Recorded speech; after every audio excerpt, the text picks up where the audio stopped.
Alright, good morning. I don't know what I'm doing. It's so this is what I normally play. Normally play something like Spellbreaker TF2 for the first hour. I don't know what I'm doing. So okay, so this is the plan. I gotta finish this image synthesizer app. And the stupid part of that actually isn't the app programming. It's that I'm gonna make a video talking about how to use the app. And I'm just really, I fucking hate editing videos, dude. So I'm not really putting off the programming of it. It's that after the programming I have to do video editing. So I don't know if we're gonna finish that, but also this music is so low BPM, so that is not helping waking up in the morning. I almost feel like Spellbreak or something is so good for just like waking up.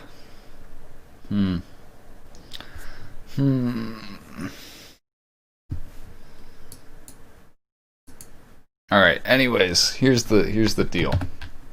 So this is the upscaling filter I did the other day.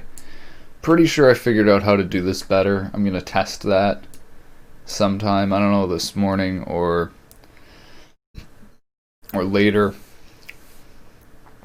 And then, so Ludum Dare is coming up, and I want to be able to choose if I want to make a 3D game. I want to be able to make a 3D game if I want to make a 2D game. So 3D in my engine isn't actually isn't ready yet. So that's the thing I got to work on. But I also haven't made a 2D game yet. So I feel like I'm gonna practice that. I'm actually gonna do. I don't know if I'm gonna find a game jam on itch.io or I'm just gonna generate a random theme for myself. I'm gonna try and make a game in like 2 to 3 hours today. Just a tiny little 2D, probably pixel art game, just to practice, because I have all the physics, I have all the rendering stuff. At least I think I do. Hold on, let me check this. The one thing I'm thinking about in the rendering that I didn't have was culling. I'm pretty certain I coded in the culling. Yeah, okay, so culling's right there. It's all good. Alright, hold on 1 second, I'll be right back. And I'm dropping frame.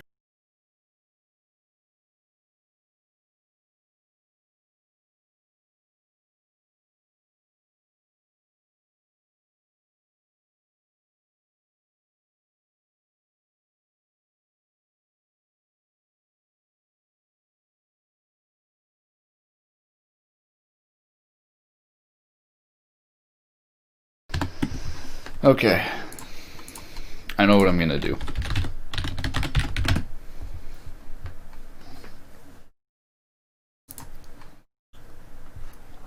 Alright. So to start, we're gonna do some lie chess puzzles. How do I do this so that it's not blocking the board?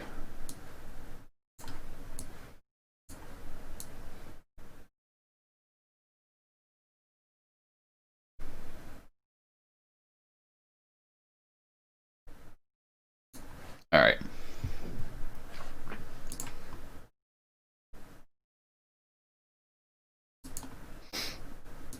So we gotta find the best move for white. I'm not 100% sure if this is the pattern for the puzzles, but I'm fairly certain it takes the last few moves of a game between people right before checkmate, and you have to find the move that they used to checkmate. And the reason it took this specific game is because I believe it uses the top Stockfish 10 move, like the best checkmate move that you can do. I don't know. Maybe I'm understanding it wrong, but I believe that's why it trains you so well. Anyways, this is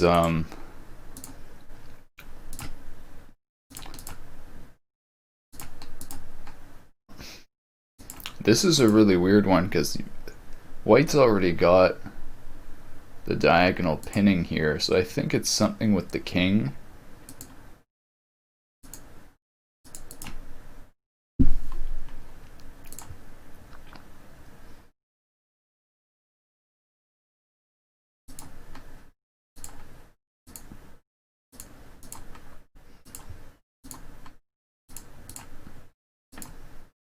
I'm fairly certain it's something with the king because black horse he has it check. Has it has got it stuck.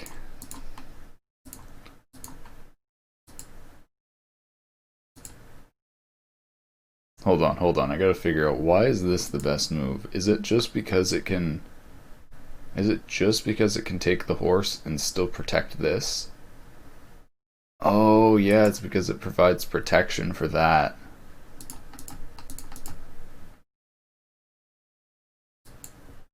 Oh, that's it? Okay. Oh, black.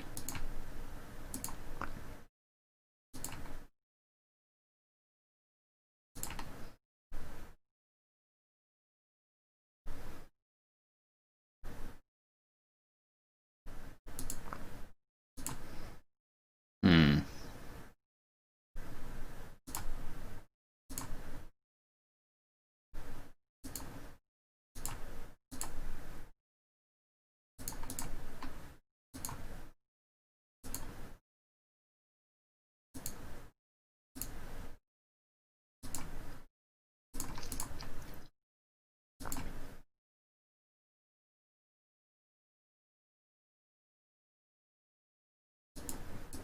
Why is that? Because if here that takes that and that goes there.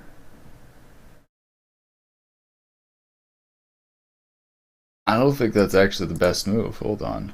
Can I go back?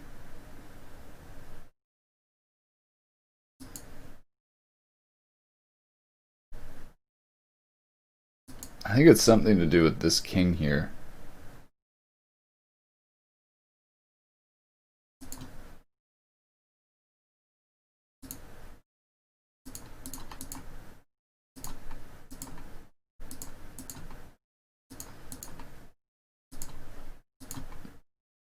Okay, I obviously don't know what it's doing here.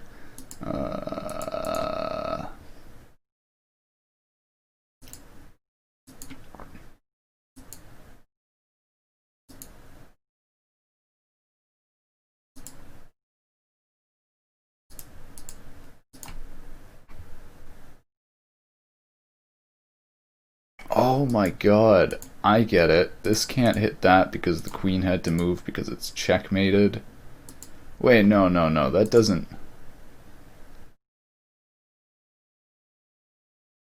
That still doesn't make sense because this could have just taken out that. Oh no, wait, that would have exposed it to the checkmate there. Okay. Interesting. How do you draw arrows again?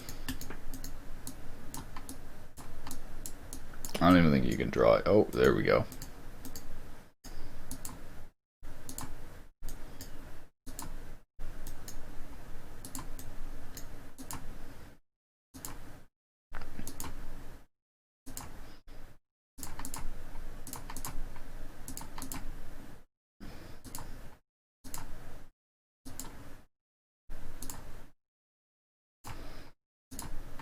I guess it's just going straight for checkmate now.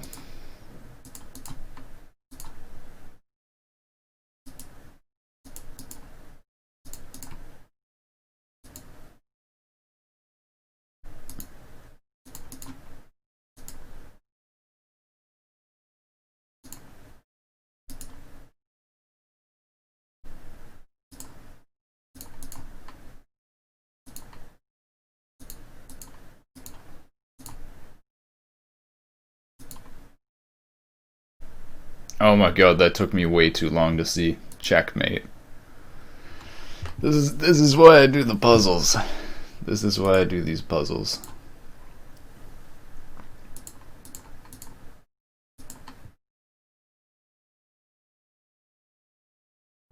Alright, one more and then I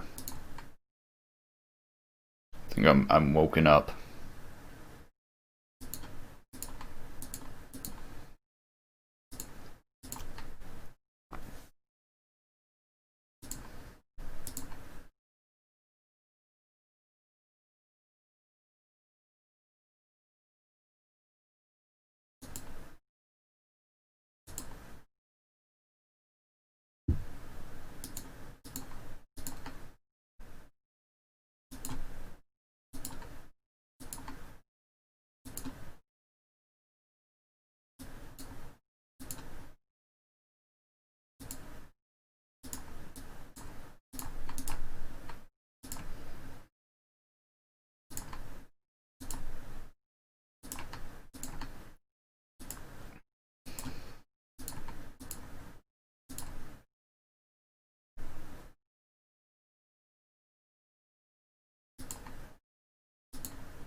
Yeah, I don't know, maybe it's not something with the king.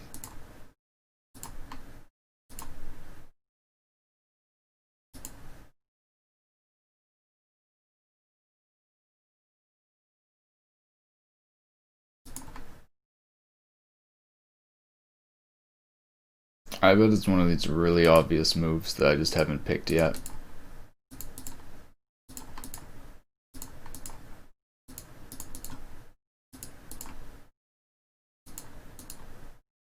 Oh my god.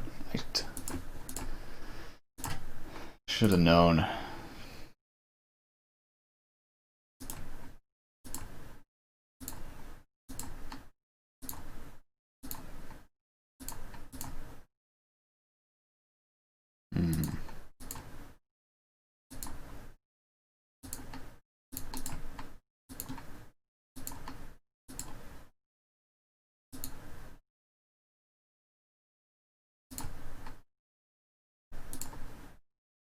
Oh, okay, that protects the queen.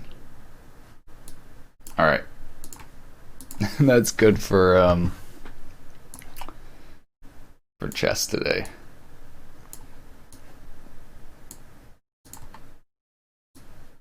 Alright. I'm just gonna try this right away because like I don't think this is gonna work, and this is just a really small test.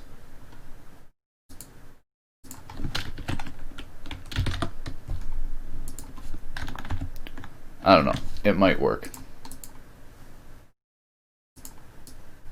So I just copied the shader from yesterday. I have an idea of how I can just easily implement different angle diagonal lines using this. Like, so I figured out that, for example, the round pixels here, it's just doing diagonals from like here to here, like there to there. But what I need to do is I need to also do like there to there, so it does a smaller angle, and like there to there, it does a bigger angle. But like those pixels are dependent on these first diagonal being connected. So that's the really interesting thing, is I actually figured out if I change this around to return a bool, this might not work, I just thought about this in my head, and change this to in and out so that it both inputs and outputs, and then return true if it actually successfully finds a line connection here.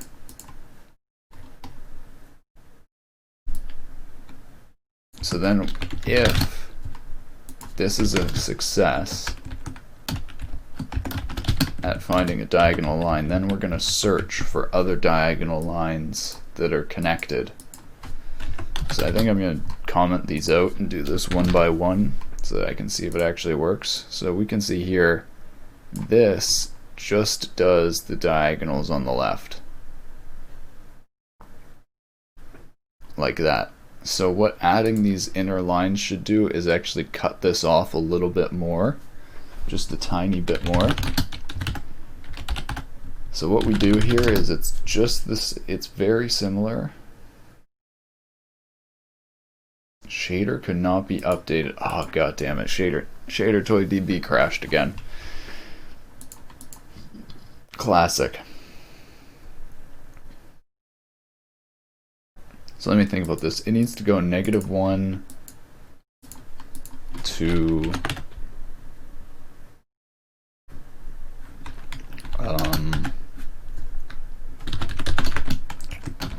1 1.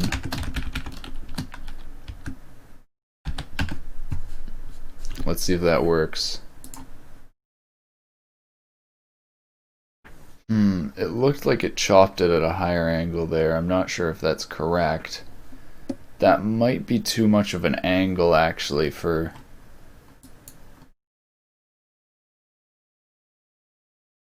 it, but it originates at this, so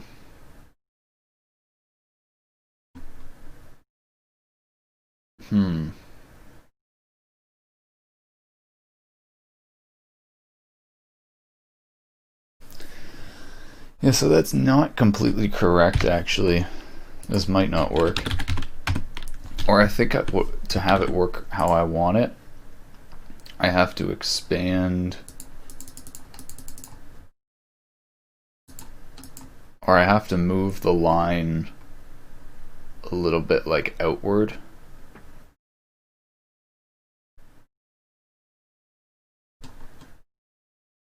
I'm actually thinking I might have to do a different line thickness for these lines that stretch across from one pixel to the other.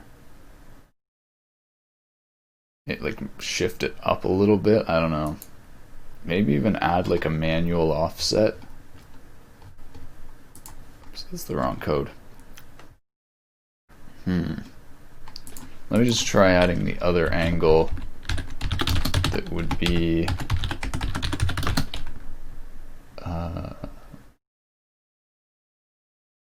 -1, -1.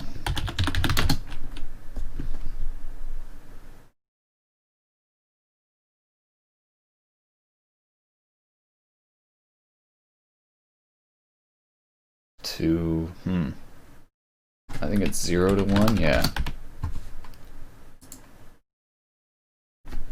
Okay, that actually looked like it somewhat worked. It chopped it off a little bit. Hold on, that actually looks like it's working. Oh my god, it might actually be working. Hold on, let me keep opening the wrong file.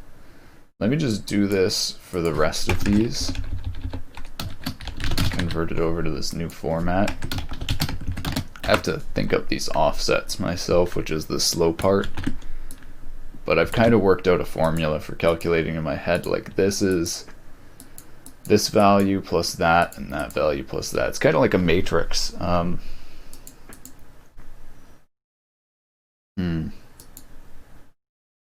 So if this is successful, I'll originate it at this.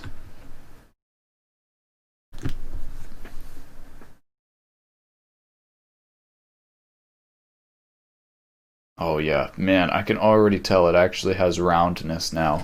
Ooh, this could be really good. This could be really good.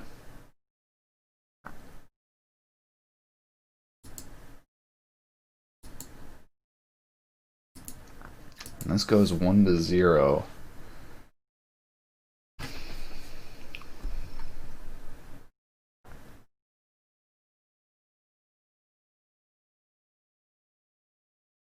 So I believe -1 here. Let me think about this. 0 to 1, so up.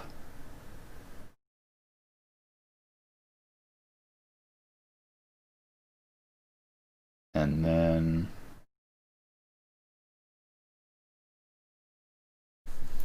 Alright, let me think about these first ones. -1 to 1, which is like that.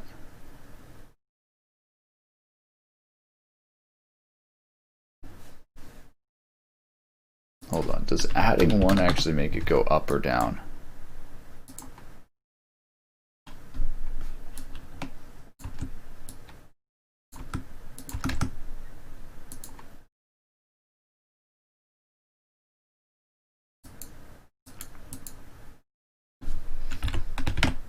Subtracting 1.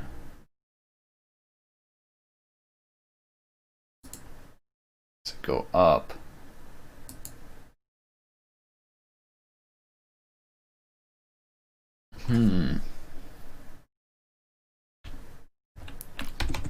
Yeah, so I think -1 is up in the textile fetch. Oh, it looks like there's a bug already. It could be with this though.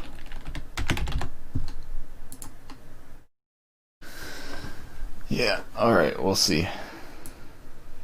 It looks like this is actually going to round it so much that certain parts are going to get really small. I might actually need to change some stuff like line thickness. We'll see.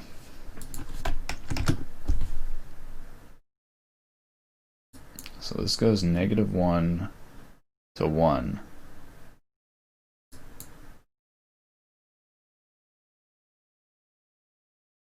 And then that goes -1 to 1, 1, like that. Which is really weird how it does the border up there. I guess that's how it's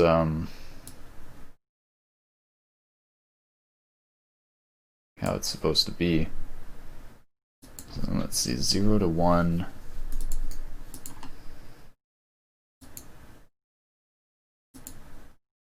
Over to 1 that, which should then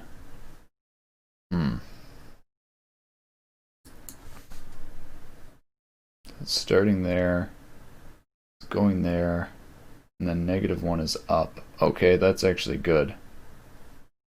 Then the other one we need to do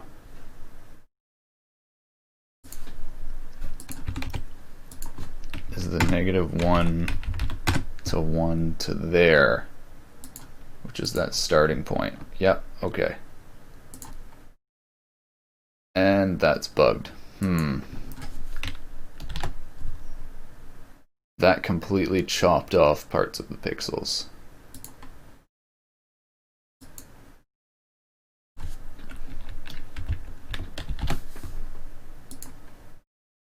Yeah, I definitely think that's wrong.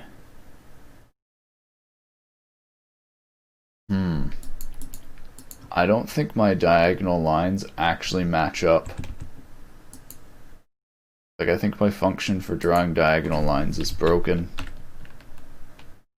Because this is drawing diagonal lines going 1 to 1. When if 1 is actually up,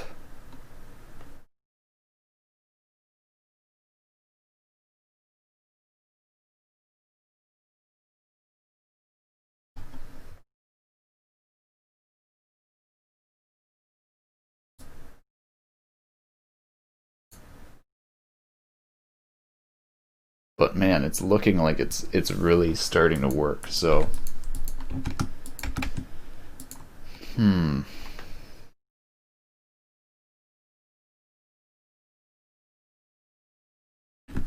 so this is -1, -1 instead of 1, 1.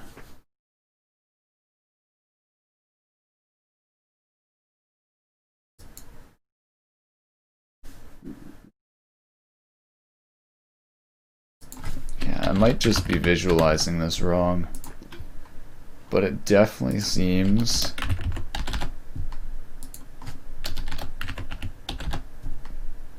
I'm just isolating which ones of these are doing which edges.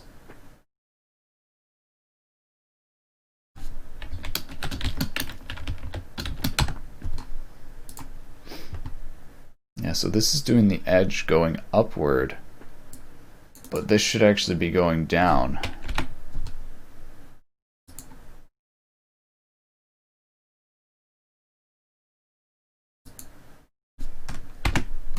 Yeah, and that doesn't display anything. I definitely think my diagonal drawing code here is bugged.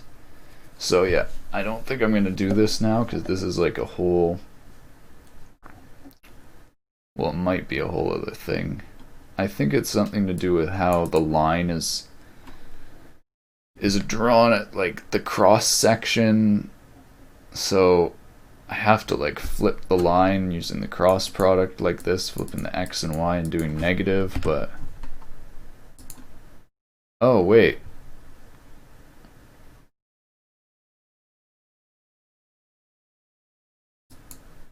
That just kind of worked. What I don't understand is why this is sampling up. Or if adding one makes it... should make it sample one more upward. Oh my god, it makes it move down. Yeah. Never mind, this actually is working. Let me just make sure.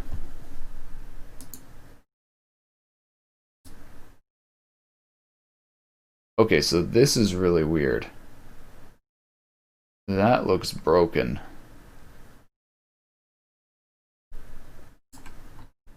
That is definitely not rendering correctly. Whatever's happening there.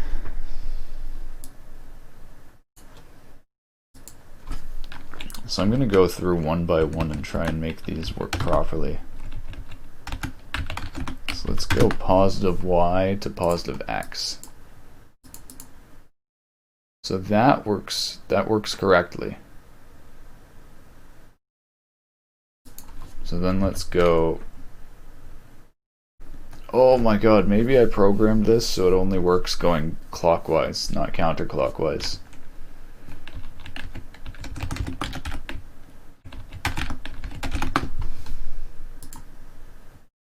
Okay, so it works.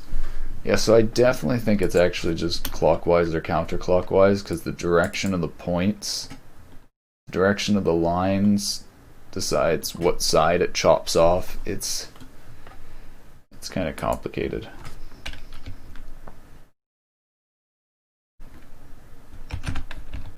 So let's try -1 to -1. Yep, that works fine. So then finally, -1 to 1. Yep, okay, so just to test my theory, let's swap around these coordinates, and it shouldn't draw, or it should chop off the whole thing. Yep, okay. Yep, so that's actually just like I thought. So these diagonals might be broken. I might be doing one of these correct, but not the other one.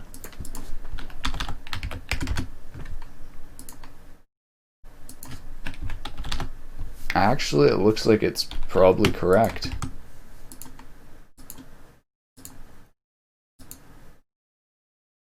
-1 to 1, -1, -1 to 1. Yeah, okay. Actually, yeah, did that correct.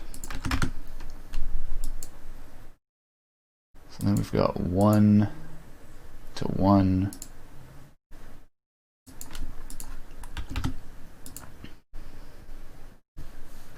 So then what we need to do is just like here, going 1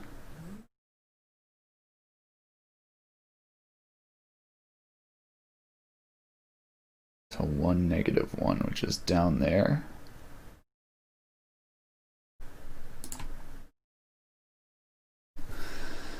Yeah, so that actually is correct.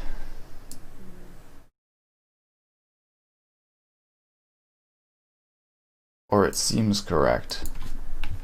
I think it's just chopping off of, like, I think the line size probably needs to be a bit smaller so that it doesn't chop off so much here. Okay, just need to fix this one.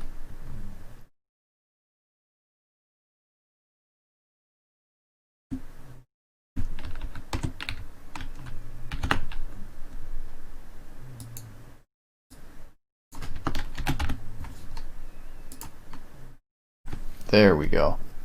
That actually doesn't look like it has the same effect. Hold on.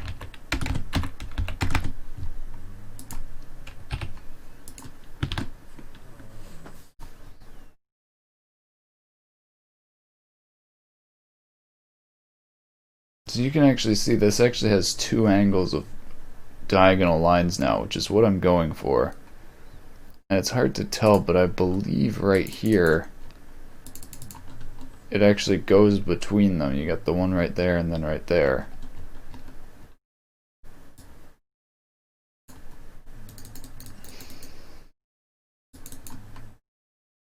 It doesn't make sense though why this one isn't doing the same thing.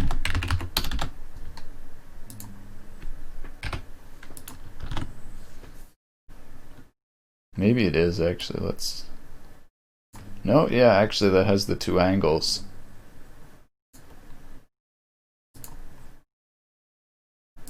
But then if you mix them together,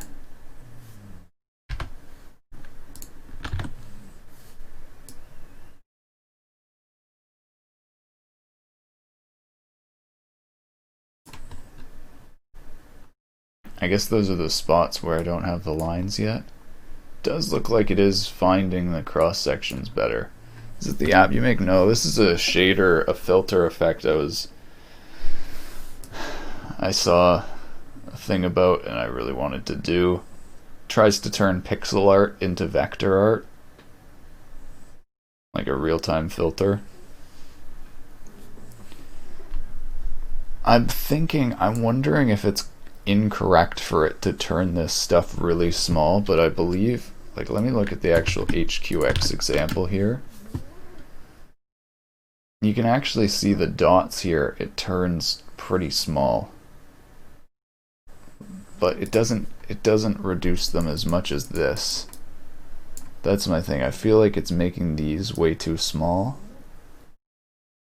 I'm thinking I need to do something that like changes the line thickness in those areas. We'll see. Oh, let me implement the rest of this. It basically just searches for diagonal lines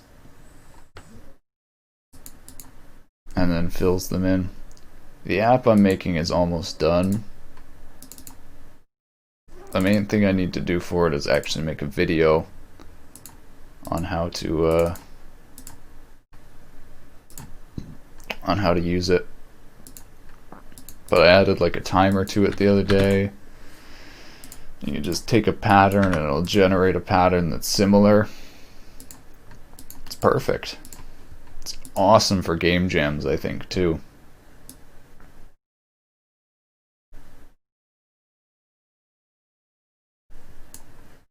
Okay, let me try and fill in these last few things.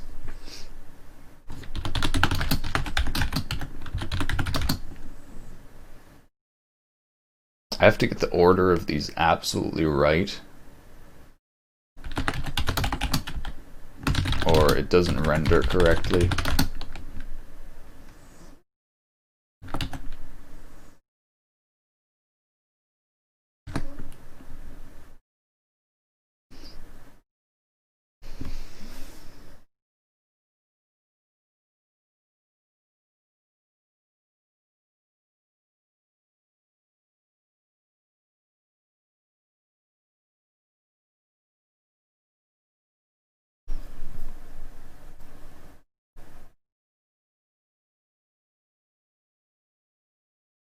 I don't understand what you're asking.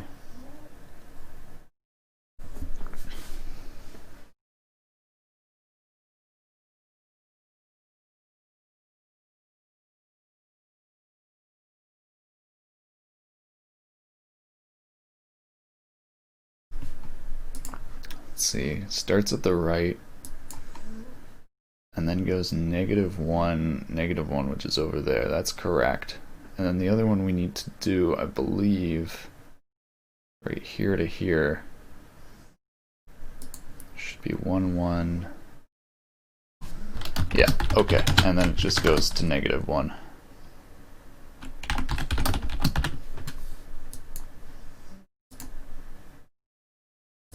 Yeah, wow. So this works. It looks like it works, but it actually chops off super small pixels. Wow. Okay. This is really interesting. Let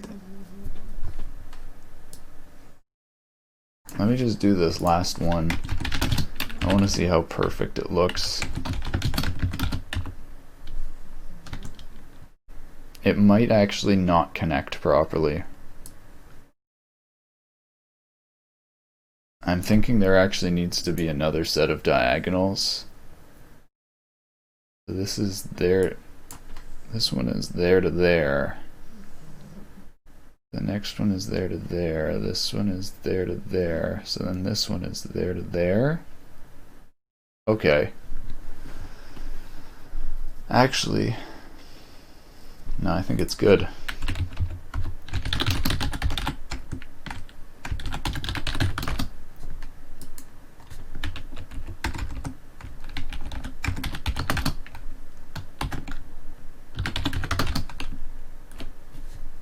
So -1 to -1, 1. And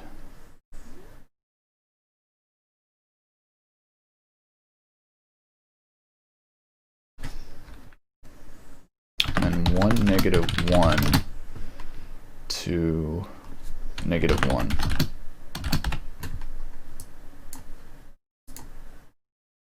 Yeah, very interesting. That is very accurate. That is very close. Wow. But it's not, it's got some inconsistencies. It definitely has some inconsistencies. So it's got the really nice line angles right here. I think I need to do a different line thickness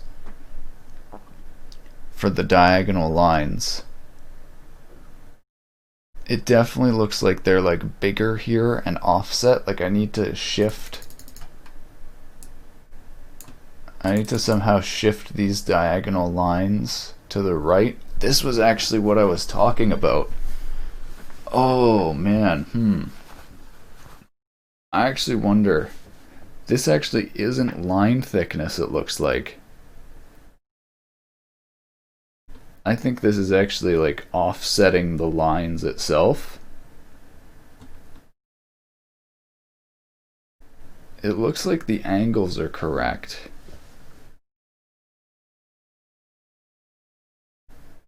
Do like void menu, void profiles. It looks like page 1. I don't know what you're talking about. What do you mean pages? Page 1, page 2?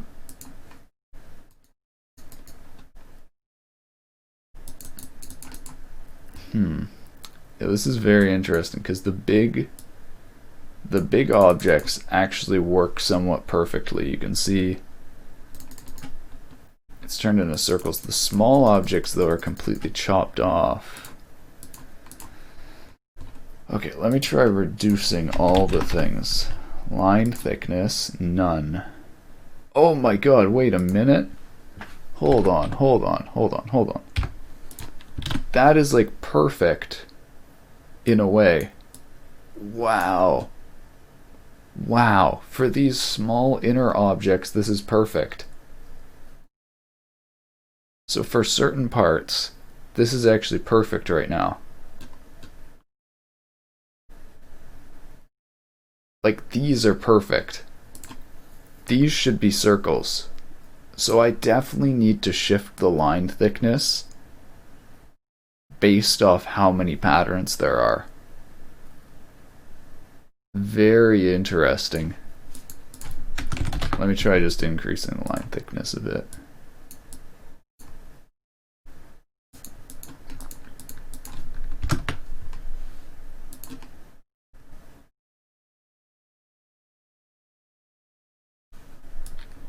Yeah, I think I need to modify the line thickness.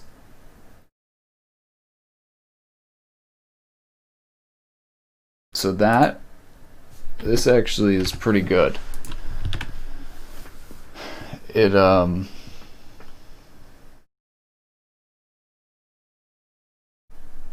has these areas, but it is filling things in properly without inconsistencies.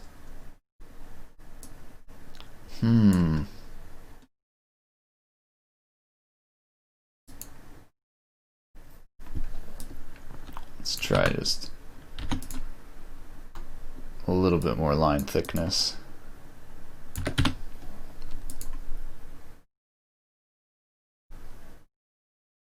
Okay, that's too much. Yeah, I really think I need to modify the line thickness on the diagonals. Because like it gives circles.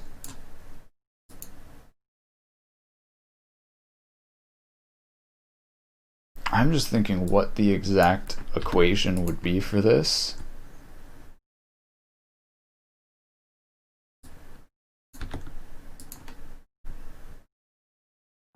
Because like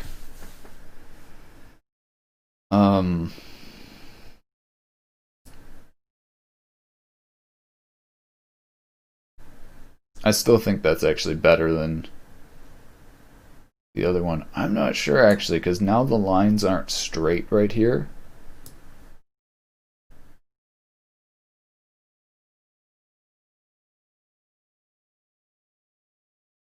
And it makes these smaller. Like I feel like the line thickness 0 is by far the best for this, for these inner parts, or this is what I'm trying to figure out how to calculate. Like I guess these are the diagonals. Like I want to say those are the diagonals. I'm not sure. Like I almost feel like if I'm filling in the diagonals, I should also lower the line thickness of like the non-diagonals.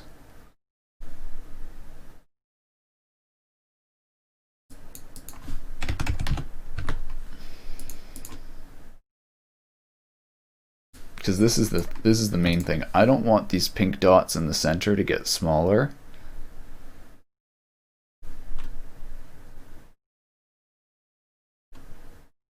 I'm just curious, is that only from this?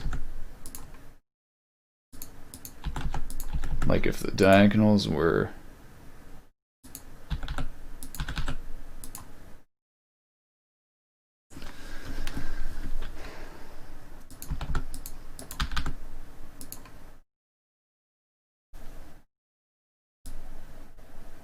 Wait a minute, hold on a second. That looks round now.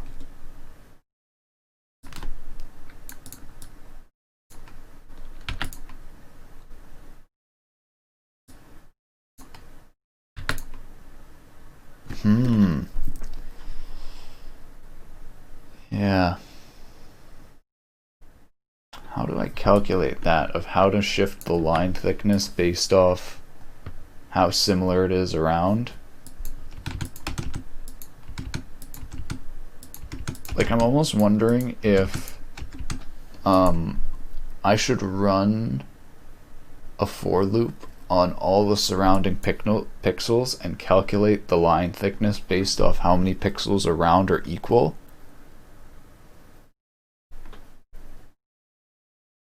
I feel like that is actually the...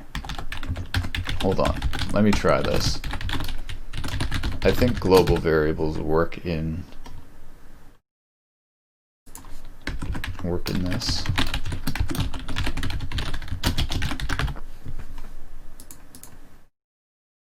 Oh man, this is actually really difficult though. How do I calculate how many are equal surrounding? Because that's literally comparing every pixel with each other.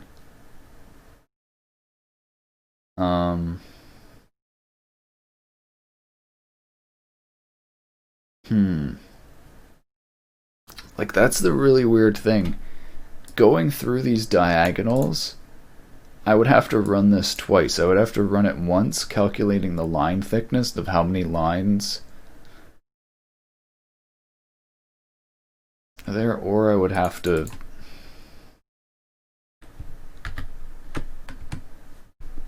Or I would have to like,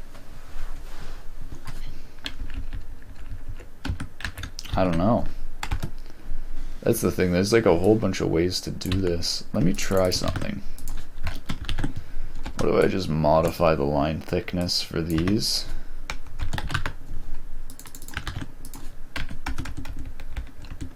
This is a really stupid way of doing it, but so like void menu is dimension, void 1, then void profile is dimension.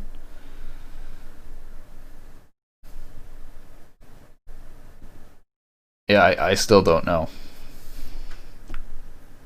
It works best if you like maybe just post what's wrong with the code and then what the code is. And then don't post all the code in chat, put it on like paste bin or something.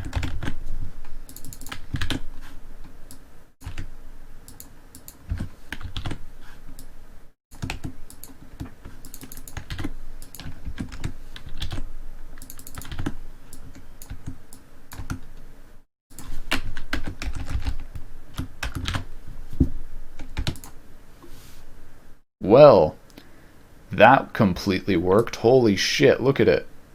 It's absolutely beautiful. Oh my god, I did it. It's magic. It's actually beautiful. Oh my god, it actually rounds out.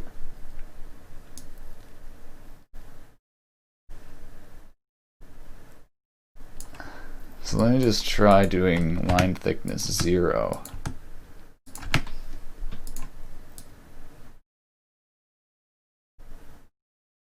Yeah, so that has no effect.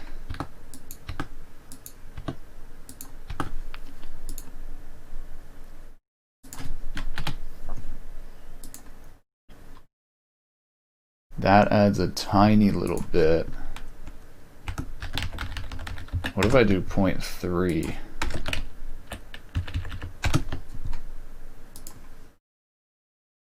Okay, now it makes it small but good.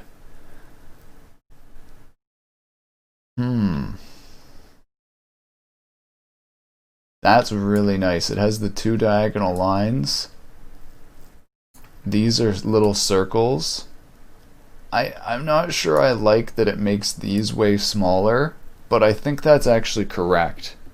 I think that's actually how it's supposed to work. Good shit, man. I'm very happy to have this. This is crazy cool as well, I think, because you can apply outline shader to this. Like, when you fill in these lines, you can fill them in with outlines around the lines. So, oh man, you know what I just realized? It actually makes the diagonal lines a little bit smaller, it looks like here. I wonder if I need to like fix that or something, I don't know. Or I wonder if there's like a way to fix that.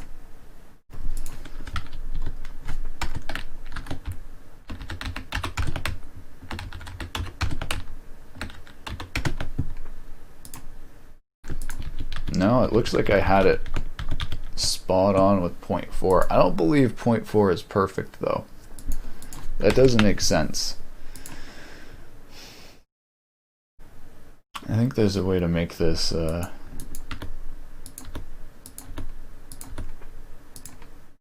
so that actually shaves it in even more.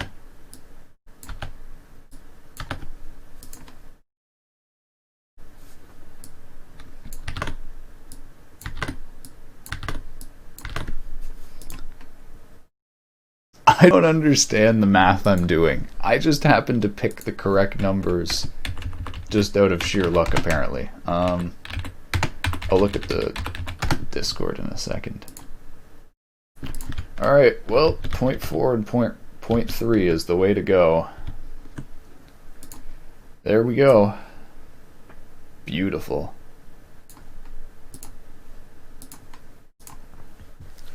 I wonder if am I logged out of Shader Toy?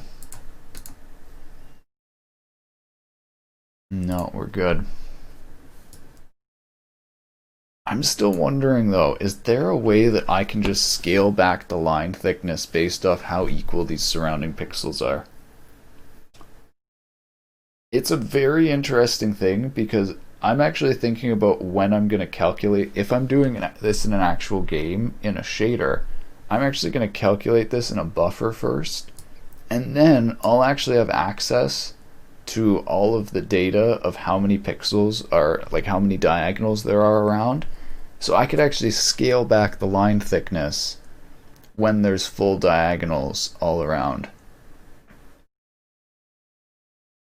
Yeah, this is a really interesting problem though, because like I think right here you wouldn't really want to scale back the line, but right here you do. Like it's when all of the surrounding pixels are equal. I'm not even sure it's an issue. All right, let's get to the image synthesizer. I gotta do an icon. I think I'm gonna do like some procedural generated thing. I'm gonna generate the icon for the image synthesizer using the image synthesizer.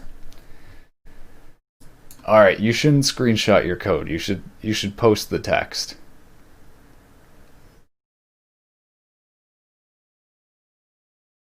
Yeah, I don't know what I'm looking at. It looks like you're declaring a bunch of functions, but you don't have any of the function code there.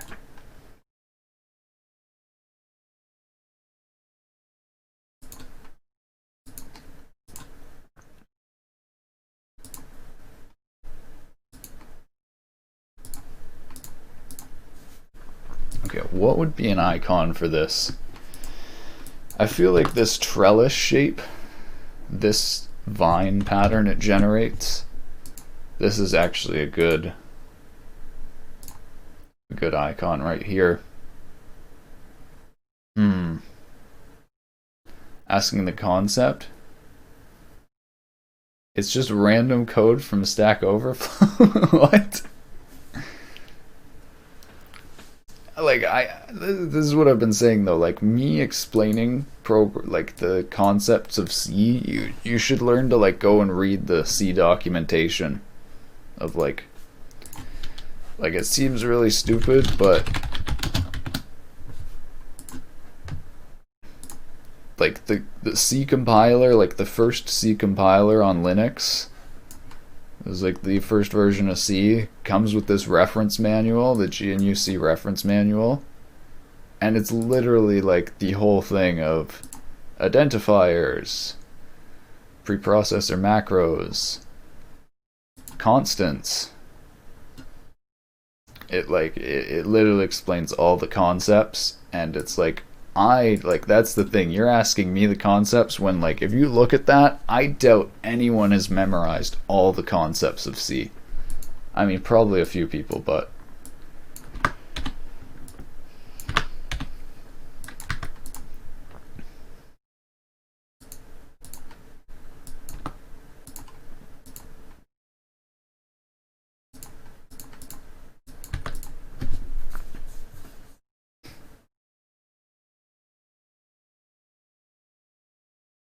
alright.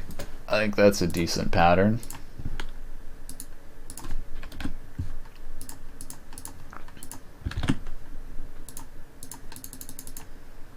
I believe I saw something that's actually more efficient to base 64 embed your icon because it's normally so small.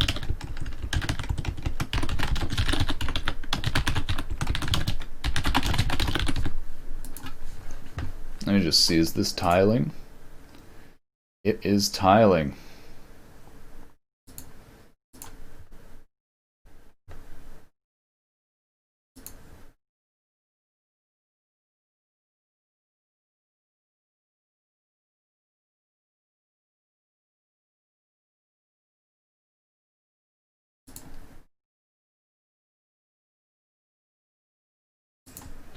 Base 64 icon.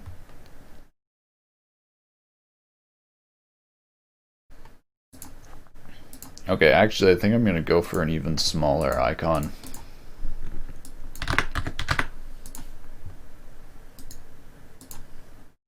Not interesting enough. Do it again. Do it again.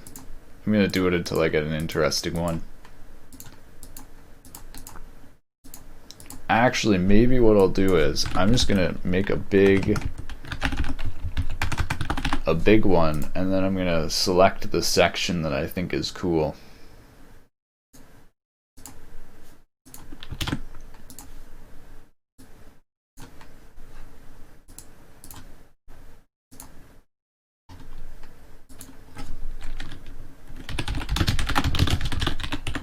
And I can't remember how to set an icon. I think it's a meta tag.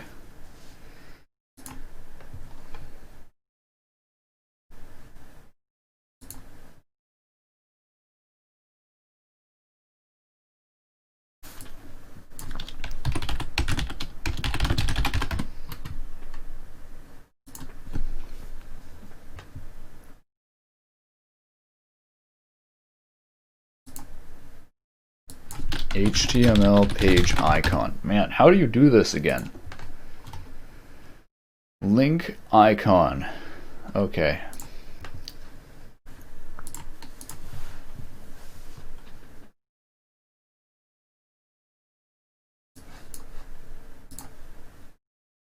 Now I'm just assuming, can you use base 64 for fave icon?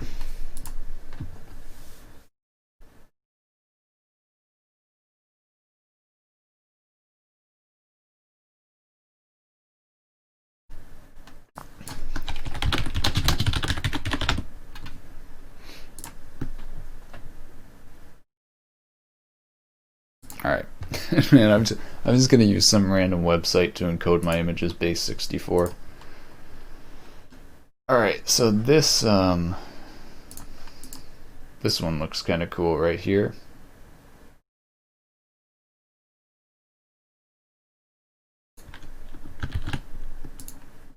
I'm probably gonna resize it so it has a little bit of anti-aliasing.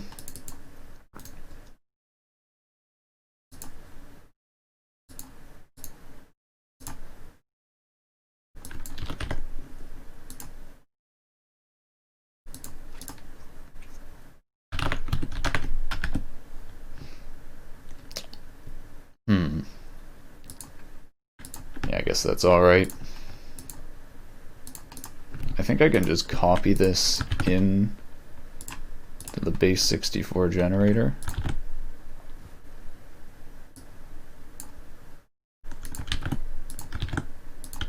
No, okay, I need to save it as a file.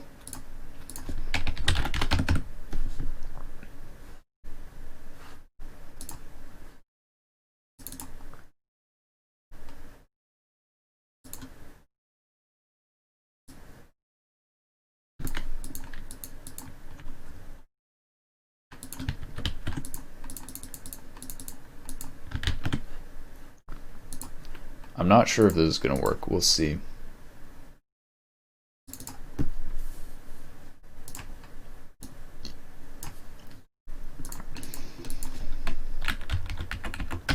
So, link rel equals icon href big S.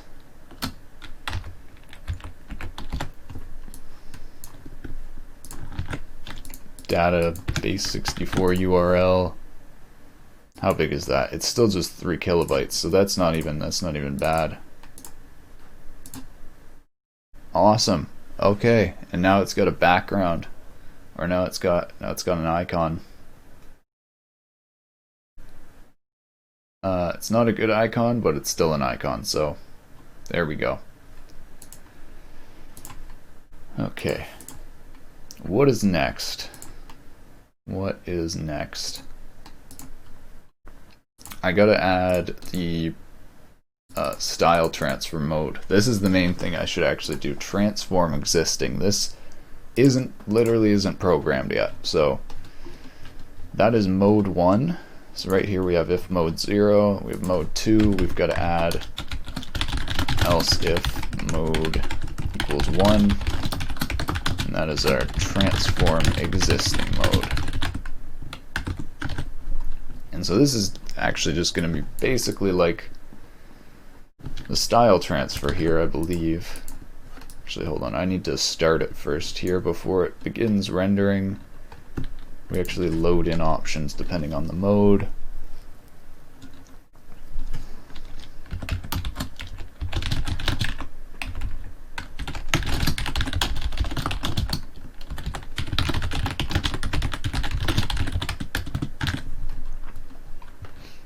So yeah, I think I actually do very similar to this visualize similarity. I'm just thinking like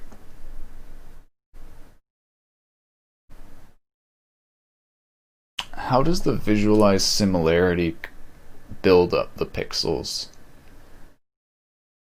It stores them in a buffer first and that has to normalize it. Okay, so I guess, yeah, I'm gonna have my own, I guess, image buffer. Hold on though, I need to close a window, it's getting cold in here. I'm also gonna look at getting some breakfast. So hold on. I'll be right back. I'm gonna put some music on though. I don't know if people have any suggestions. Or I could even just do the noise of the birds outside, except there's no birds outside right now, so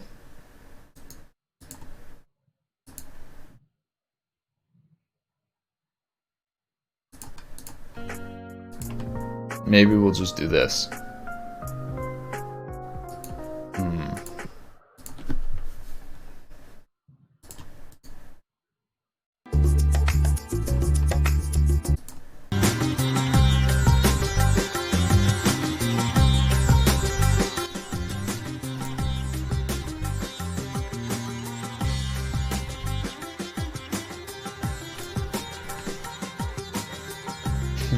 I'm listening to music, gonna mute you then. Yeah, that's the thing. I'm trying to make it like quiet enough.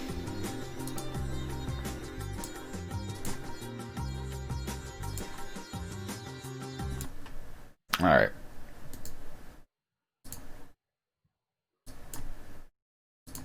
We're just gonna do the sounds of the birds and stuff. Man, VLC doesn't say if it's muted.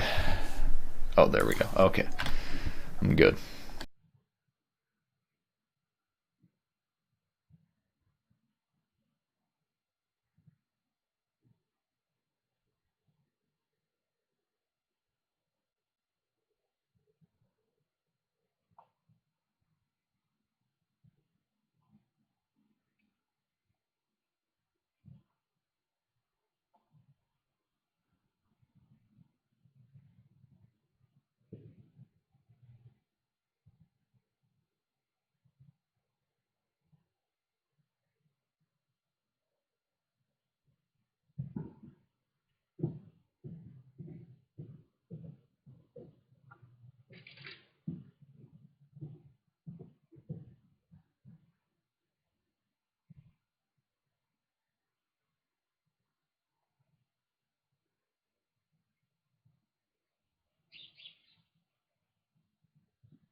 Okay, I am back.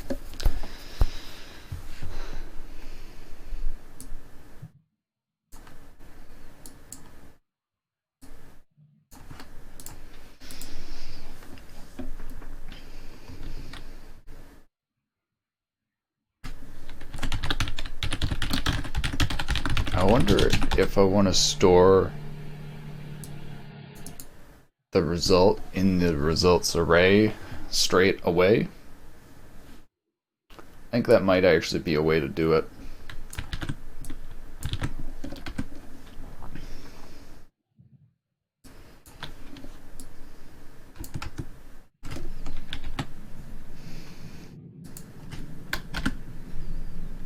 Just gotta think about how we do this. So instead of binding the style texture here, we bind one of the transfer images,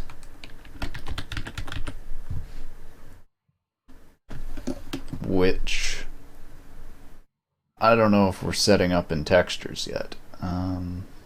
No, we aren't. We don't have transfer textures yet, so we've got the, where are they?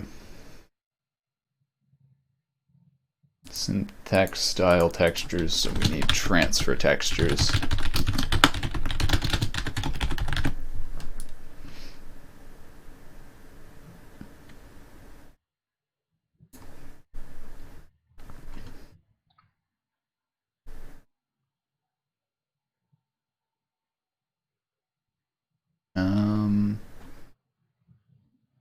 So right here, I think it's just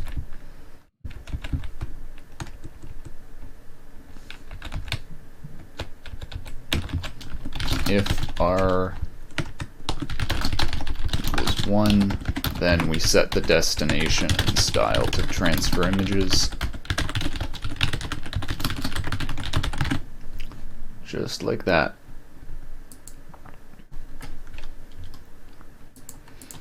And then right here we initialize transfer images.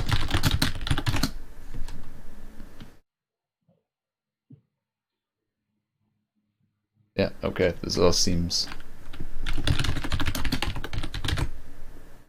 Actually, wait, transfer images is already set up. We need to initialize transfer textures. And then, if transfer textures is already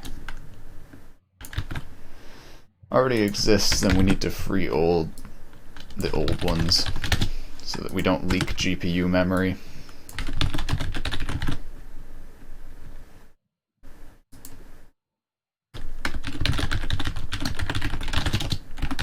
Oh, and I just realized this will throw an error if I don't set this to null after freeing it, because it'll run it again even though it's null. It was already freed. Just checking, do I do that anywhere else? No. Okay.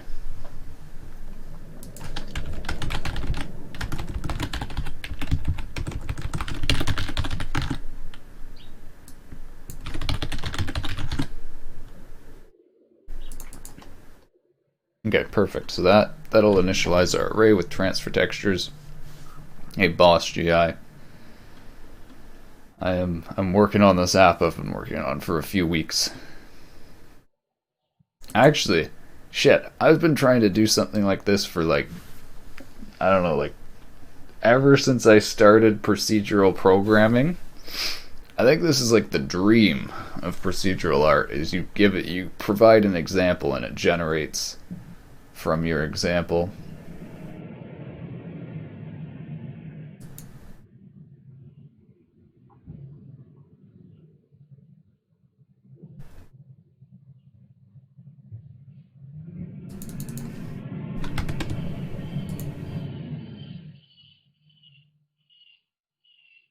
Tile shader +4 here. I think this is the same.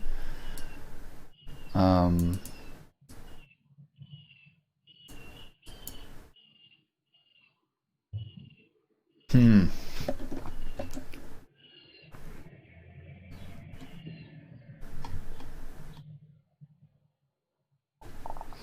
gotta check the shaders. I don't know anything about this stuff. This stuff is specifically complicated. This is like basically all math.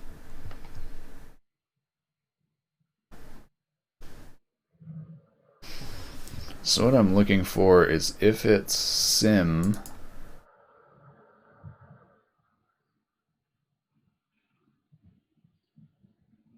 Okay, yeah, never mind. So this will work. So this is the proper shader. We just set the transfer textures. That's all good. Image search X and Y. Image width and height. This needs to be transfer images. So this is what the app does. I haven't finished this part yet, but I don't know. Let's say you give it a trellis pattern. Really simple pattern of just like a checkerboard with like almost looking sphere-like looking circles. The pattern size is how big of patterns it can detect. So if you make it detect the whole pattern,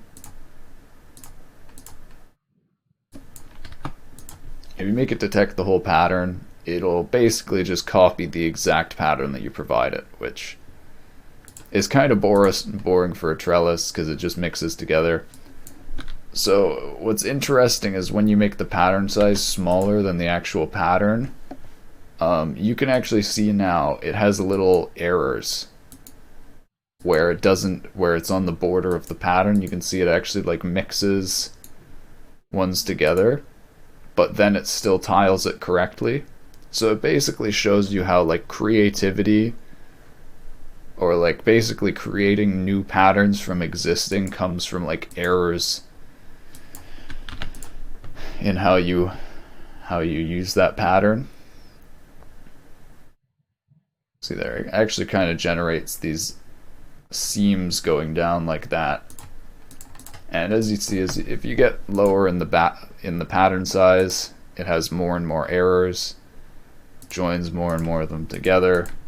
Oh yeah, the main thing is it generates a different image each time. So you can take an existing image, and yeah, when you get to low pattern sizes, it gets funky.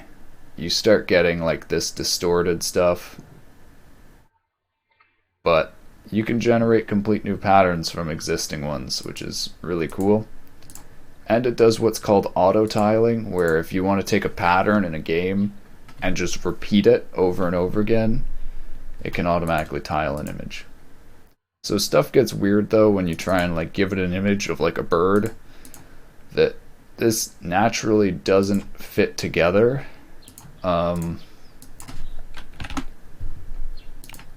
So what it ends up doing is you get these borders where it's forced to fit together parts.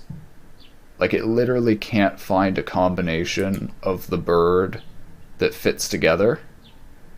So you get this, and it's really interesting though, because if you make it tiling and you do these what's called synth tiling passes, it'll go over and over again, and it'll actually fix up the image. So you'll watch here, it will go through each time and actually refine it. So it tries to fix up these borders, but you can see like with this bird pattern, it basically can't figure out parts that don't have seams, like just with the way the image is. And if you set so what ends up happening is if you set this quantization, basically the pixels that it considers act the same, to high, it will give you a nice mix between. But what ends up happening is you actually get the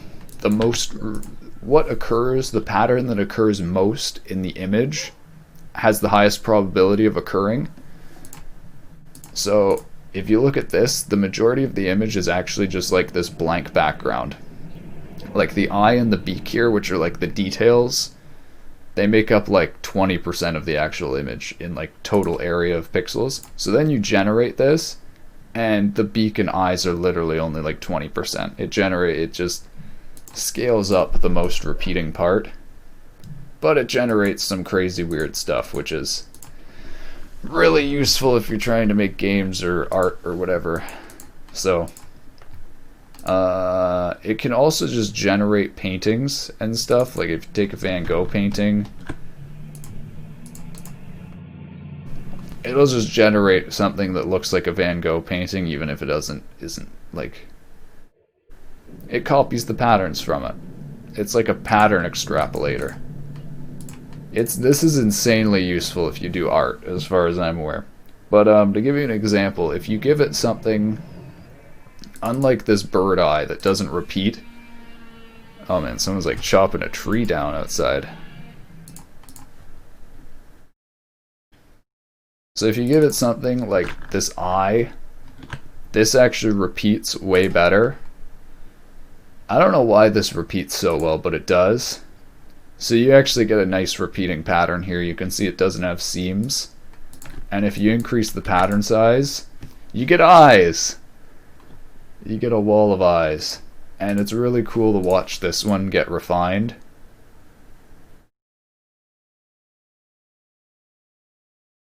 Like, this is actually so sick to me as a game dev, because so you can take this now. This just generated a wall of eyes, right? Like, you could use this for a creepy texture for a game. And look at this. So this eye texture wasn't tiling. This is a non-tiling eye texture. Like, it naturally doesn't repeat. This image doesn't repeat. But now it's put this together. If you do seamless helper, there's no seam. It's completely tiling. I know, like, you don't really understand what this is doing unless, like, you do a lot of game dev and game dev art for, like, textures and stuff. But auto tiling is, I think this is like a paid feature in Photoshop, actually. Let me look this up. I wonder if Substance Painter has auto tiling now, because they're linked with Adobe.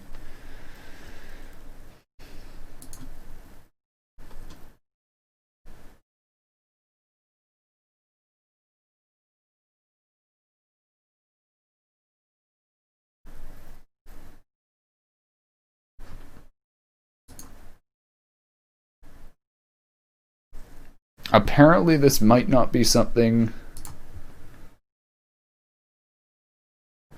How to create a seamless pattern.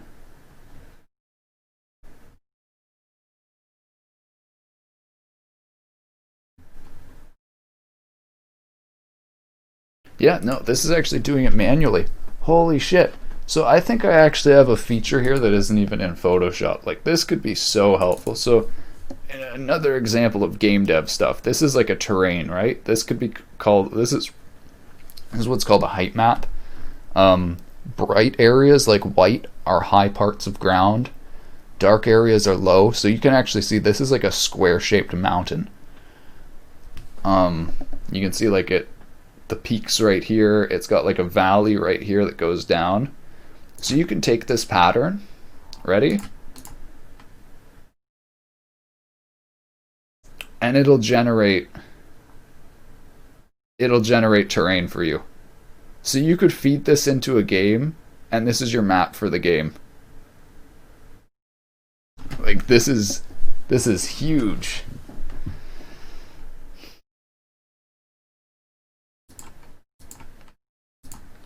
It's so cool. And you can see this one definitely has seams in areas. I'm really curious though. So this is so slow, right? This is using WebGL2, and like, I've thought about what if I made like a little game that used this for procedural generation, and then I was like, man, I don't want to have it rely on. So WebGL2 here only runs on like the latest Firefox and all that, whereas WebGL1 is like runs on phones. Basically, this I don't think will work properly on phones, is what'll end up happening. So I'm not sure This is really cool how it's trying to fit these together and it just can't fit together. Yeah, it's like part of the reason I make 2D games and stuff in JavaScript here is so they can run on phones or TVs, because now we've got like Samsung TVs that can run like HTML5. It's like you can basically support everything using that. So that's the thing. If I do WebGL2, it won't run on that stuff. But if I do JavaScript, it'll be so insanely slow that generating this in JavaScript here would take like 3 minutes. So having players wait for procedural generation like that is like brutal. I don't know. I don't think there's like a solution for that, because it's like it's the way it is. If the phones don't have enough processing power, that's just the fact. They don't have enough processing power.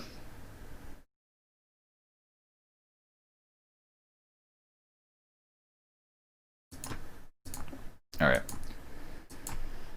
Yeah, so one of the things I was talking about the other day is this so good for procedural generation, but to do this actually built into a game, you would need it as like a library. Like this is its own standalone app, and like I said, the WebGL2 part of this is not in a way that you can just like take this and put it in its own little library, because it basically freezes everything else while it runs. Like, so I don't know. Basically, the way I would get this working, how I want it to work in a library, is I think I would rewrite it not even in WebGL2, but I would rewrite this using WebGL1 somehow. That I need to figure out how the hell I would even... Let me actually think about that. Is this even possible to rewrite in WebGL1 because of the functions I'm using? But that's the thing. If I like this in WebGL1, oh my god, it would be so good. I'm still not sure though, because this algorithm, like, oh man, it's such like a complicated thing. I can't decide which one would be worth doing, because the JavaScript one would be great. It would run on anything. I could easily expand it to like 3 dimensions to do 3-dimensional stuff, but it wouldn't be nearly as good for stuff like these height maps, because the JavaScript version would be what's called like completely quantized. And then there's the other thing of, to do good tiling in this, you need to do this repeating thing where you go over it multiple times and fixing up the seams. So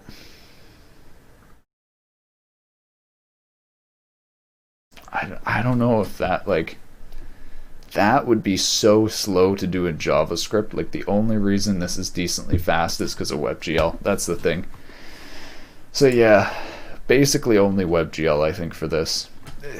It's such a difficult thing to think about though, because doing it in WebGL would be so much harder for this to expand to 3 dimensions. Man, like, this stuff is actually so complicated.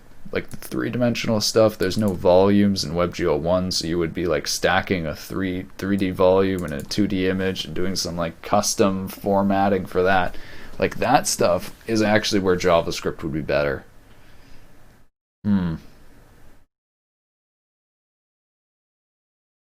I think I might do this in JavaScript just so that I can do like lookup table optimizations, and then that would be cool, because then I could compare it afterwards, and the JavaScript version will just work. I wish I could understand what you're talking about.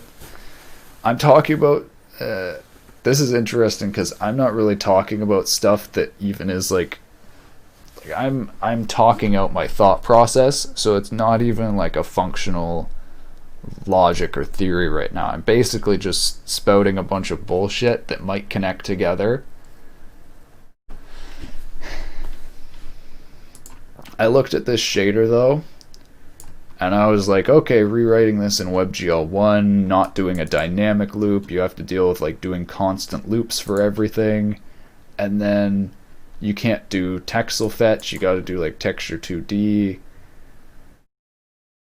you can't do integer operations. It would be brutal. Like, I would actually just be expanding the code so much. So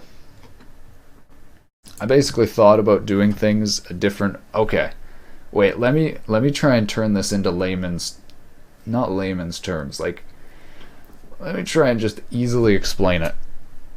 Procedural generation in a game, you generate a map like this. Like, this map would represent the height of the ground, so you have like a bunch of valleys along here. But the issue is, procedural generation in a game, it's not like you go and take your levels from a website like this. You have like the procedural generation code in the game. So for people to use this image synthesizer to actually generate levels in a game or maps, I would need to have this code in a way that other people can actually use the code directly in their game.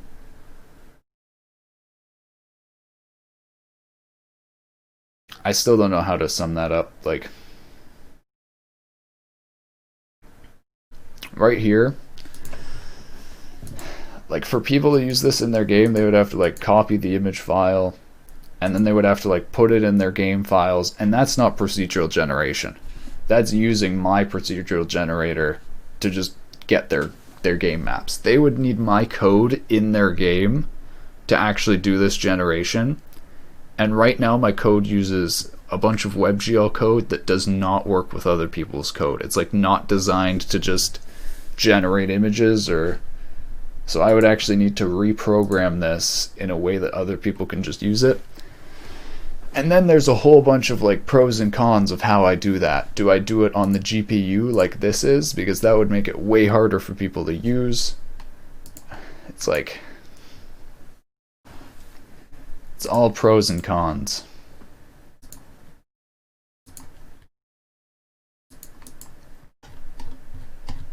Yeah, the last thing I need to do here is this transform existing mode.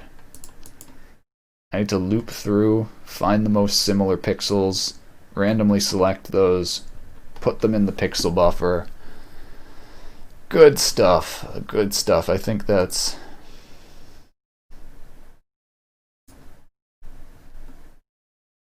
basically it. So what I need to do, Ludum Dare practice, I'm going to,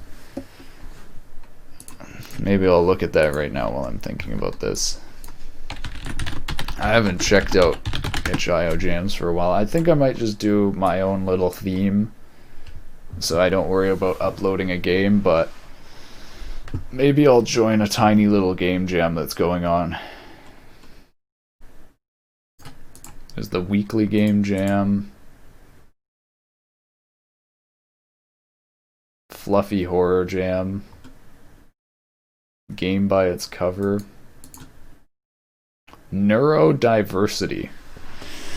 You have plans to be part of jams? No, I don't really care about any of these. I just want a theme to practice on.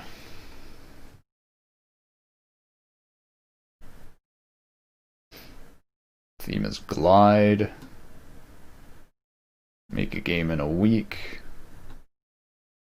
Alright, glide could be good. I'm going to do a 2D game to practice to begin. Game must be source available. Yeah, okay.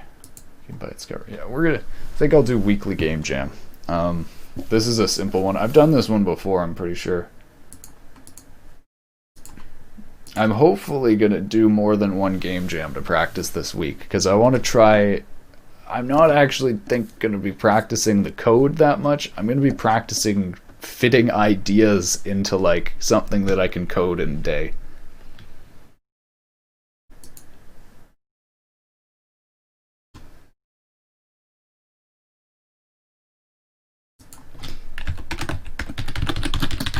You know what I think I need to get? I need to get out of this practice of talking while I'm streaming. I swear to God, it's the slowest thing for my programming, is talking about this shit before like as I write it. It's crazy.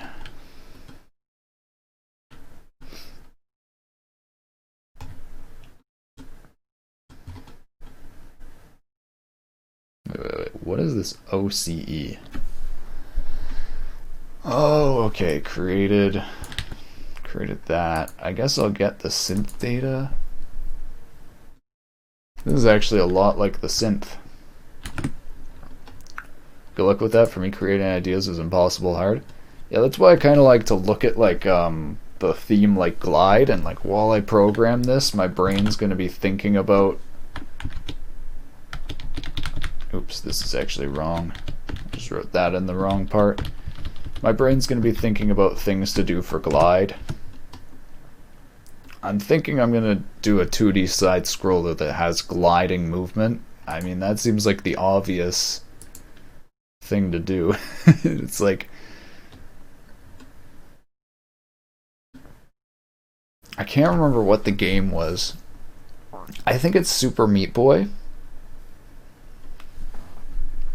Actually, many different platformer games have had little characters that can glide along.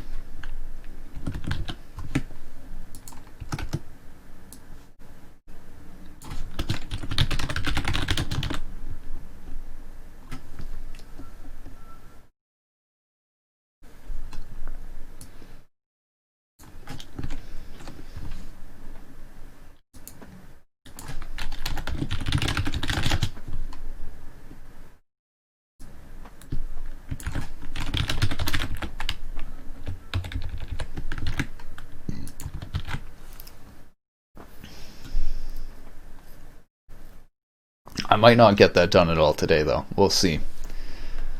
We will see. Oh, Namori.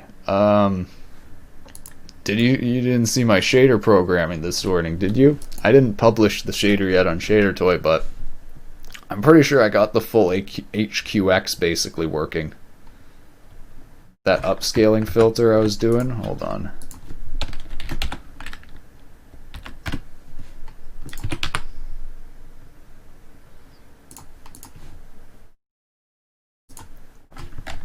Alright, this was the one I did yesterday. Notice the diagonal lines here. The anti-alias, so all the diagonals are where anti-aliasing comes into play. So notice how this is only 45 degrees. Basically quantized lines to like 45 degrees. The full HQX filter here. It's got 3 different angles of lines, dude. Pog. 3 different angles.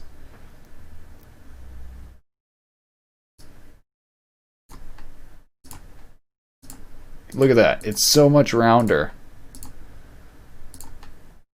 One thing I'm curious about is it actually makes these little pixels smaller. How many loops? Okay. So this is the difference in the code. It was actually so easy to do. So this just checks for diagonal lines. The original, the simple one here, just checks for diagonal lines immediately in like a crossbar around the image. This one just connects 2 more diagonal lines if it finds a diagonal line in the first one. So there's no loops. It's actually just if statements of like, if this diagonal line is connected, then we can check for 2 more diagonal lines. And then this is actually exponential.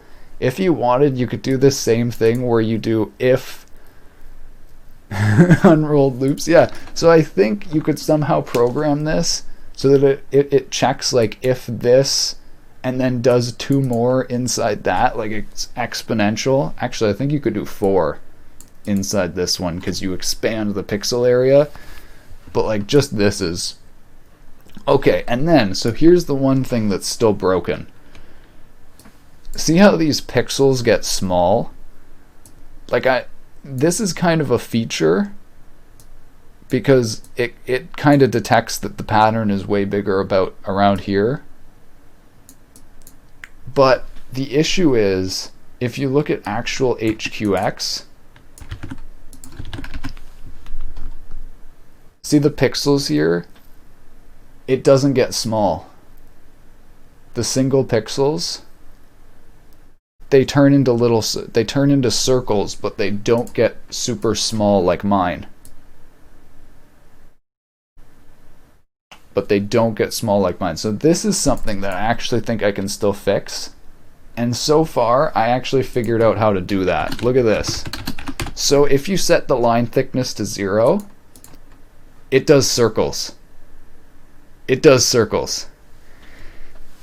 So it's so stupid because like the one that does circles doesn't do proper lines for the non, like you get what it does is like where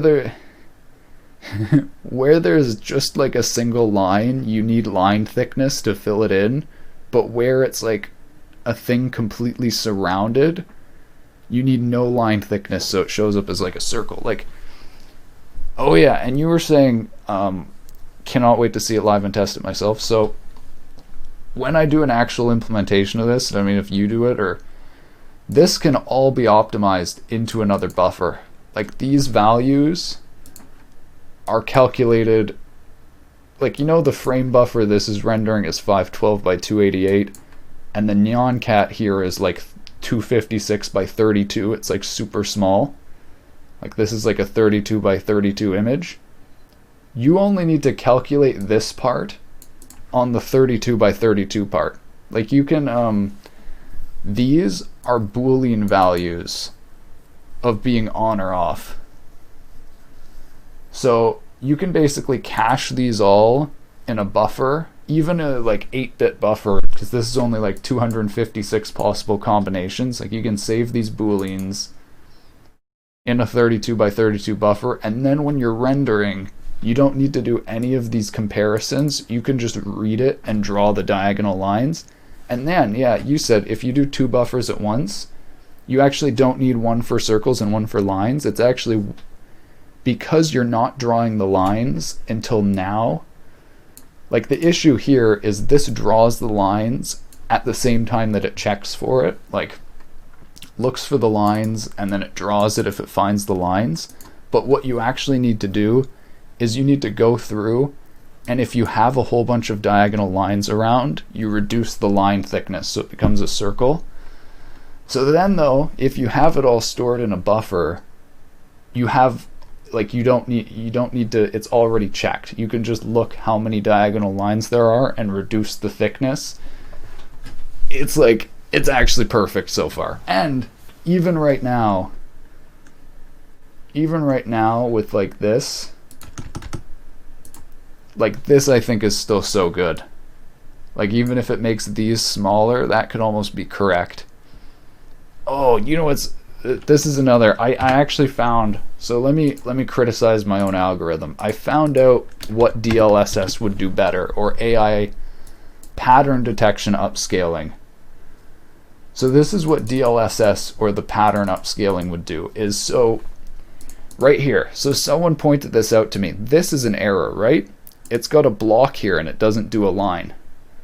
This is actually correct though for the way this algorithm works, because this pixel right here blocks off this line from connecting. Like what would happen here is if you filled this in nearest with, like, if you actually did try and go, hey, this line is nearest to here, it would fill this in with pink like this. But that's actually not correct. Filling this in with pink like this actually isn't the correct solution.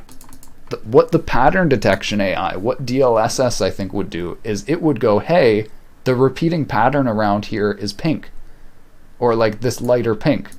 So DLSS would actually go, hey, the background fills in here, which I believe this is actually the higher resolution of what would happen. I think that's what DLSS would do. It would detect that this pattern would go in here. But that's the thing. I feel like that's something that is literally like you have no, like it's guessing. You're basically, the algorithm is guessing at that point.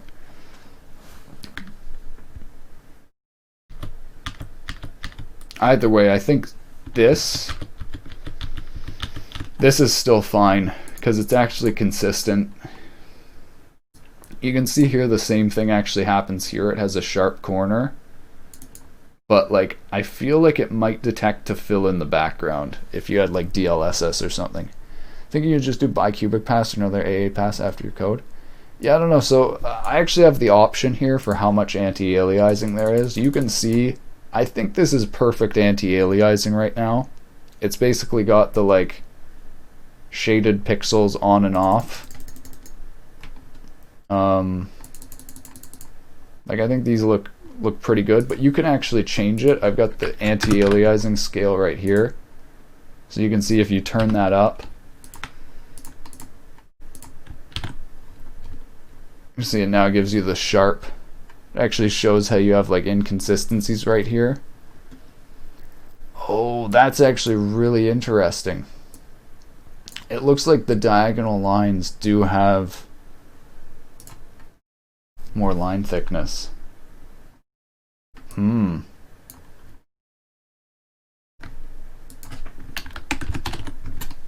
yeah, you can make the AA fuzzy by doing that. Much fuzzier. Anyways, so happy with the effect so far. Like oh my god, still just like so nice. And hold on, let me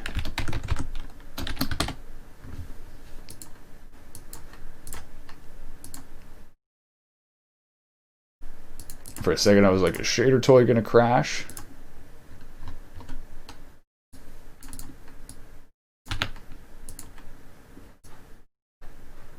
I don't know if you can see, but it's actually upscaling.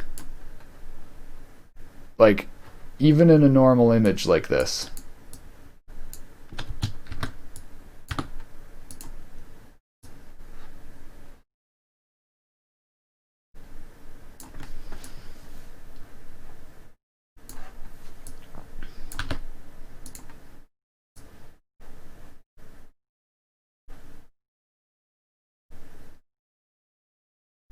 Like, it's super small. Hold on, let's inspect this one. Like, I'm actually wondering how close this is to AI upscaling.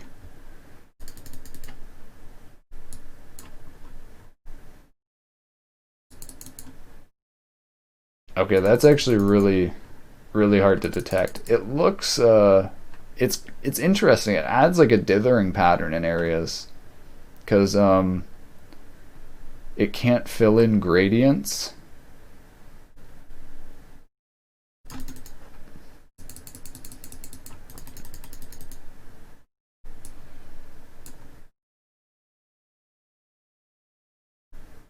It's actually almost like a blue noise pattern, I would say.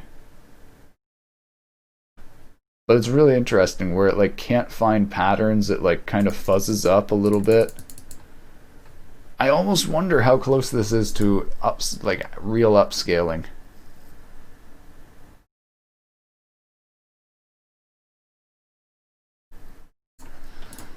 Noise texture. Let me try and find the big one. Blue noise.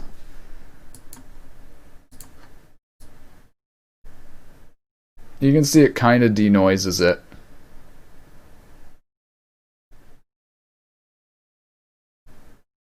It's like a small denoising. So the other thing is this threshold is constant right now. And like obviously the more you change this, the more it'll blur the noise. Actually, blue noise is bad because it's high frequency. Yeah, it denoises this a little bit too though. But anyways, this threshold, I believe, should actually be based off the contrast of pixels. Like, because then it'll actually apply this to noise patterns and stuff as evenly as other things. But yeah, that's the thing. I actually kind of don't want to touch this until I actually have it in like a game. because that's the main thing I want to use this for, is like 2D graphics and things. And I feel like once you actually like use it as a shader, it's not going to work the same as on Shader Toy. Or I find like when you use effects like that actually in production, it doesn't work the same as in the Shader Toy example. So another question, better I'll wait when you publish it. I mean, I could just publish it right now, but I want to kind of make sure there's no errors yet.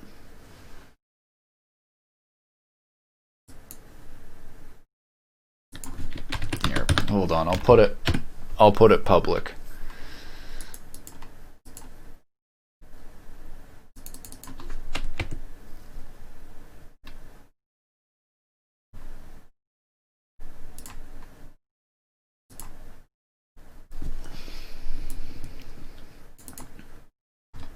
Alright, it's public.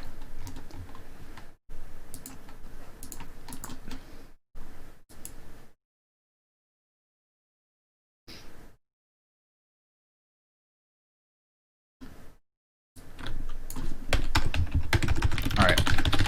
I really want to do this little game jam thing, so let me finish this. Well, not let me finish this. This is going to be a little bit. I need to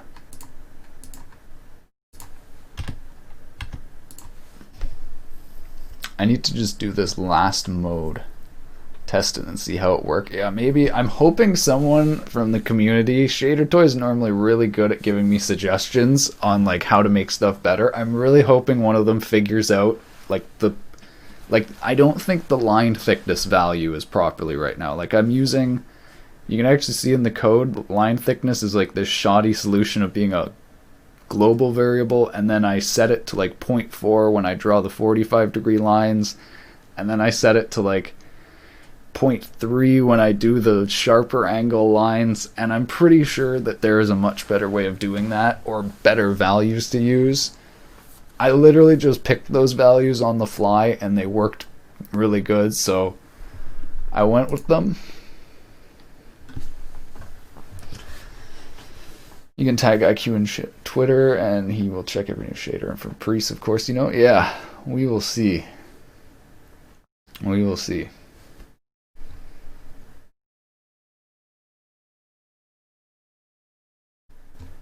Actually, hold on. I haven't used Twitter for ages. Maybe I should post this one on Twitter. That's a pretty good looking shader, I think.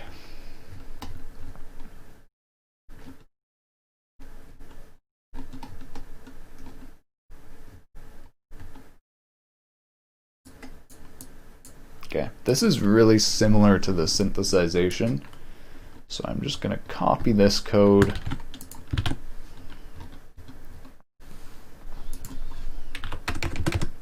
So what we do here is we find the maximum repeating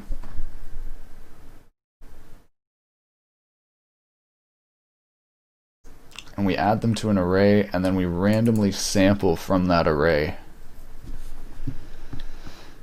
I'm just checking, is it exactly the same, or am I just doing this wrong? Synth2D, put image data.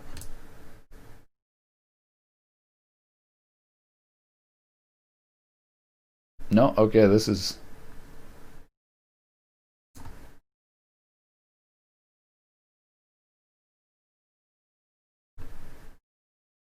Okay, this is correct. I just don't need this synth texture here.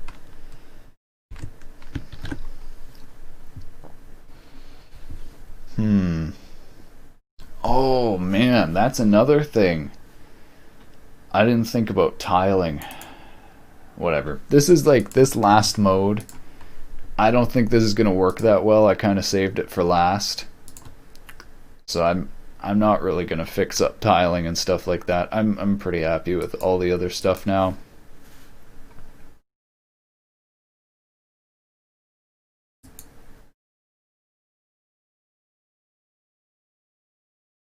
I know we get some water. Might have to poop. Ugh.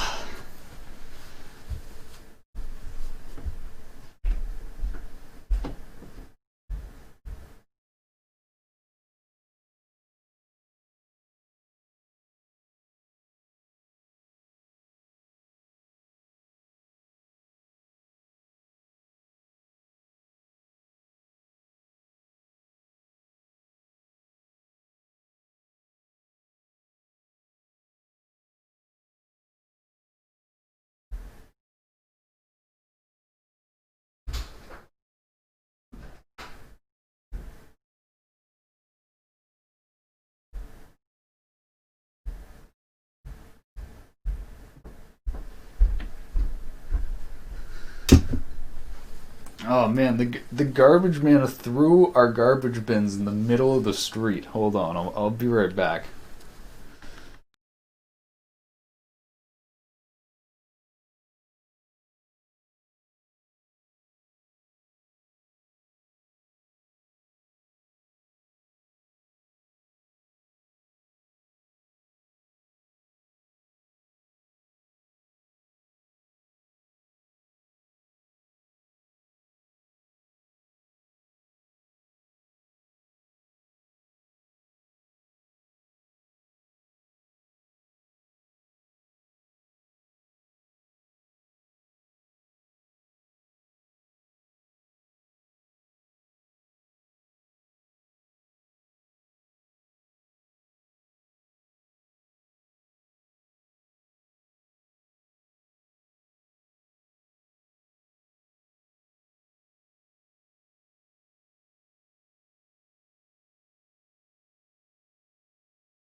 Can you tell me what is wrong with my code on Discord?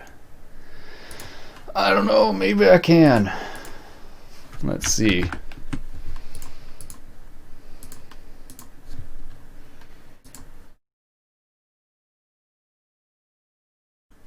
You can post code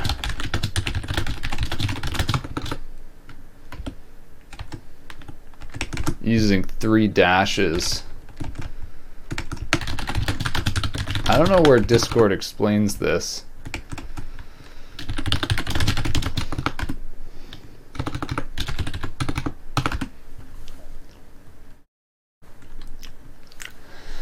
What error are you getting from that code?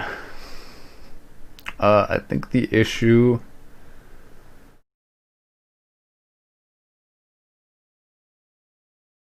I don't know, what is wrong with the code? The code looks like it runs to me. I think if anything you want new lines at the end of your printf calls, otherwise it'll all go on a single line. And scanf sucks, so I don't know what to tell you about scanf, but like if if your C tutorial is telling you to use scanf, it's probably not a good tutorial. I'm not sure if something changed with scanf, but as far as I'm aware, it's like a buggy mess.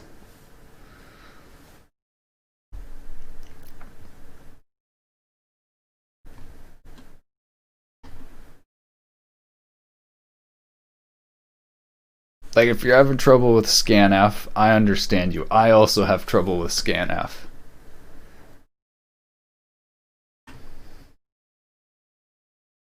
Okay, so what I need to do here, there's no tiling pass, but there's multiple transfer images, so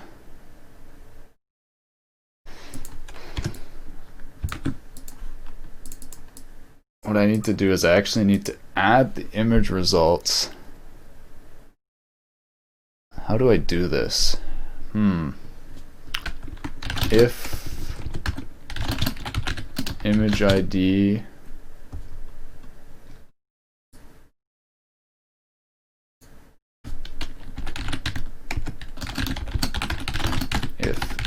id smaller than transfer images dot length.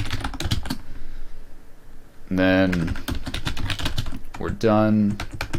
Actually, wait, never mind. If bigger than equal to, then we're done. And we go to the next step. And then actually, we need to convert the generated canvas element into an image. And that way people can copy and paste at least the tutorial to not the web app. The app do. Ah, okay.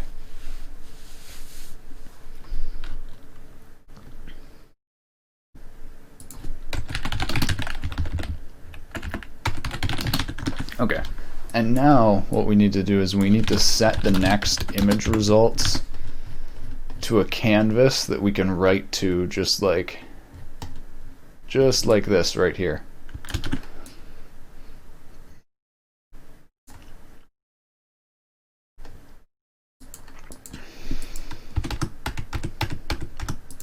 Man, I don't get in programming arguments on Discord a lot, but the other day I was just like, oh yeah, C and C++ and languages where you manage memory yourself have less overhead than managed memory programs like C# and garbage collected things like Java. And apparently that triggered a whole bunch of people who told me that those are faster than C and Java. And I don't know what the fuck has happened to programmers that they think that's true. Like, holy shit. It just got me thinking, like, like, I'm doing JavaScript here, and it's like, yeah, it's great that it manages memory for me, but I'm not gonna go around and say that this shit is faster. Like,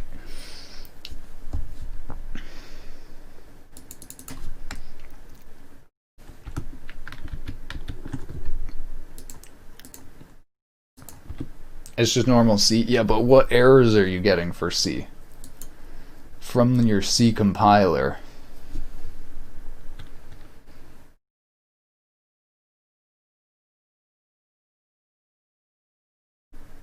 Oh my god, I think I can just reuse this canvas.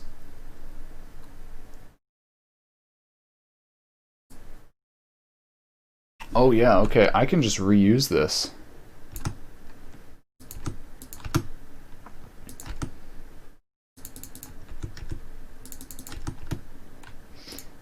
So then the image results dot push.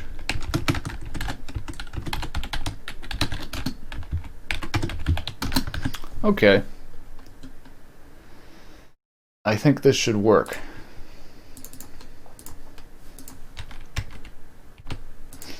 So I'm going to try turning this,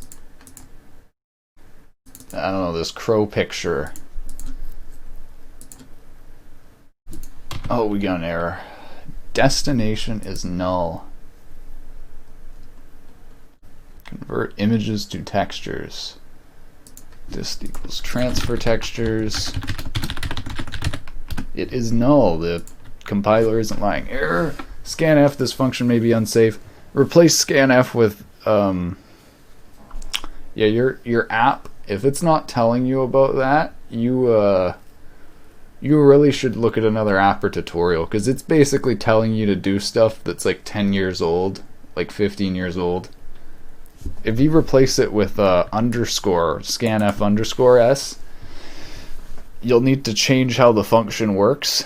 You'll need to add a length or size value before you call all the other stuff, which will be 20 because that's the size of your strings.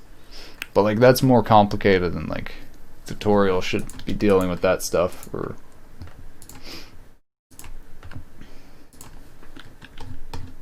Or app.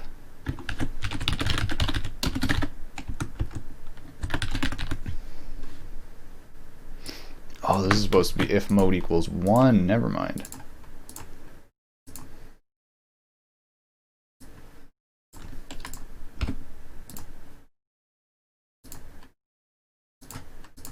Thanks for making my brain more explode than ever. You gotta find a tutorial that makes it really simple for you and doesn't have errors. Because, like, it's really how complicated it introduces it to you. Okay, what just happened here? It just stopped generating? Oh, I'm checking if it's bigger or smaller than synth height. Of course. Of course. This is supposed to be...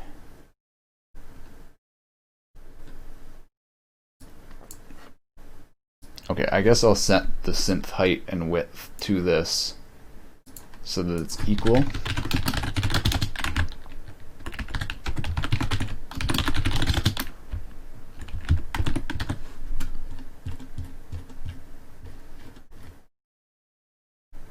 And then whenever I switch over the image here, I need to also change the synth width and height. Oh yeah, and I need to update.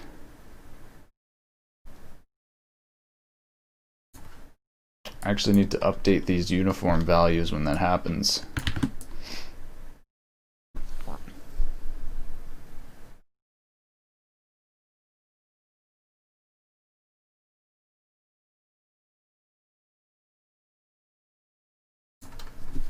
Okay, I gotta set this to 0.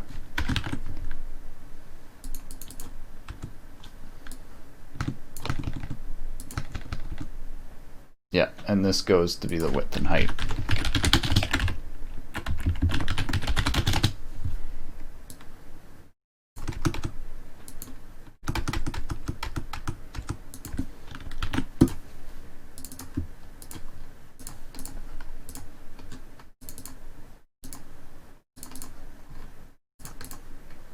So this shouldn't be that amazing. It should just pick very similar pixels. Yeah. Okay. So it literally, yep, it actually worked. That's sweet. So what it did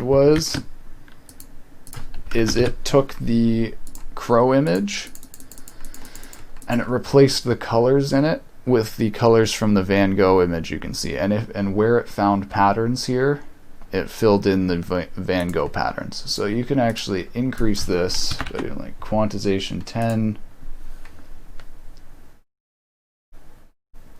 Oh my god, I think it actually works. Holy shit. So it transfers the style of the image. Wait a minute. Wait. Does this work? Like fully work?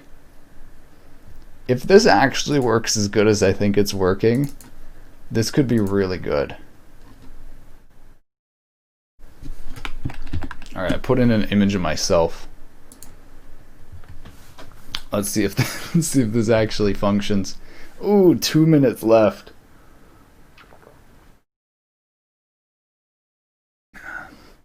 I think this estimated time is wrong. I don't think I programmed... Yes, so the progress is only programmed for mode 0 or mode 2. That explains it. So it literally isn't calculating the progress correctly.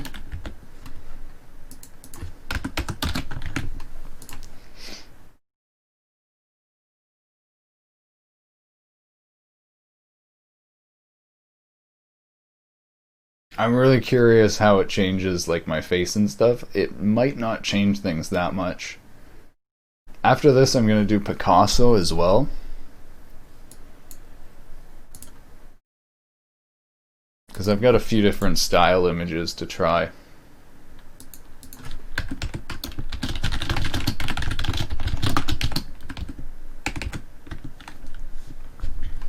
So this might actually be similar. Just transfer images here instead, and yeah, transfer images here. So yeah, this time left is wrong, but it does look like it's working.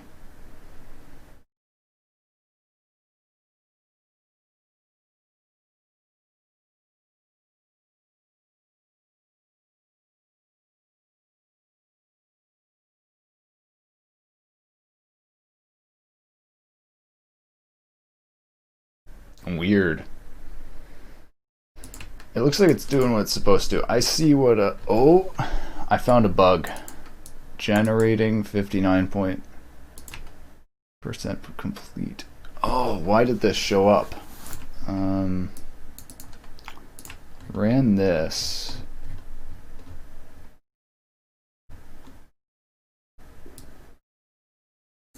Hold on, canceled. Oh, processing has been canceled.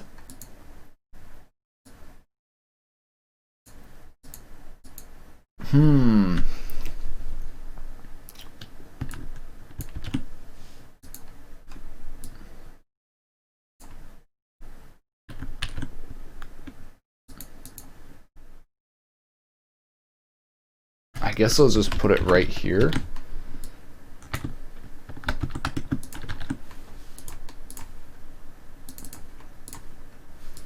Alright, hold on. I got another image. Should be good. I can't I wonder if you're allowed to show paintings that have boobs in them on stream.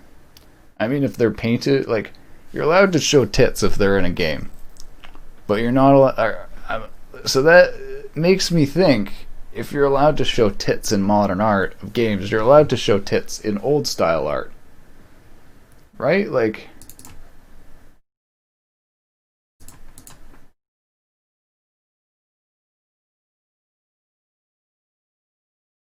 oh my god, this is gonna be disgusting. This is gonna. Oh, I think the estimated time left is still wrong as well.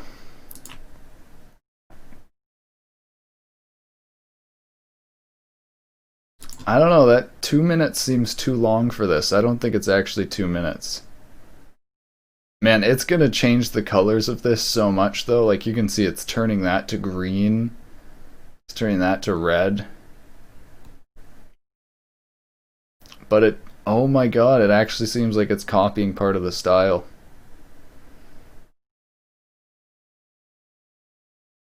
The key thing is if you can still see what the image is and still tell what the patterns are, that's the key thing, and so far that is true. Wow, it actually just turned it to a complete different painting. That's so good. That's amazing.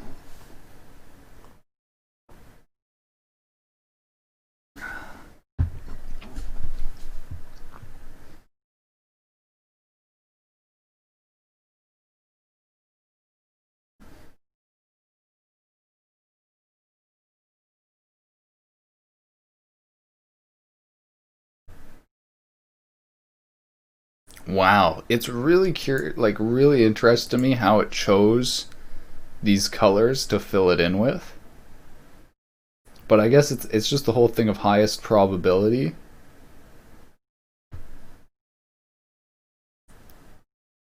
And you know what? It was pretty much right about the 2 minutes. That was actually really accurate. Oh my god, this is actually working.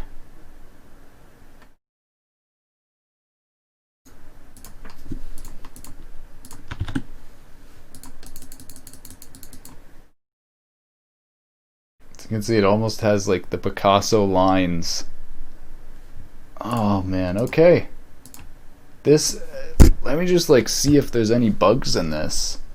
I think this is actually the point where it's complete. So one thing I need to test for is I need to check multiple images. So let's try including multiple styles here. And what we want to do is we want to make sure these work even with multiple styles. So that's good. That just combined two different styles of rooms. Let's apply that to transform existing. Oh yeah, that is actually, huh.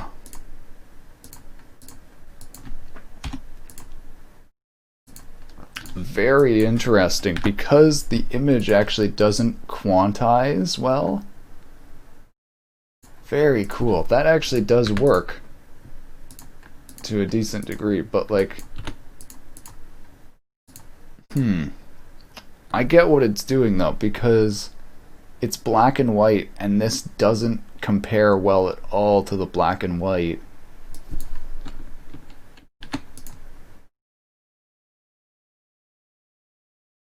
then it detects those patterns. That's actually so interesting that it detects the eyes and the beak here. And then yeah, once you go past the 50% point, it just gets noisy. I want to see if I can try and get a nice point where it actually fills in details.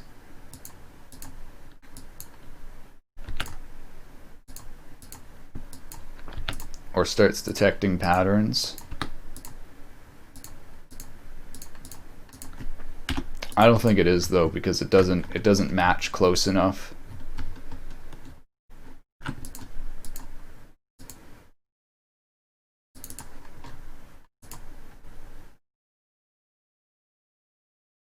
What about doing the Van Gogh image in this?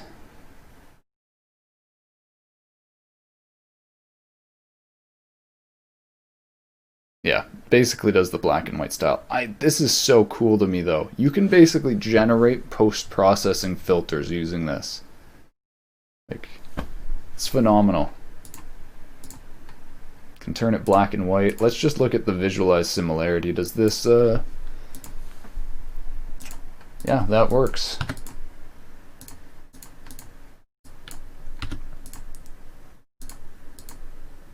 Just increase the pattern size a little bit. Oh, this might actually be incorrect. These look exactly the same for both of them. Yeah, these are both exactly identical. So I need to actually fix that. Let me try this again. So let's try one with eye and the other one with the trellis. So they're both obviously different. Oh yeah, that's definitely broken. Okay, what is it doing here? So it has the proper trellis right here. And then for the eye image, it's I don't know what it's doing there. Let's look at the code. This is good though. This is why you test stuff. You don't know if there's bugs. You don't know. You just don't know sometimes. Alright. Oh, well, first of all, this is bad. It's not supposed to output that there.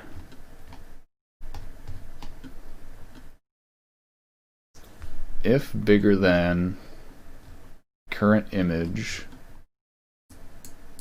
that's generating, it stores the value in the sim buffer.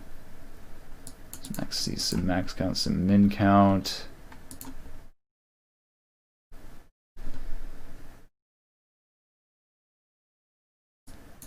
Background canvas. Oh, wait. What is this background canvas?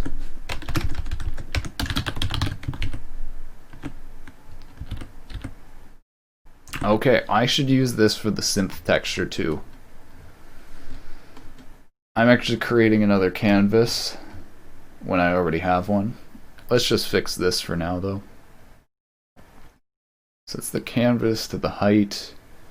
We're doing some classic rubber duck debugging, so this is all good. This goes through the current image, goes through the sim buffer. The sim buffer doesn't need to be reset because it just sets the values here. It puts the image data, converts this to an image and puts it in the image results,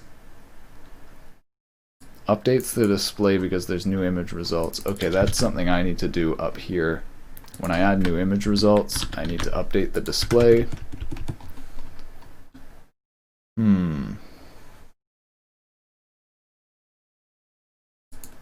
Image ID ++.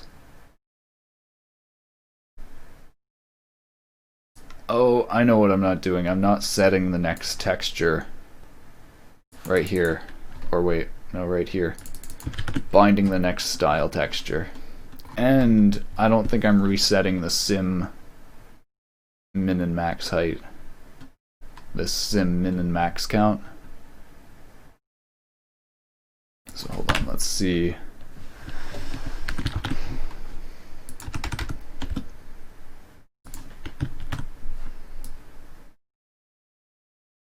What do I initialize these to? We just need to copy that initialization, and then it should work.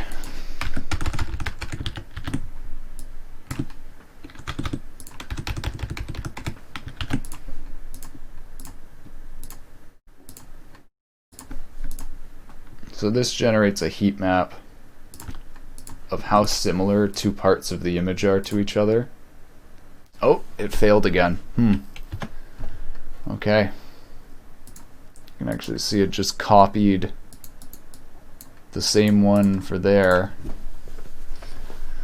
So what was happening?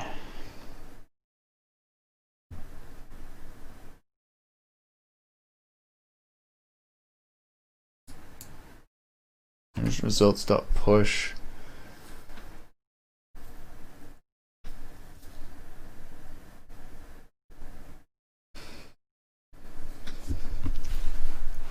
I set the next width and height. Then I bind the style texture. Set the sim min and max count. I think that's it.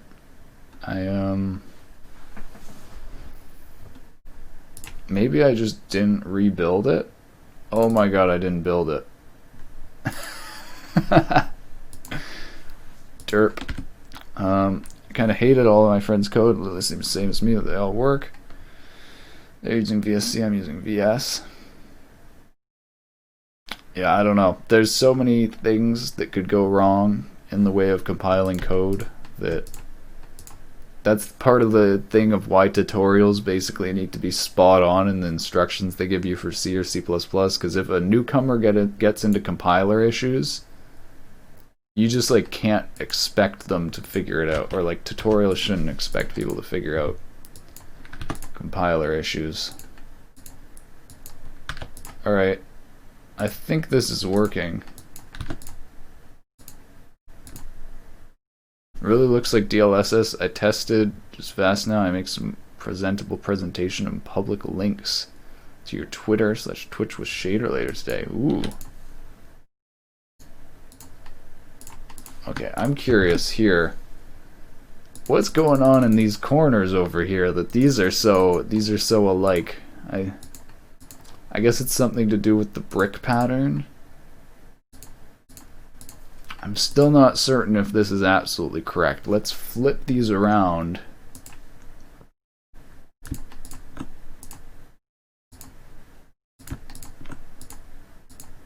Okay, maybe let's do a different one. I don't know, maybe let's do the sim test along with the trellis.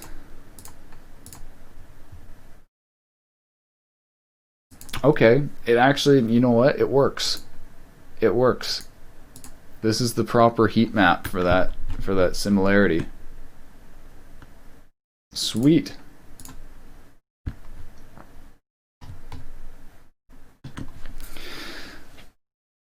Meet on local forums for promotion your code. Alright. It's I don't know if it was my code. The universe created me, and then the universe created that code then? I don't know how it works.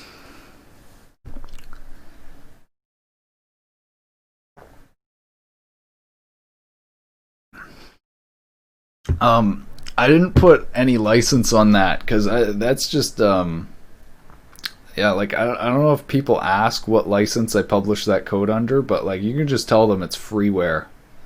You can just use that for commercial or whatever. Yeah, no license is no license. Yeah, I actually think I need to specifically put the message saying it's CC0.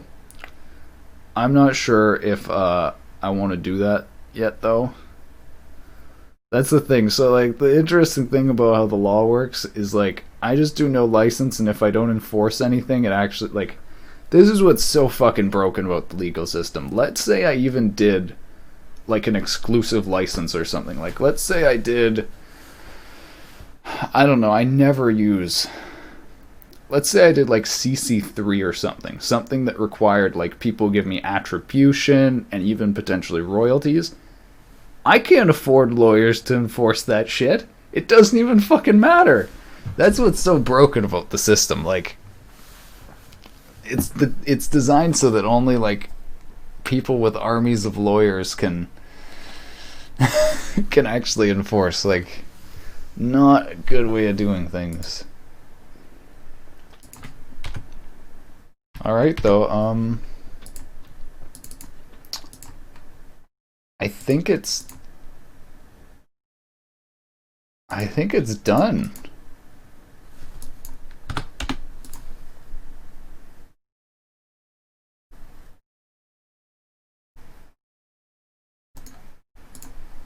I want to look at this similarity map. What is it finding these areas as most equal? These triangles here are like way more equal than other stuff around.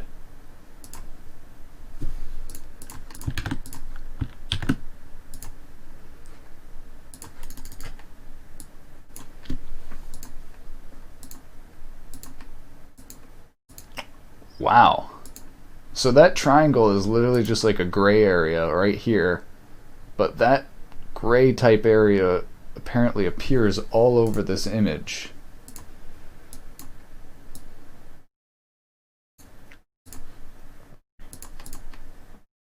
So this shows up all over apparently. It's so weird having it find patterns that like you then need to find manually with your eyes. It's pretty good. If you want to know when to put your code, use GPL. Dude, GPL is the one where other people need to publish it under GPL, right? Open source projects separate code base on license. They can put together any other license code with no license. No one care, of course, but big corporation can charge for this if some project based on your code become popular. Yeah, that's the thing. I don't know. Maybe I will put little. Let's put the little MIT thing up there.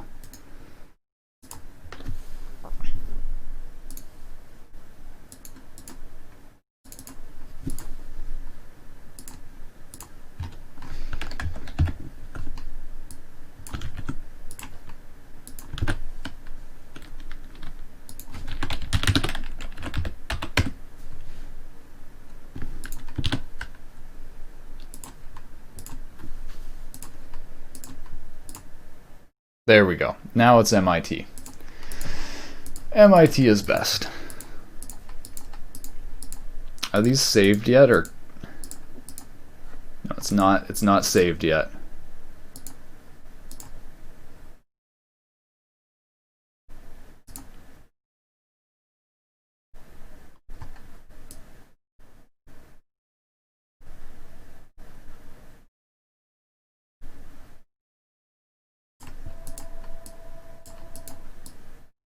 Okay, hold on. Phone call anyways, I'll be right back.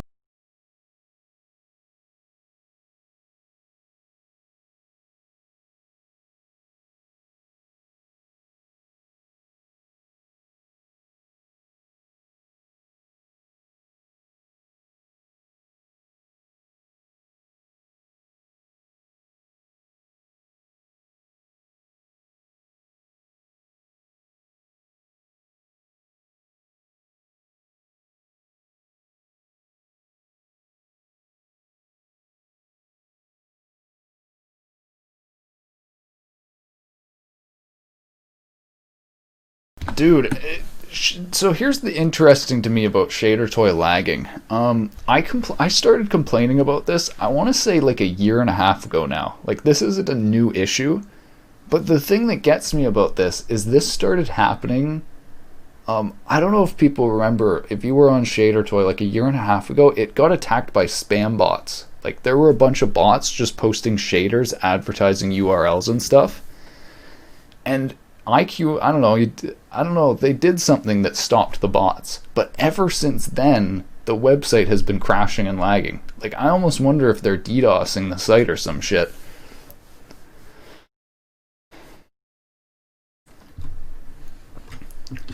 Share toy holders just force people to donate more to the Patreon? No, I don't think so. I think they do very... Shader could not be updated. Oof. I think,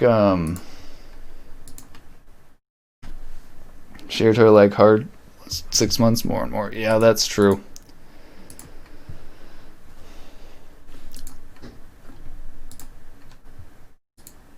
Hold on. Be right back.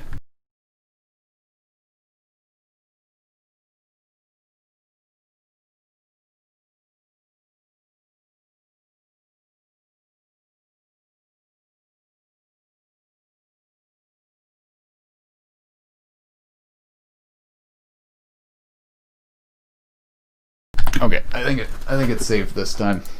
Yeah, we're good. Okay. Oh my god. Praise the Lord. We're finally finished this synthesizer app. Yes. I need to add a little credit thing down here. It says by Ethan Schulman. I need to do a little video tutorial, but I don't know if I don't think I'm gonna record that right now. But there's gonna be like a link to a video showing how to use it. Am I missing anything else? I think I could fix up the UI. I still think I could add capital letters here, or like I could bold this or something. Could underline these or like, I'm not even certain because I think this is pretty clear right now, and I don't even give a shit about the UI anyways. So I think this is good. This is basically most of the apps on my website. If you look at them, this is what they look like. Like, I've basically tried to have a consistent style. If you look at my blue noise image generator, very similar style with the dark background and just white text.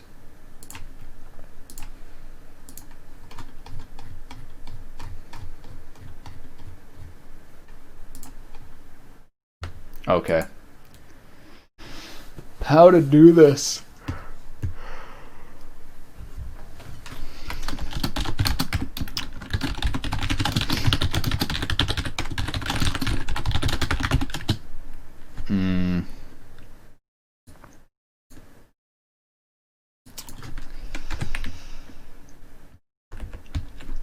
How do I want to format this? Because I want to have the link for the video tutorial like ready.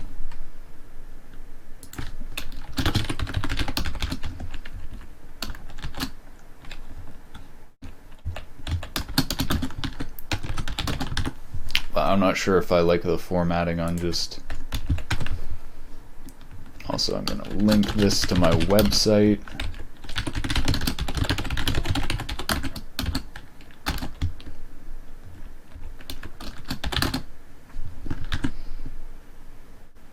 Or maybe I should just do like a Zalos.com link, I think.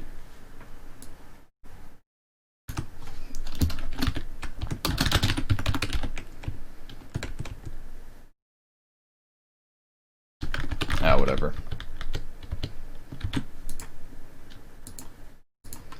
How does this look?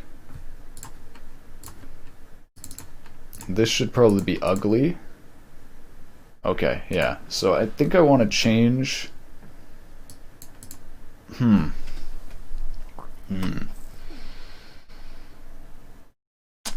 Need to color these links something nice, and I kind of want to have this so that like it goes down to the bottom. I think I can do this with float bottom or something.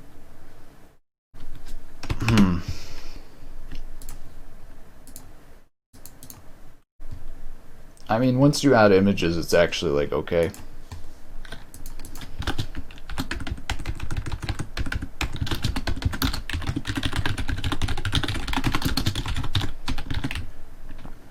Okay, so I'm going to change the text color. I'm going to try pink.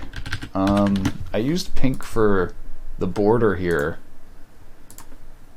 I feel like pink might work with the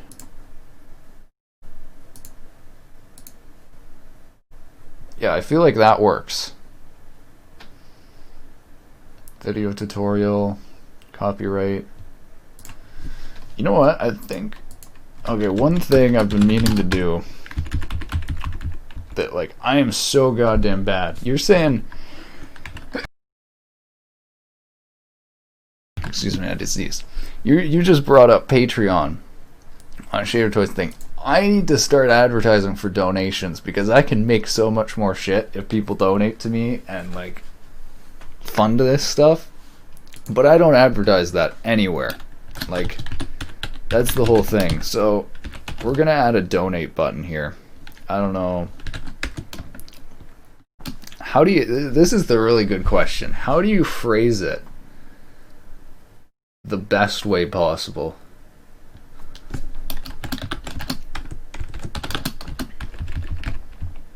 Because I feel like donate is a really bad way of phrasing it.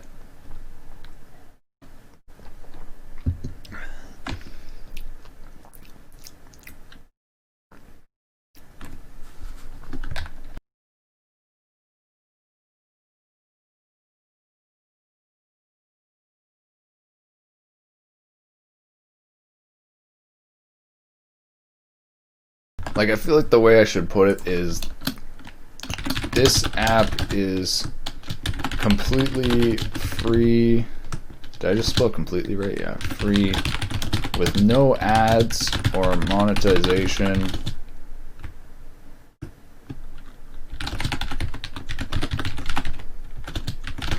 To support development, consider donating.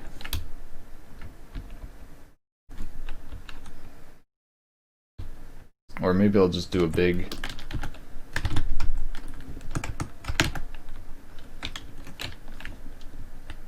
donate to support development. Okay, how does that look?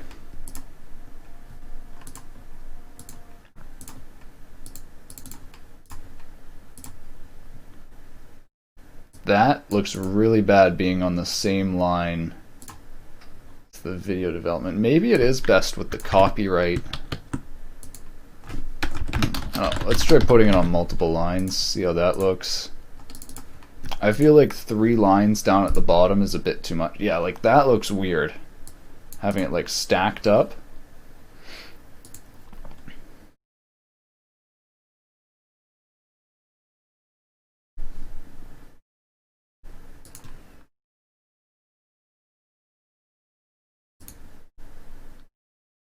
Okay, so I think I'm going to do this right up here, and then we're going to do video tutorial / copyright.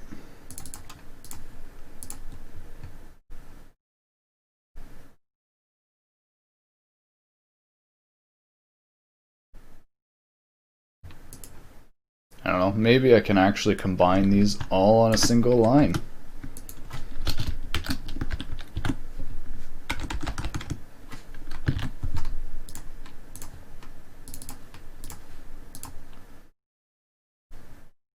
No, definitely not.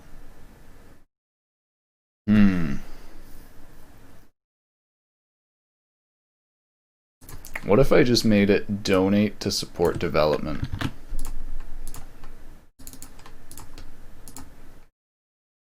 Donate to support development. I think that's good. See, how does that look on some of the other pages? The pink is a bit too bright, I feel like, but other than that, I think this is good. Maybe make this a little bit, make the text a little bit smaller here. So it's just not quite as big.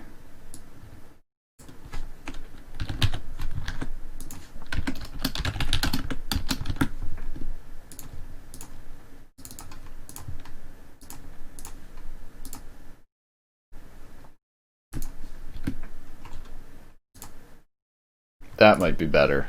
Now let's try a less in-your-face color than pink.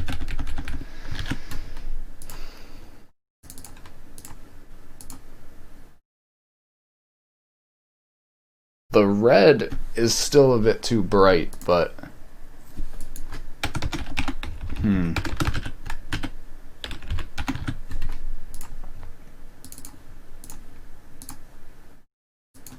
oh, okay, that purple I actually think is good. That's good. That's like a classic hyperlink color right there. I almost like that, the old school style.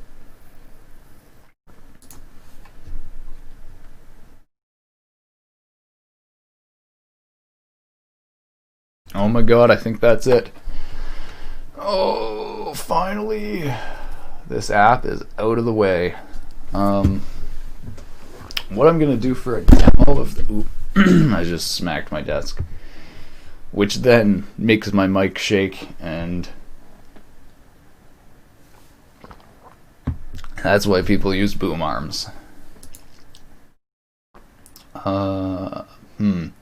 So what I want to do for a demo is actually take like a game texture from like textures.com. Actually, I already have a texture, so hold on, let me just do this.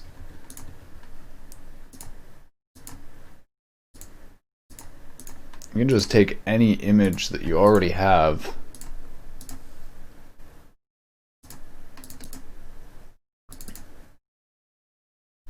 Okay, so we also have normal maps here. I'm not sure which one of these I want to do. Mud, stone. Let's do ice. So we got an ice texture.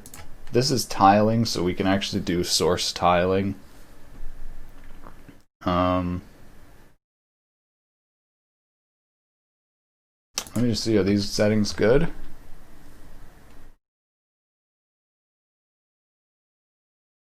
Alright. So you can see it's got a ice pattern that it generates. So let me try making this smaller, more chaotic.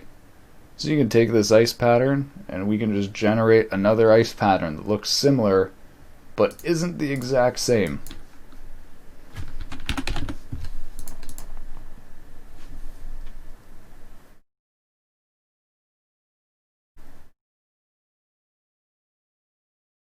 And let me try and do a really good one of these.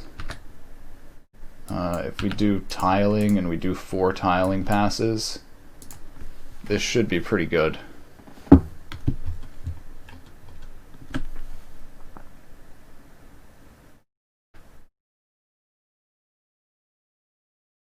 Oh, maybe not. It might just repeat the actual, it might delete the cracks in the ice because they aren't repeating enough. Yeah, it's just repeating this line down here because it doesn't loop.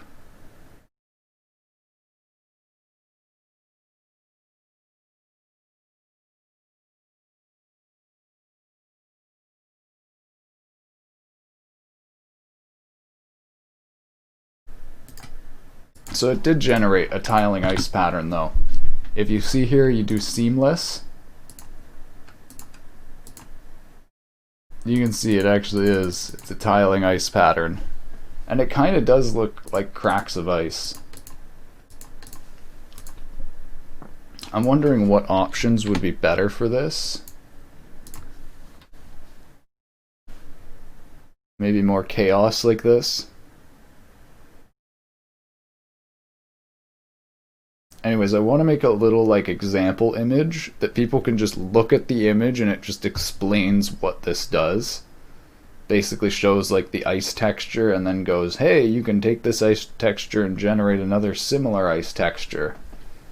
But it's not the same ice texture. So if you want to like take assets for games and extrapolate those to more assets,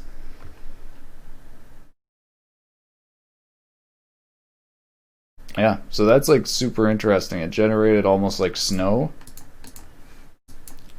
Let me see doing it perfectly. Let's try looping it perfectly. It should have some seams and errors here, but we'll see.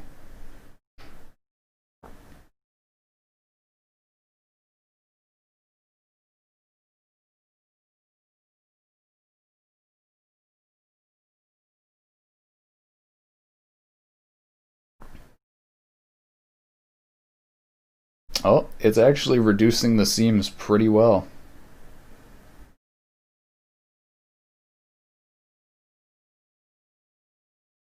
Okay, so now what I want to do here is I want to show this compared to the original texture. So this is what we generated. Oh, it's actually not perfectly tiling either. It did have an error. You can see it actually has seams along the tiling point here. So this is interesting. It generated a good looking texture, but it didn't tile it properly because like the constraints of the way this image is.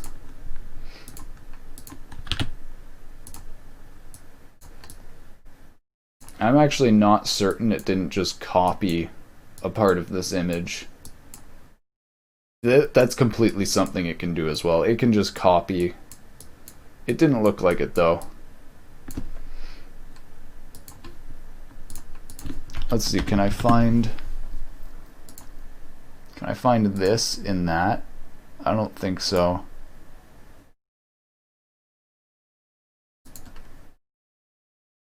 Very nice though. Generated a nice ice.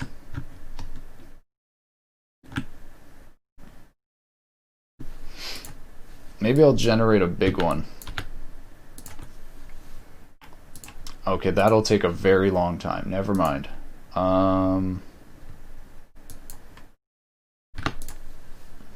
What about that? Just 2 minutes?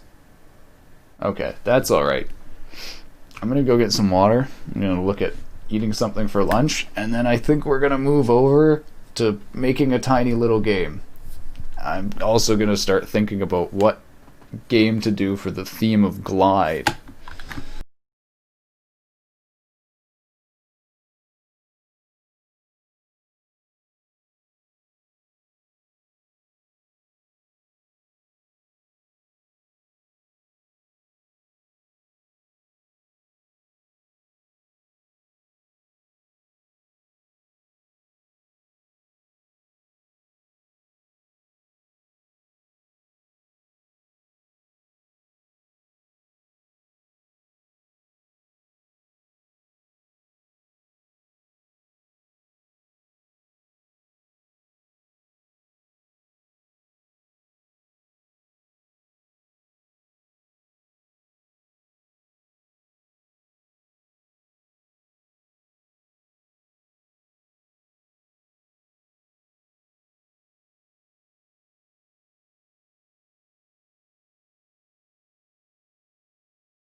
Interesting. It's not able to link up these consistencies. Or like it's kind of linking them up, but at the same time it's not.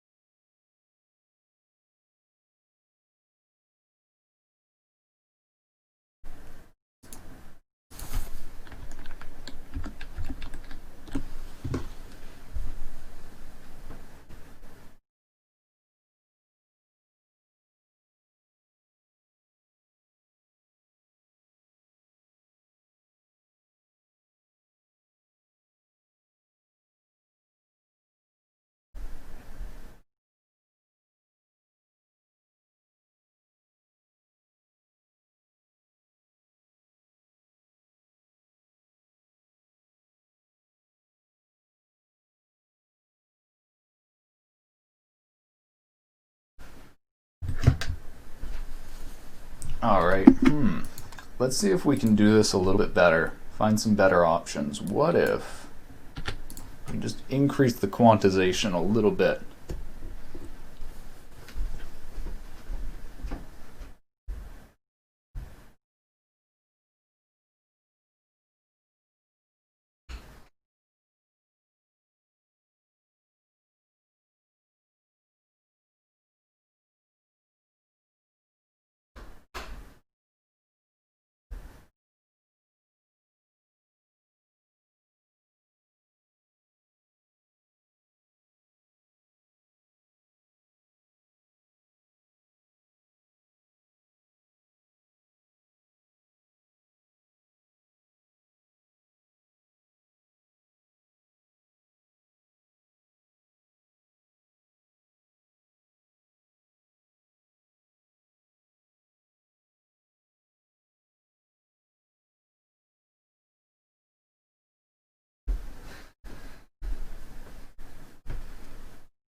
How's it looking? Oh, this is a lot better.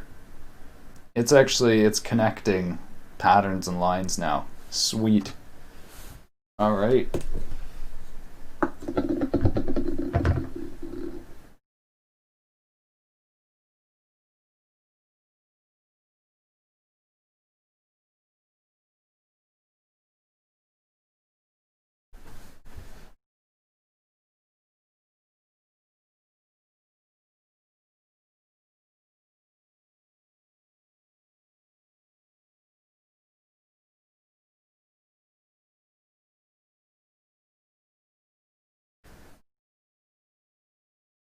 Ooh, I'm very happy with this. This is actually generating a coherent pattern right now.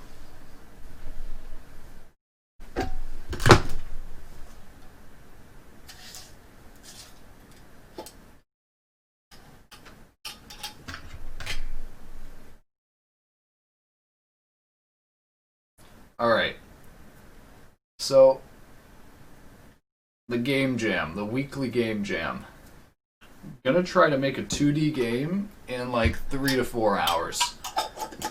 We're gonna think about the game idea first and actually plan this out.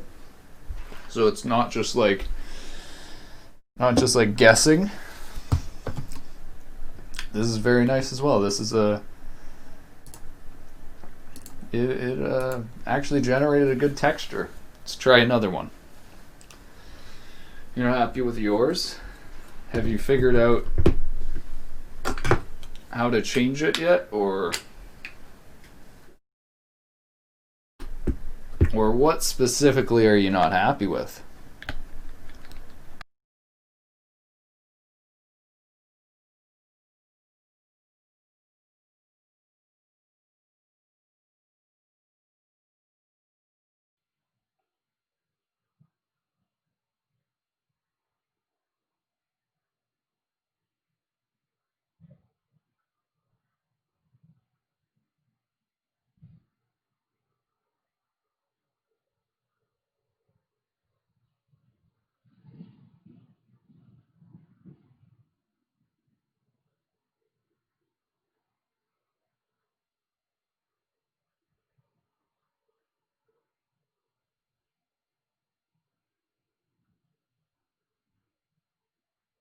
They're using Visual Code and I'm using VS.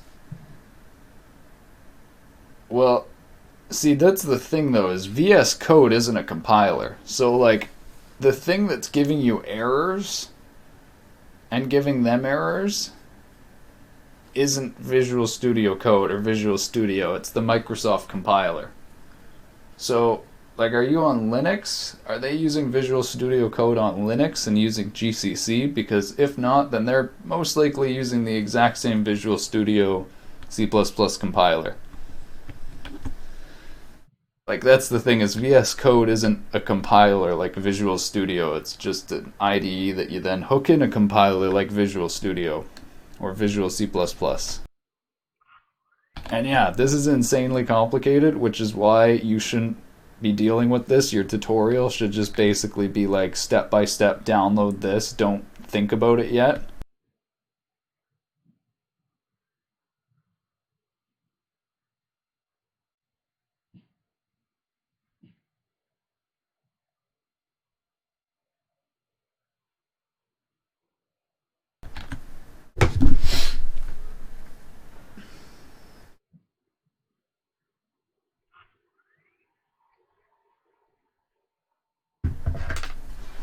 Alright, interesting. I'm going to try expanding this to even higher. Let's do pattern size of 12. How long is this going to take to generate? Ask my friend to send his code to work and try it on my Visual Studio, and it says failed. Yeah, what failure does it give though? And it shouldn't be like actually based off your like getting it to compile. Like, getting Visual Studio to say successfully built, that's not even your goal. That could still have bugs. Your program could still crash even though it compiles. Like, just because Visual Studio says success compiled, it also doesn't mean it's a working program.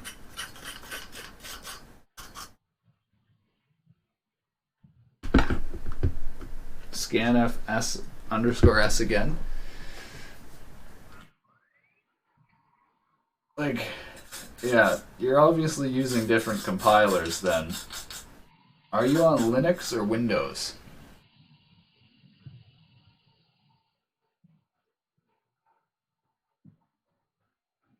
Oh, wow, this is generating a really nice ice texture right now.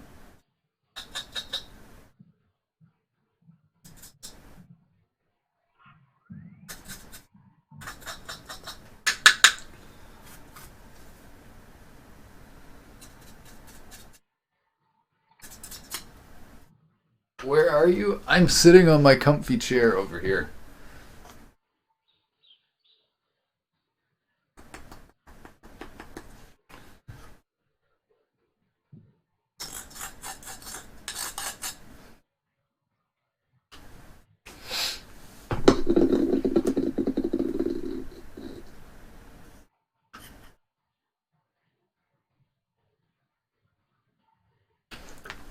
So,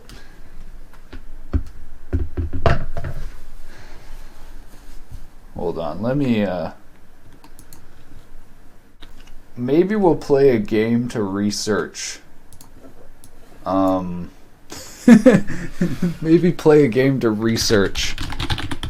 I'm gonna watch a video maybe on Super Meat Boy, but I almost feel like playing it is better research for the game we're gonna make.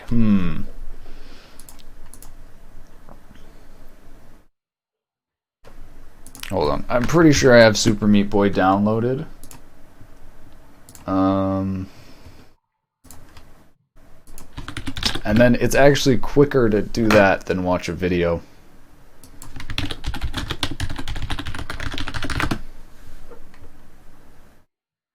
Java Flash game. I wish you could still run Java and Flash in browsers. HTML5 games still haven't caught up to the quality of Flash. Pretty sure I have Super Meat Boy installed. Oh, no, I don't. Okay, whatever.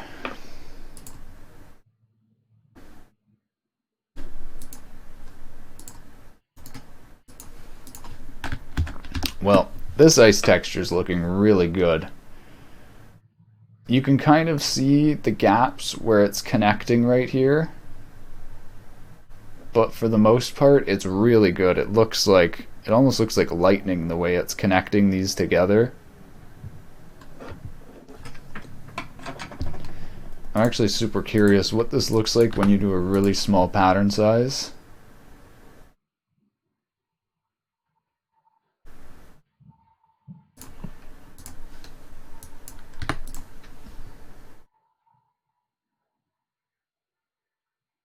We will see.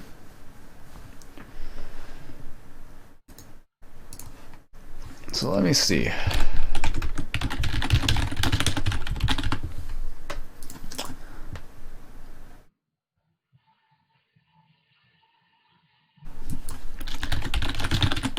What kind of side scroller has the type of floaty gameplay I'm thinking about? Yeah, I don't even feel like I can use another game as this example. So it's my problem is a problem or nah?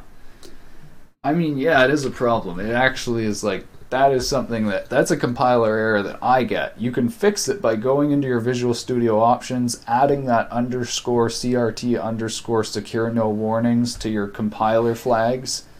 But like, I don't think you know how to do that because that's pretty difficult. It's like, you need to understand how your compiler is actually working then, and you shouldn't need to do that at this stage. Like, that's what I'm saying is, like, you shouldn't even be using scanf. Like, the solution to your problem is really convoluted and complicated for a beginner to do. Like, the better solution for a beginner, in my opinion, is just to not use scanf and use a tutorial that uses fgetS or something. Sixth synthesis. Okay. Alright, this one sucks. You should have seen what it just generated. This one is like garbage compared to what just what just showed up before. I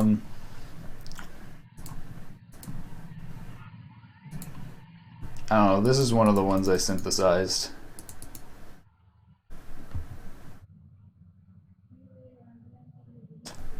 Is that ice? Yeah, so this is the source ice image. And then what options did I have that looked really good? I think it was like this.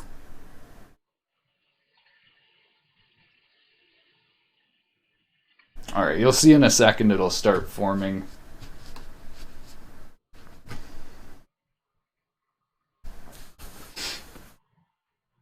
So the scanf is bad. I should learn how to use... Yeah, you should learn how to use scanf_s. But that's the thing. If your tutorial told you to use scanf and didn't tell you to use scanf_s, it's probably a really old tutorial. Oh yeah, then there's SN_scanf. Is SN_scanf on Windows too? Like, what's the difference between SN_scanf and scanf_s? Like, isn't SN_scanf the more portable one? It's like... Alright, anyways, you can see here, very nice ice pattern. Actually beautiful. Like, this program is working better than I expected. Oh yeah, said who? Did you see my HQX filter?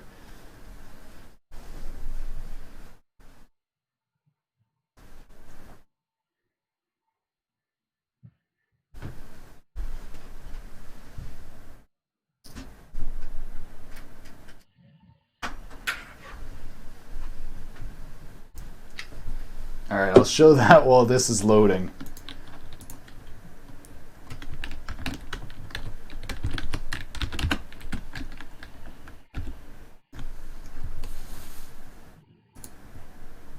So pixel, HQX.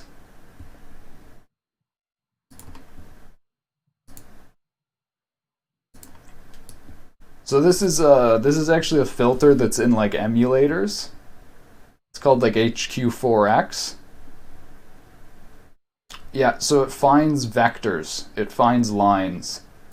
And actually one thing that I think is an issue is you see how these get small? These little points get small. I actually think the way it's supposed to be like actual HQX is like this, where there's circles, but I actually need to do something where I like shift the line thickness based off how many similar pixels there are. Like right now the algorithm's actually pretty similar. It just finds diagonal pixels that are equal and then draws lines connecting them. But dude, it's actually amazing, I think. Like, look at how much higher quality it is.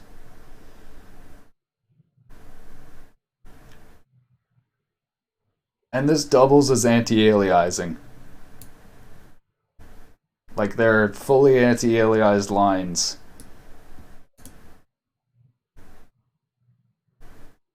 I wonder how much this relates to FXAA. Wonder how it looks in a real game. Yeah, like I tried to apply it to some textures and stuff here.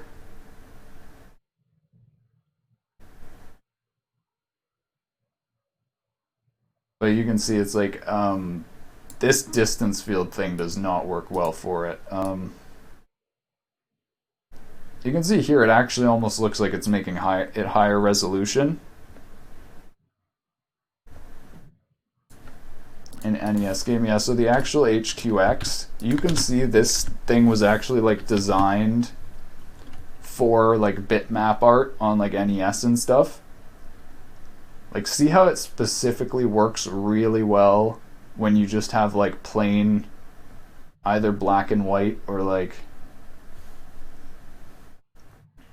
Anyways, I think my algorithm actually is doing something new here, because this is limited. It uses lookup tables and ends up being limited to like 4 times upscaling, because the lookup tables get bigger as like you scale it up more.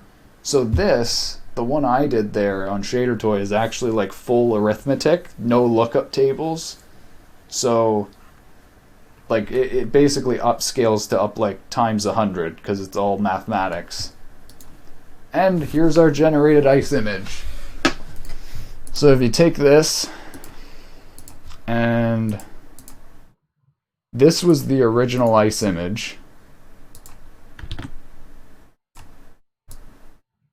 Hold on, I'm trying to find a way that we could like compare these.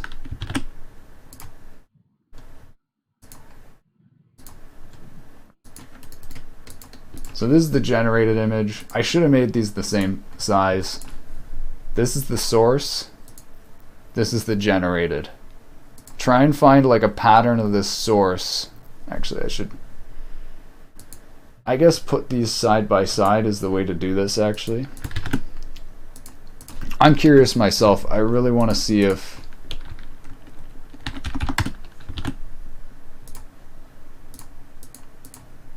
also let me close these old images.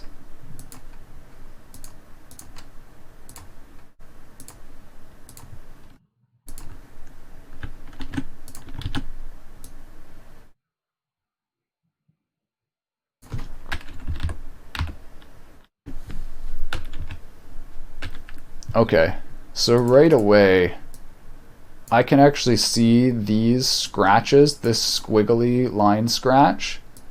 This right here you can see is right here being repeated. Like the exact angle of this line going through this one is right here. But like try and find repeating blocks. Like this big block right here, it's nowhere. Like maybe this smaller block shape. So look at this. It's literally generated a new image that follows the same texture pattern. Is this not as crazy as I think it is? Like, this basically means that you can just generate textures from textures. Like, who needs artists anymore, right? No, I'm just kidding. You need the artist to originally create this and select the values and things. Is it AI? Like, that's the thing. AI is such a stupid term because, like, all the computer programs you write is AI. Like, artificial intelligence is just, like, as good as people say it is. It's Markov chains. It searches this pattern size is the here. Let me show you the picture that I use as the example for how it works. This trellis, super simple pattern. I should actually bring this up. Let me zoom in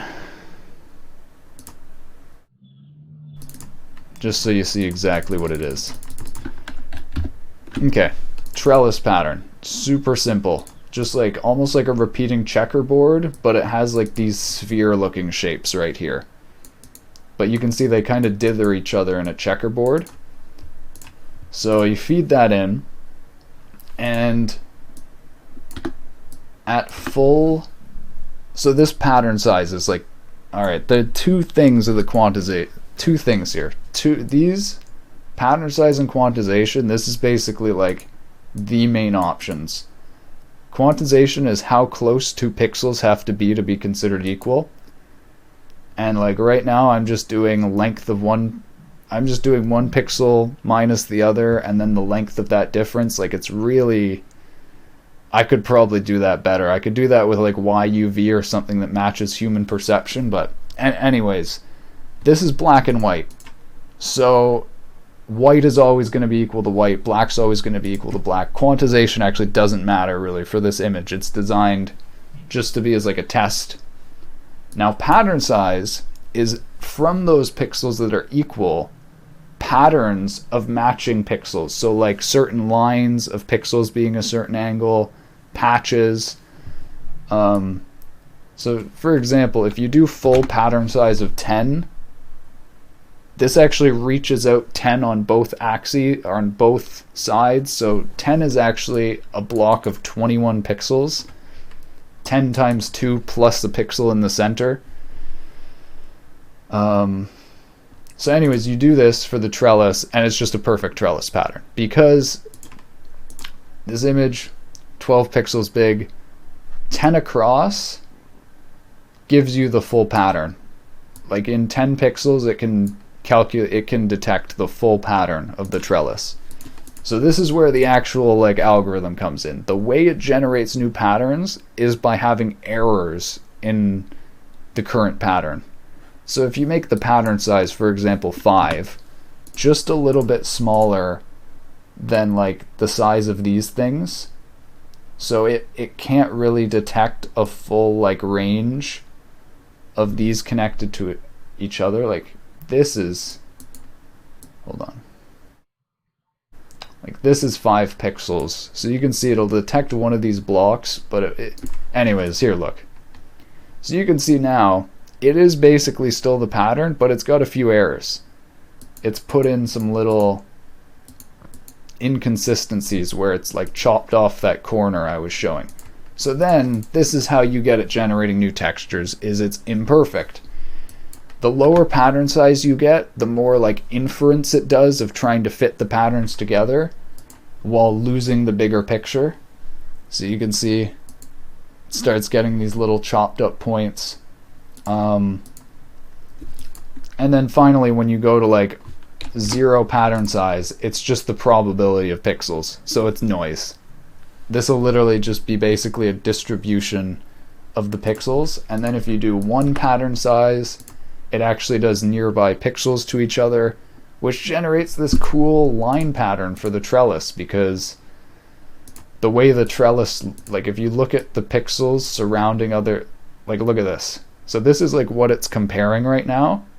You can see how these small 3x3 blocks can be interpreted as like these lines. So basically, long story short, you make it generate large repeating patterns and it'll just repeat your whole image perfectly. You do small patterns, it'll repeat the small parts of the image while combining to a different, bigger image. And then this is the key part. This is the part I think that like is the thing for game dev. I don't know if I already showed this. If you've got like rooms, like this represents like a game map, for example. The black is where like the player can walk. You go and run this and it'll actually connect them in like a map. So you can do procedural generation from examples. So I could create a map of how I want the map to look, and it should be able to procedurally generate a map very similar to that pattern. And then, okay, here's the main thing. Let's say, I don't know, here's a good example, terrain. Let's say you want the terrain to repeat. You want it to loop around and be a perfectly tiling texture that you can repeat. This terrain texture isn't actually tiling. Like it's got these black edges on the side, but like this stuff wouldn't connect with each other. But if you do synthesized tiling in this, and let me just make sure the options here are good enough for like the pattern and quantization. So what this will do is it'll go the first time here and it's not tiling, and it'll repeat however many times you want it to, fixing up the seams. So each time it actually goes over there, it's actually fixing up seams in the image tiling. So you can take an image that's not tiling and tile it. So that ice image you just saw it generate, it didn't just generate an ice image, it generated an ice image that tiles automatically. You can take things that like don't normally tile, like a picture of a crow's face. Okay, yeah, so this is this is the thing. It works, except you sometimes don't understand how it works. The majority of this image is just like blank background here. Like it's just like there's nothingness, like it's feather. So when you generate from that, it takes the highest probability, which is the blank section. And that's what it figures out how to tile. So If you set it to perfect, like low, if you set it to zero quantization where pixels have to be absolutely equal, you'll see it actually puts together the images exactly because the pixels have to be exactly equal. And it still tiles them pretty well in my opinion. Like you can see it actually fit together pretty well. Did shape filling alright, I think. And it's tiling. So I have a theory actually. If I run this like 20 times, will it just get perfect?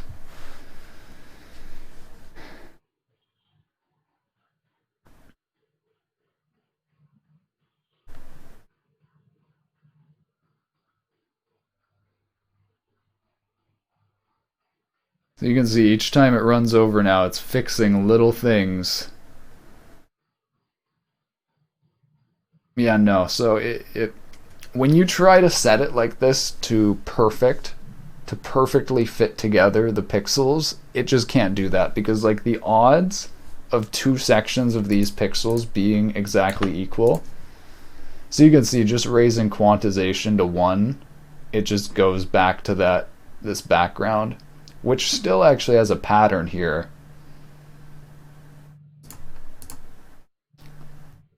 Hold on. There's a way to get this actually generating pretty good. This might be it. I found, so this is the thing I like about the program though. It's really dependent on what settings you have. So it's like even if it doesn't work with the one setting you have, you can just go and try another setting and there's most likely a setting that works. This is really weird. It's perfect. It's generating a perfectly tiling pattern, but it looks like bricks made out of the crow.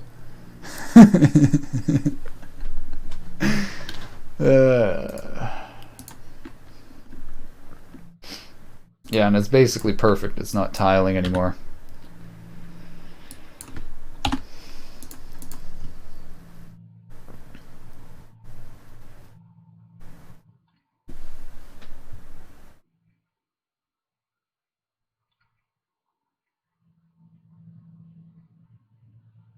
This looks weird how it's like, you know what, it's still not bad. It's like a crow's face on a crow's face. But yeah, if you feed it an image like this that really doesn't tile, it's gonna have an issue tiling it. Like that's kind of the thing. It's like it's not a silver bullet. It's not gonna perfectly do this or that. Let me try 0.5. Interesting. Now it did it like perfectly. So yeah, it's like it's a double-edged sword. If you do too low, too perfect quantization, it just does like a perfectly flat cut between two images like that because it's in like there's nowhere in the image that will tile that it can find.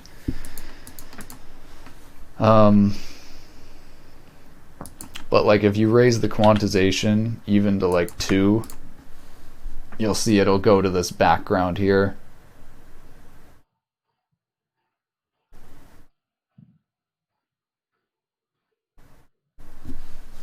But for example, the eye image I did the other day, this tiles like perfectly for some reason. I don't know what it's doing, but you'll see it likes the eyes.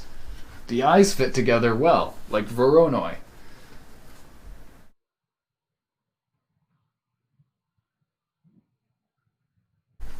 And there we go.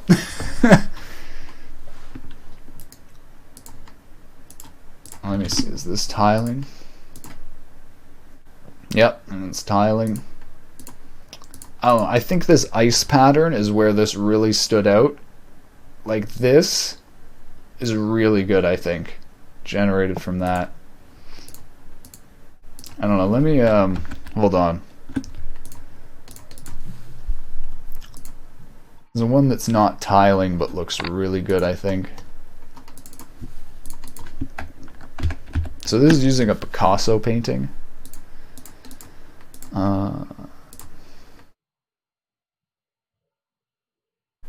Okay, So that's actually mostly copying. So hold on.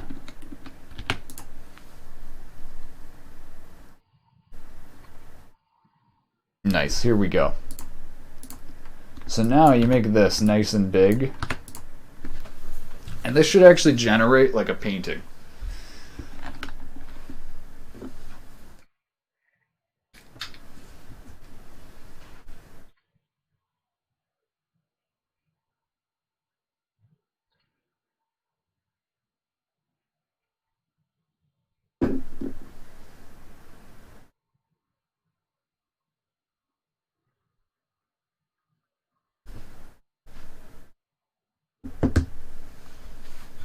Yeah, but you can see. Okay, so I chose a low pattern size here on purpose. You should be able to see it actually repeats a whole bunch of these tiny patterns here over and over again because it just likes the patterns.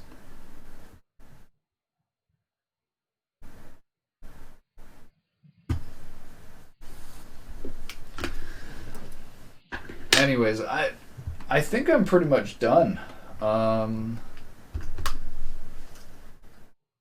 I keep like, man, it's so weird when I get to the very end of an app like this. There's like bugs. There's always bugs, but you don't know until you find the bugs. So it's like, what to do? Anyways, gonna be shifting over to Ludum Dare practice. Something I have not done for like very long time. We're gonna do a bring this up in a second. We're gonna do a little game jam just to practice. Okay, so this is bad. This is bad and good. You can see it's actually repeating. It basically gets stuck in a loop. It just finds one of these patterns that just has a really high probability, and it just keeps hitting that probability over and over again. So that is a very real issue, and the only way I know to fix that is just to up the quantization like this, and it'll make it more fuzzy, but it'll actually switch up the patterns, or it should. Anyways, we're going to be trying to do this game jam theme of glide. Gonna try to do this today. Just make a small 2D game that's basically able to be done in a few hours, just to practice doing game jam stuff. I've already been thinking like what to do with the theme of glide.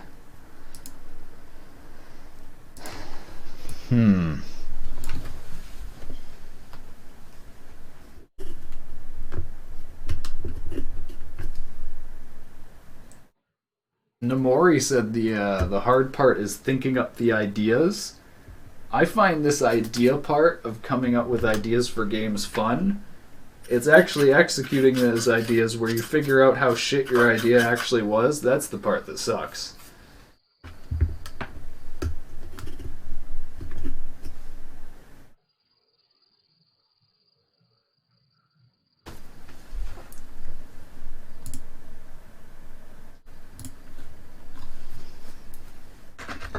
So far, I think I have the most generic idea ever for Glide. A side-scroller game where you have some glidey type of physics. Or maybe a skating game or something where you, like, skate across ice.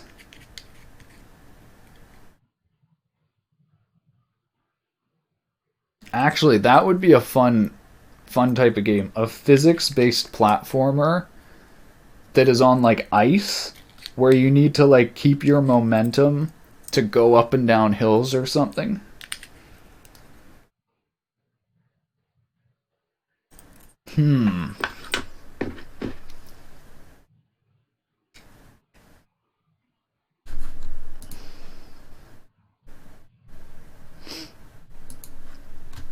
Basically just a procedurally generated world that's a bunch of hills.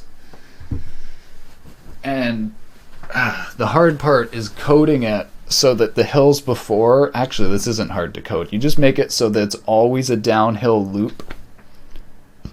I gotta I gotta think about the physics of that, because if you make it so that the hills are all equal as before, there's no like, what would the actual challenge be there? Like, I'm thinking almost like skiing, where you like press a button when you're going down. All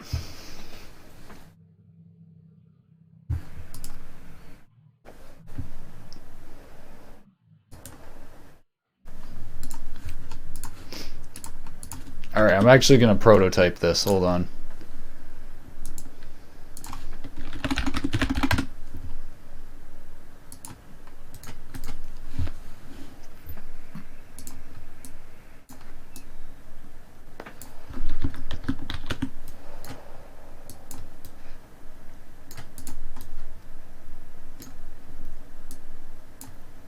All right, so imagine you got like a hill. Your player needs to get enough acceleration going down the hill to get up the next hill. Where's the challenge in that?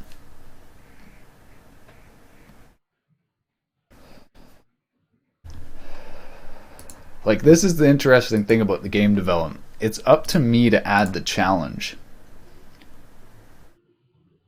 Like, I'm almost thinking there's like jumps. Like,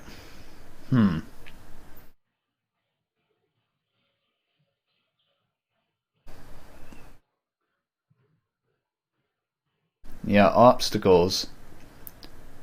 So you have to jump, and then maybe if you jump, you don't get the acceleration of downward slope, because then you just like smack into the ground.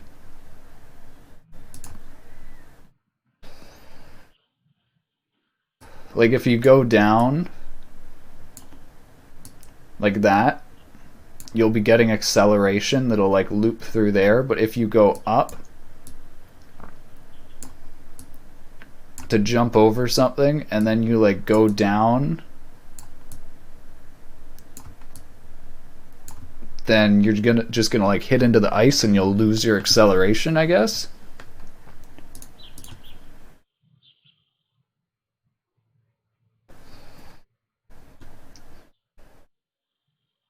I kind of just like the idea of just having an AI just paint for me.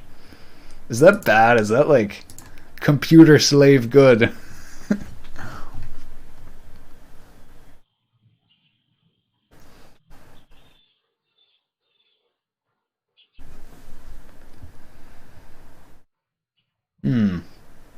Oh, you know what I was thinking about doing though? The next step of this, I think, would be doing an audio version of this. Not images, but audio. That would be really cool, I think.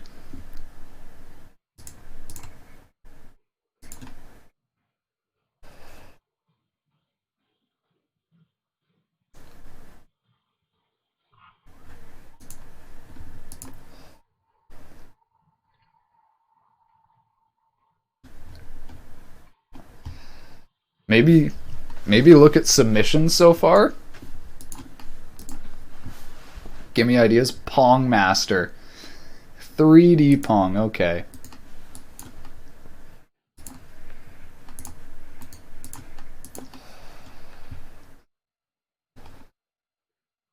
Hold on, is there a web version? Oh, I thought I saw. Oh, this guy is. I'll play the play in browser ones, I think.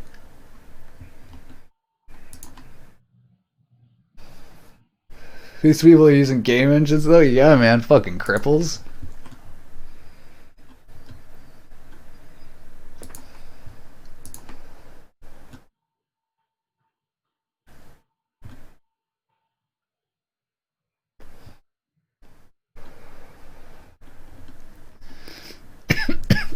You know how I know this is made with Unreal Engine?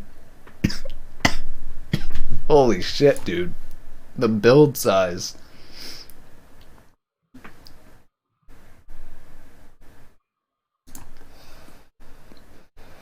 Also, you can tell by the way it looks.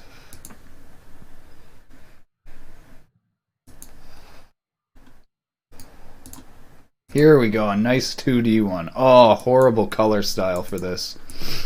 Liar games are boring, puzzle games are not fun. Now you could be right, but you could expect the introduction of the game.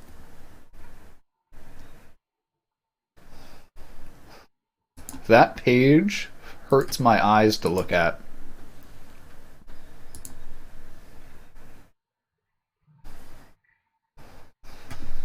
This is a good one. You are a little boy far from home. You can hear your mother's cries. Use your spinny cap to get home. This game was made for weekly game jam, and the Unity game engine, the You Died screen, may not show up sometimes. That's a good bug.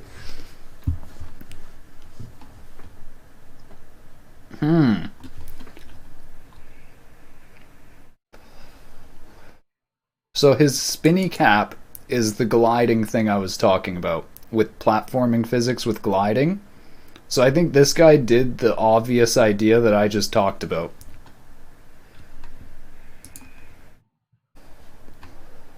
Yeah, I actually want to try playing this one. I'm maybe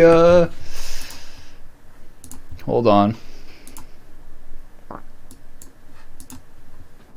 It's only 26 megabytes too, man. I appreciate people that, like, 26 megabytes is still pretty damn big, especially for a 2D game.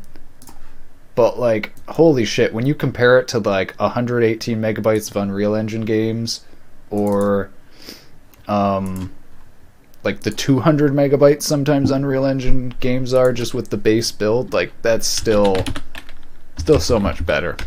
But still, 26 megabytes is large.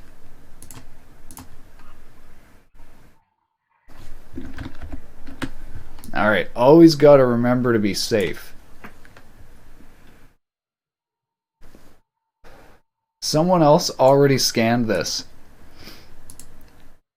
Hell yeah, dude.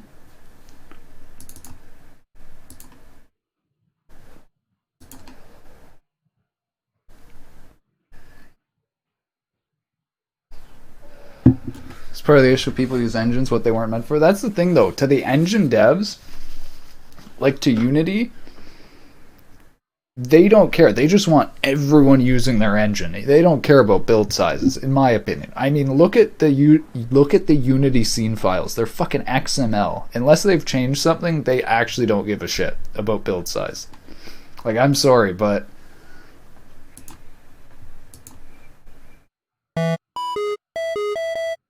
yeah, like, hold on. Let me see if this is still the case.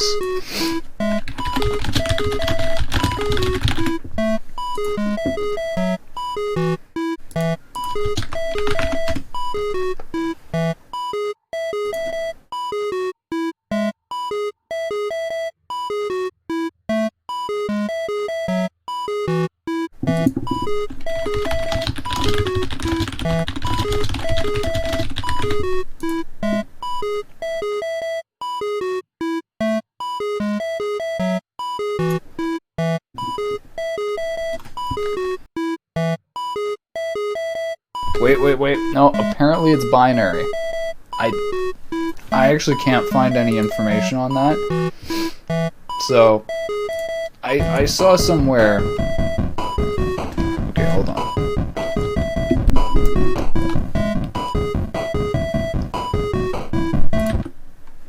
Okay, escape just closes the program.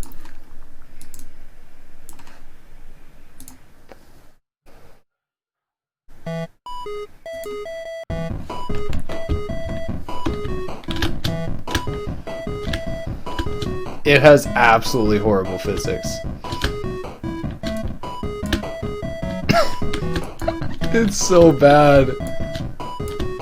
Oh my god.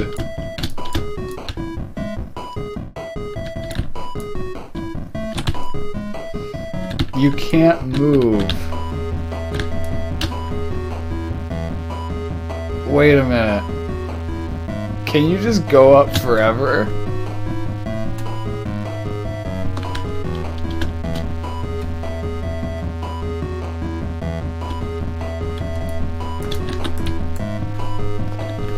Okay, it bugs the shit out of me that they didn't make fly space. If they made fly the space bar, Donut Man Dan made this.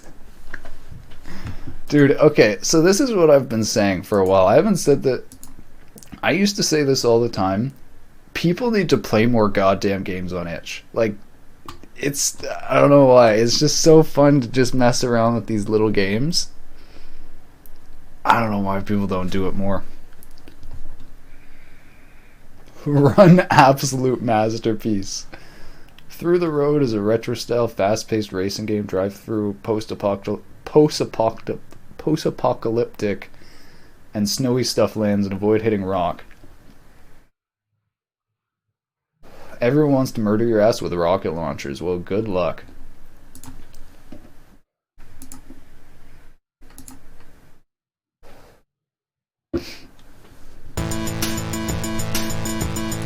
Jesus, what is up with the audio being so goddamn loud on these? Oh my god. It's so loud. It's actually so loud.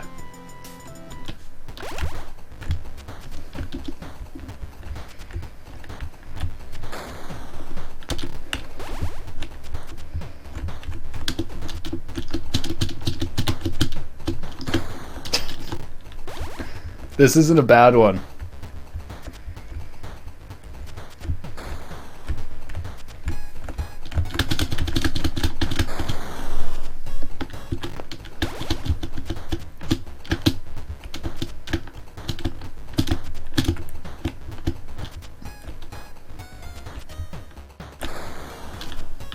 I just rode into the rocket.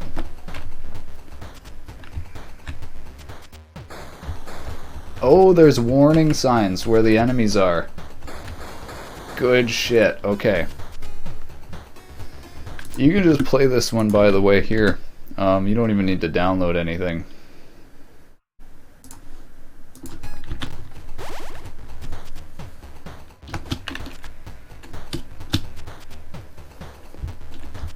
I keep trying to shoot things with my laser, and I die actually more because of that. So there's these rocks you gotta dodge, and then there's enemies that shoot rocket launchers at you. It's actually pretty hard. I think it's good. Fuck. It's like Flash games. Yeah, it's so loud. Also, the text clips off to the side there.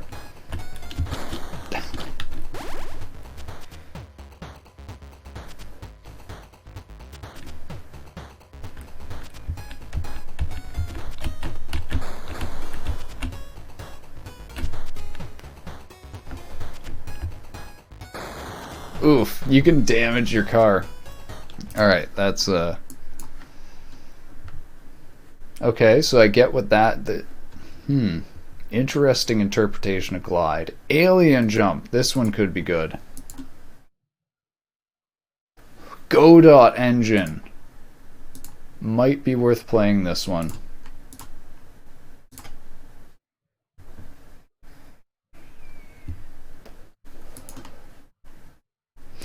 Come on, YouTube.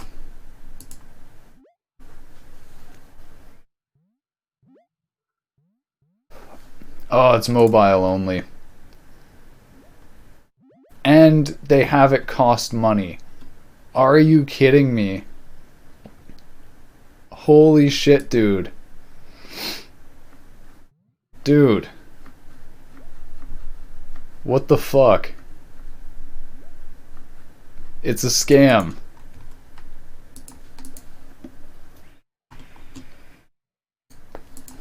What a dick.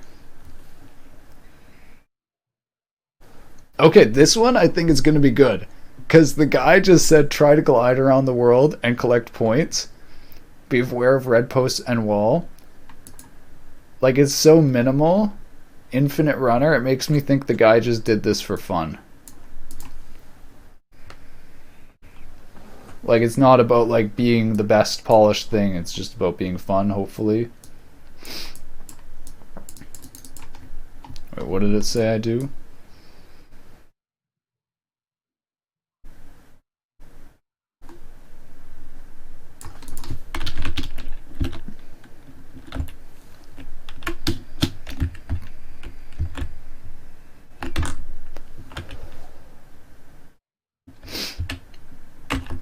Avoid posts. It's kind of choppy.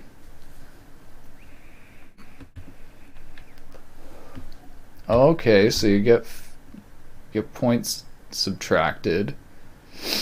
Yeah, I think it's randomly generated. You can see it kind of filling in the world, see it moving the blocks out of my view.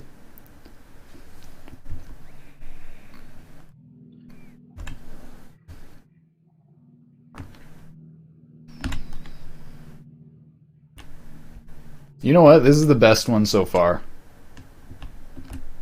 This is the best one so far.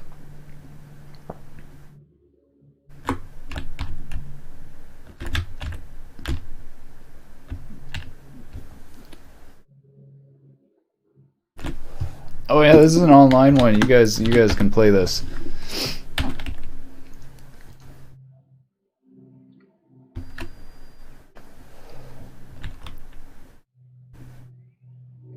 Wait, I'm not gaining points. Why am I not gaining points anymore? It stopped at 2169. Is that some inside joke? Oh, you've got to get... Oh my god, you get points from getting air. Oh, dude, this game's sick. No, okay, it is procedural generated. It just... So look, if I move out of screen, this thing up here... This thing is going to disappear when I go off screen. Now ready? Going back. It's... Oh, that... Wait.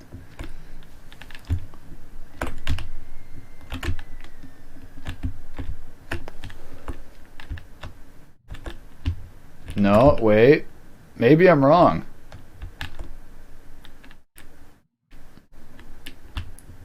Maybe I'm wrong. Hold on.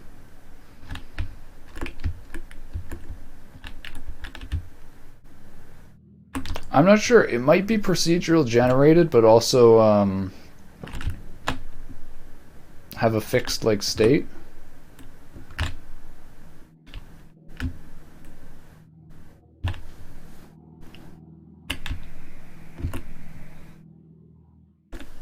I test a little more. My idea of using it as DLSS on shader toy is impossible, so I post links to your shader.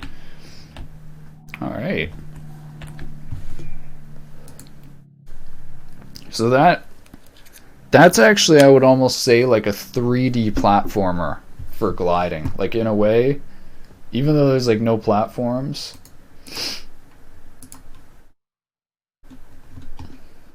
Win a war, reflect upon that. Will you be able to end the war? This game is easy to pick up and hard to win. Play either with a gamepad or a keyboard or mouse. Wow, if this game is as polished as this guy makes it sound to be, this could be pretty good. Let me just move this.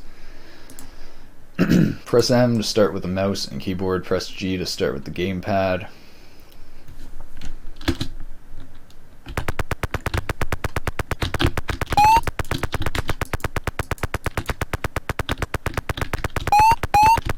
The graphics! Holy shit, what the hell? Alright. It's really bad. Sometimes you can jump and sometimes you can't. But so far, you know what? Like, actually, it's not bad. It's pretty good. It's janky. Hold on, I really gotta turn down the audio again. People need to learn how the fuck to balance audio, says the guy who's just screaming into his mic with no filter. Or balancer.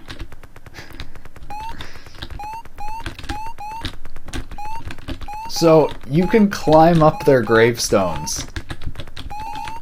I don't know what glide... I don't know how this relates to the theme of glide. Like, this doesn't...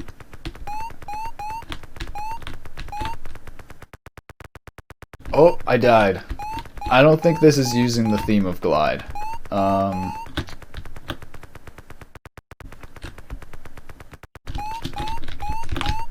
Unless I can glide and I just don't know how yet.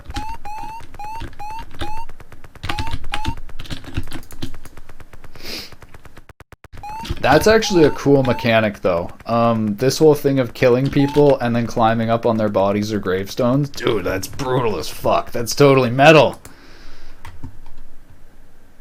Oh, there's a game down here that it's 47 megabytes for this. I'm not downloading this.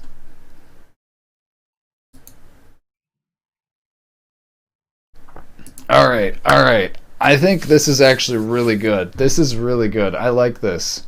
I feel like I've got an opportunity in this game jam.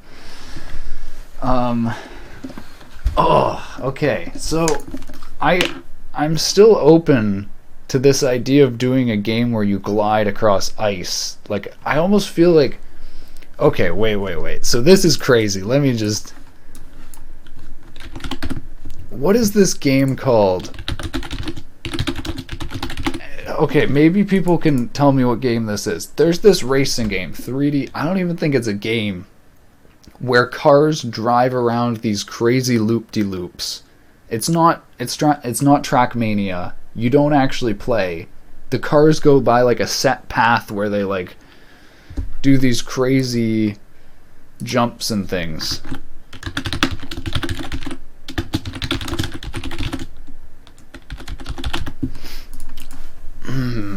Weird. You ever see a video of something and you just never know the name of it, of what was actually in the video, and then you really wish you knew what was in the video?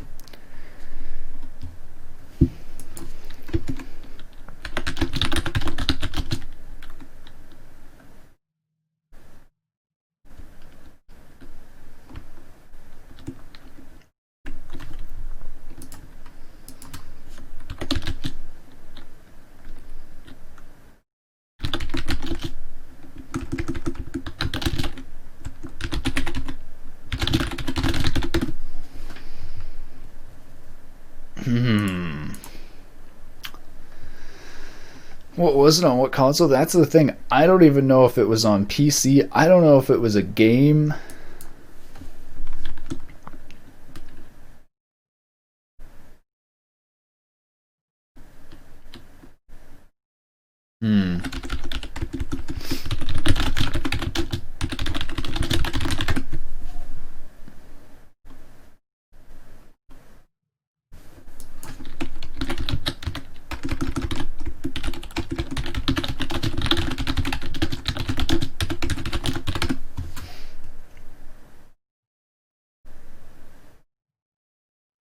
Oh my god, I found it. It was Trackmania. It is Trackmania. Oh my god. Dude, I can't believe I found this.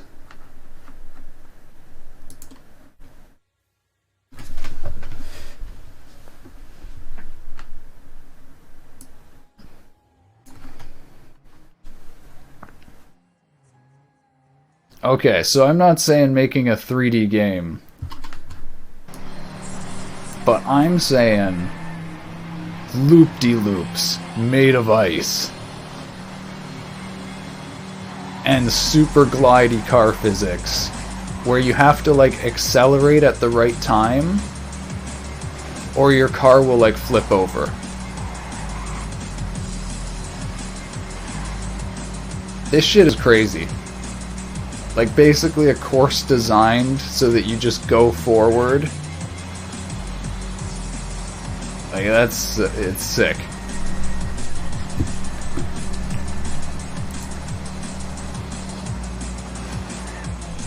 Okay, hold on. I actually need to get lunch, so I'm gonna go get something to eat, and you guys can watch this for 4 minutes.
Alright, I thought about the idea for this type of game, and I think it would be way too much physics. I don't know, I think it would be way too much of a concept, like, complicated thing for a few hour game. But I'm still thinking about it.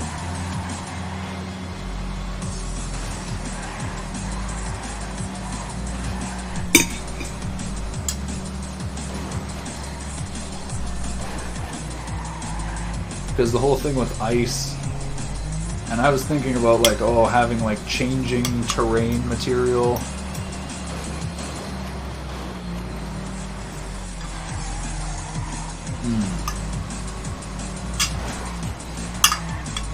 I'm actually thinking that's actually not hard to do.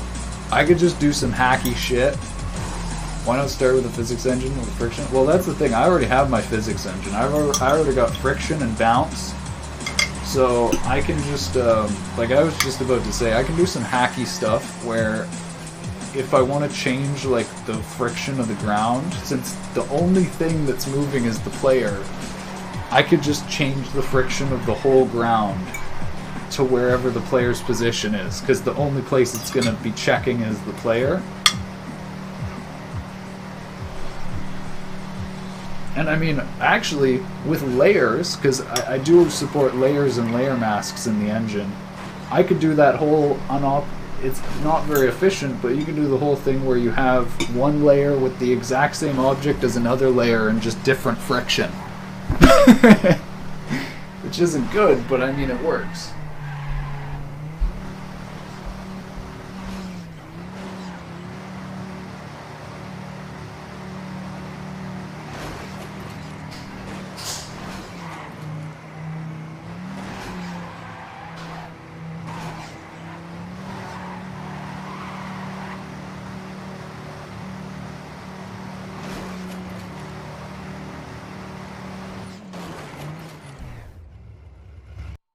Oh my god, I got the best idea ever. Holy shit.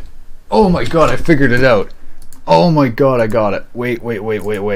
Oh, this is the best idea ever.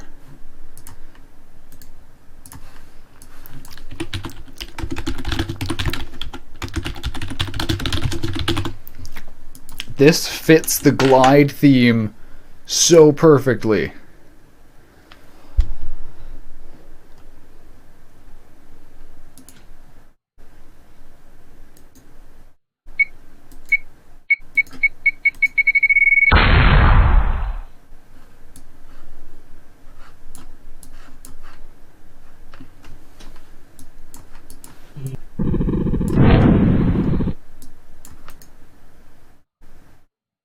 Hold on. Is this like Flash being emulated, or did they actually reprogram this in HTML?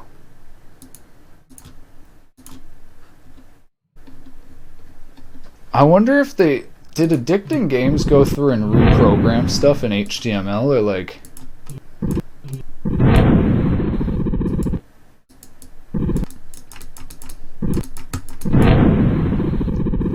Anyone remember this game? Old Flash game? Yeah, I think they reprogrammed this in HTML and it's not as good. Hold on, my cat wants something.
Well, yeah.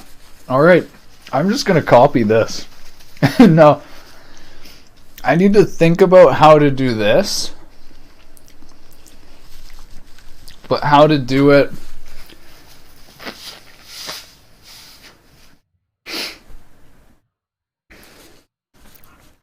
How do I do this differently? How do I do this better?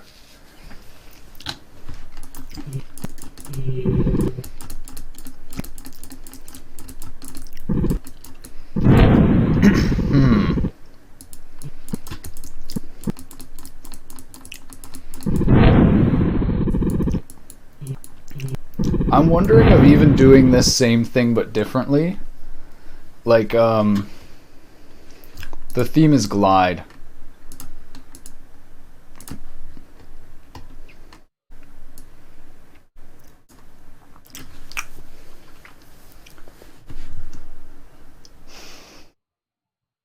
So, I think I could still do the ice theme.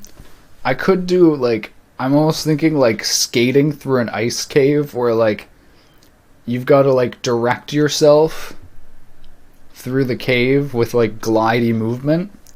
But I don't know, I feel like this one clicker shit is so good. Like, one clicker, one button game. This is the way to do it.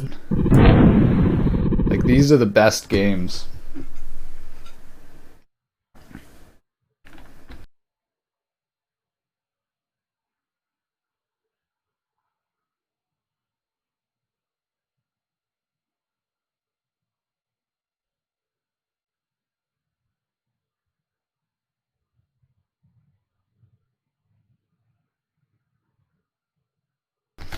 I wonder if this is like Occam's razor, where the one clicker thing forces you to like lower the number of variables, and it's like the best. I don't know. I think maybe some kind of tile game with like tiles and stuff, that might be nice.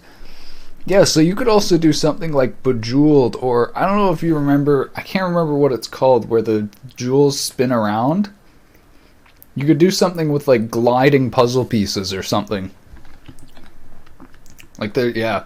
Glide, I think, is actually a really good theme for this. I was really happy that I found this game jam, because like I actually think this is a really good one. And I like the 7-day game jam thing. Like, I think that's a good period. Like, I really understand that a bunch of people can't just do this shit for like 48 hours.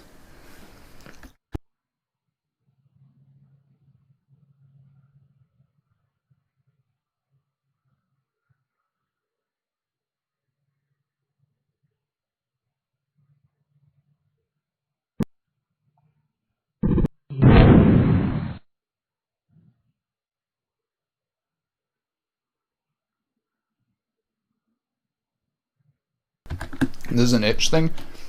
Yeah, so where do most people get their game jams? Because, so there was that website, I think it's just called like gamejams.com or something. I think that was the most, it always has like the most viewers, but I feel like that website is rigged as hell. Like, I used to go to another website than Itch that's like specifically for game jams.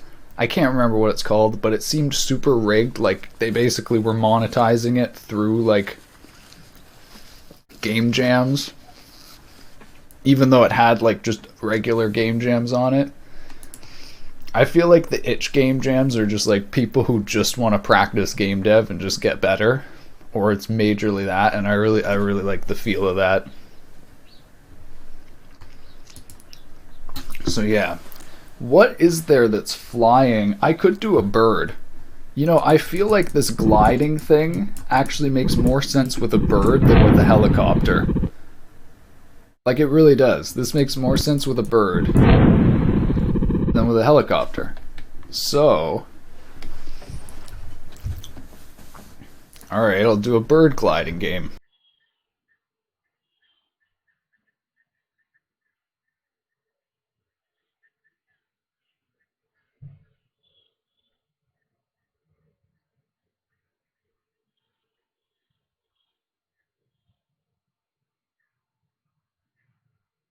That game on Dan Ball. Dan Ball is still around. Let's see that. I think he converted all his games to JavaScript as well. Let's see if it's still here. What is it called? MicroPanda or...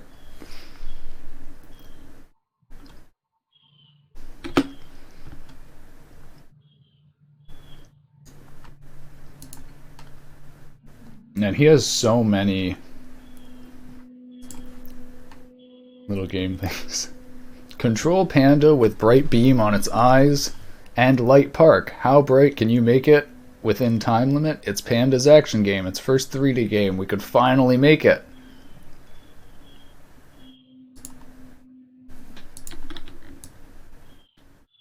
Oh my god. You're right.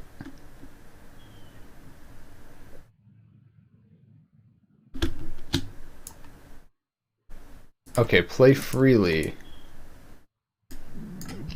How does it work? Go over lake?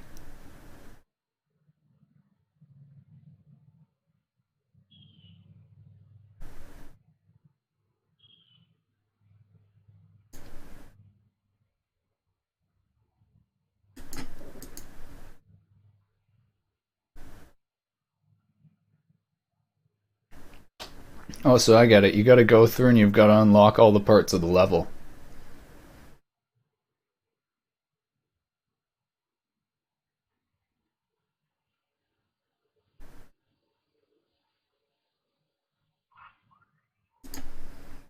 I feel like there should be audio for this.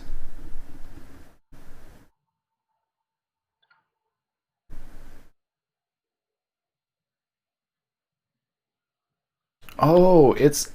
This is kind of a cool idea, though, going around and lighting up the game. Yeah, this is gliding for sure.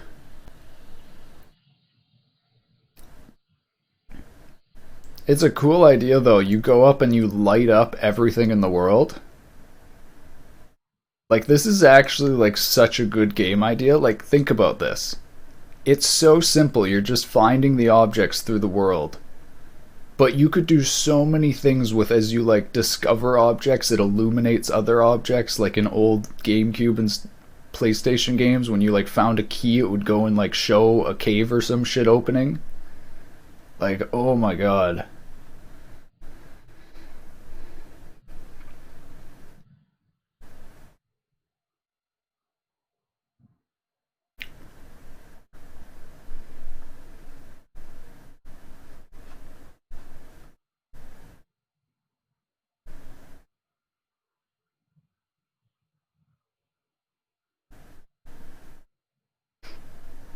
Oh, I'm just like discovering new things now. Why not something like this, top down with tiles? I think it's a lot more work. Tiles are like... Tiles normally mean your world has depth. I'm really looking to do like an infinite runner or something where there's either just like collidable objects or empty space. So it gets really simple.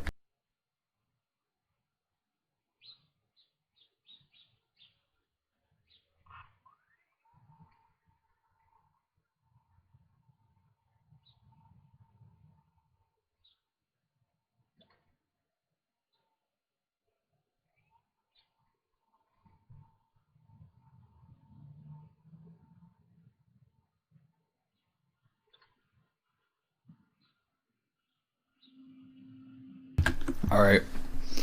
I I think I know what I want to do. Um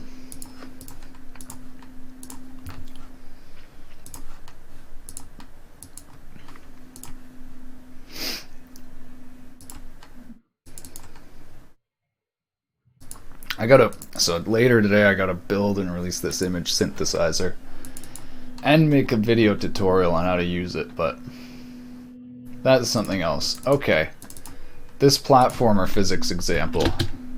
So I have working platformer physics and all that stuff. So we're good on this part. I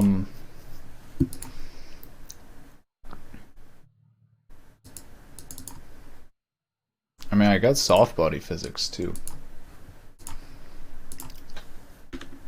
So I'm just thinking, these are my examples, and what I do is I take one of the example projects, and that's my template for the actual game. I'm thinking platformer physics example is the best, but I don't know, the soft body physics. Platformer tricky sliding sections. That's what I was thinking with the ice game before. But like, yeah, I'm trying to just do this in 2 to 3 hours, and that is not a 2 to 3 hour game if I want to do it properly. That's the thing. Not just doing a game in 2 to 3 hours, but making it like contained and somewhat to some degree polished. I wonder if I should start. I probably should have started timing myself. You know what? Oh, that's such. Then I gotta like show a timer on stream. Okay, guys, you know when we're starting. We're starting at 1:30, 1:13 p.m. Eastern Standard Time. Go. So then that's actually such a nice thing about streaming. Like my stream is also a timer in a way. I can go and look at the video playback of how long it's been going.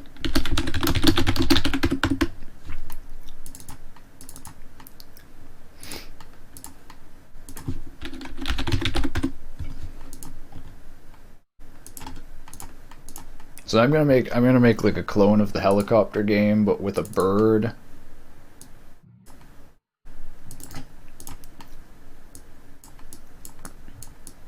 All right, and I need to initialize a whole bunch of this stuff.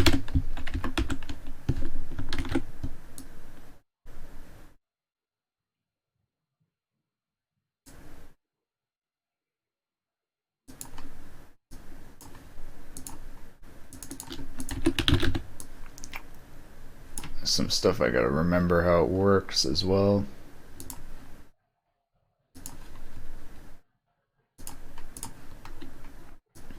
Alright, anyways, because I copied the directory, or I copied this to another directory, I need to change the directories in this build script. You know, if I actually wanted to time this, I should have like waited and started this after I finished eating lunch. But whatever. So the whole idea, here's the difficult thing to try and do with this.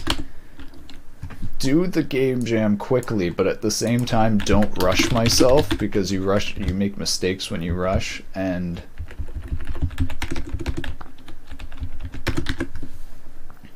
it's just like it sucks rushing.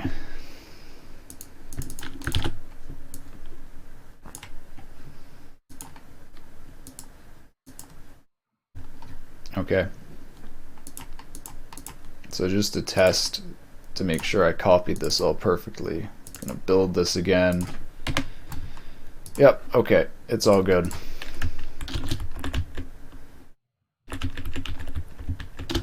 So now I need to think about, I guess just placeholder graphics to begin. That's how we're gonna go.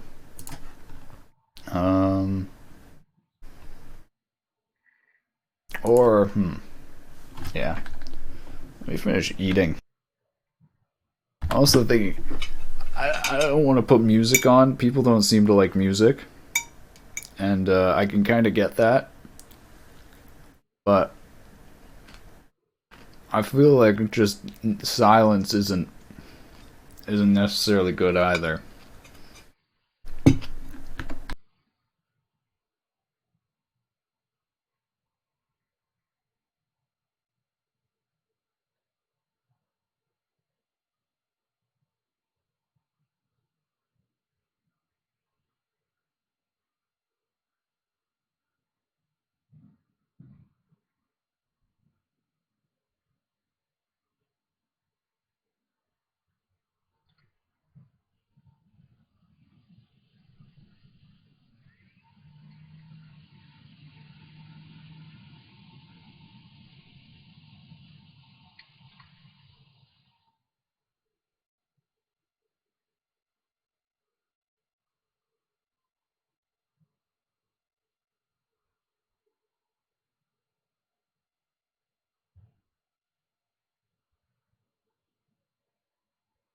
there's the other question of how much do I want to organize the code in this.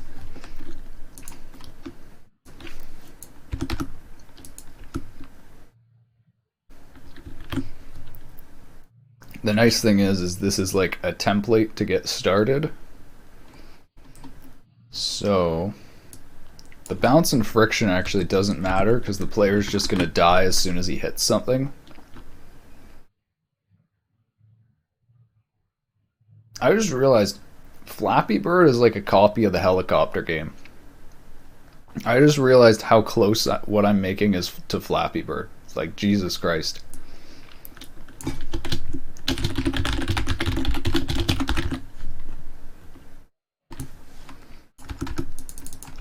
I'm just removing. I had this code for platforming that like checked if the player was on the ground or any of this stuff. I don't need that anymore. Just removing all this old code from the platformer that I don't need. So yeah, I don't know if people were here like 3 months ago when I started working on a JavaScript game engine. I think I'm just gonna call it Ethan's Web Engine, but I mean I think it's ready to make games now. Like it's pretty coherent and it works.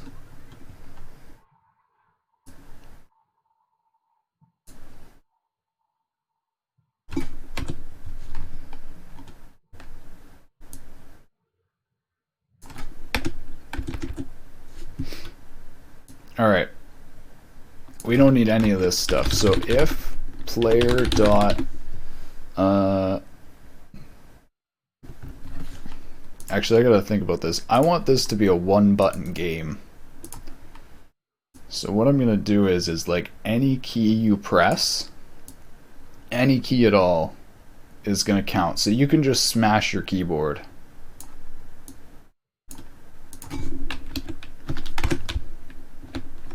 Perfect game for Twitch chat.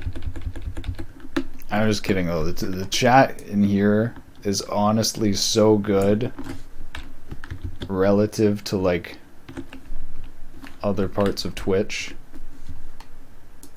The science and technology section is beautiful, like compared to other parts. Actually, I haven't been in all the sections of science and technology. I might probably wrong about that.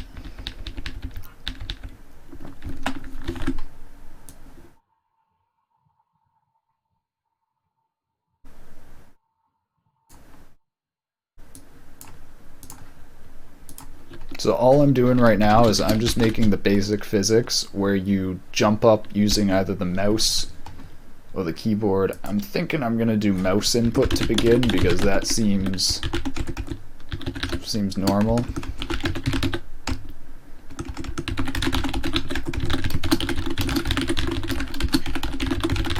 So I'm just adding event listener for mouse down.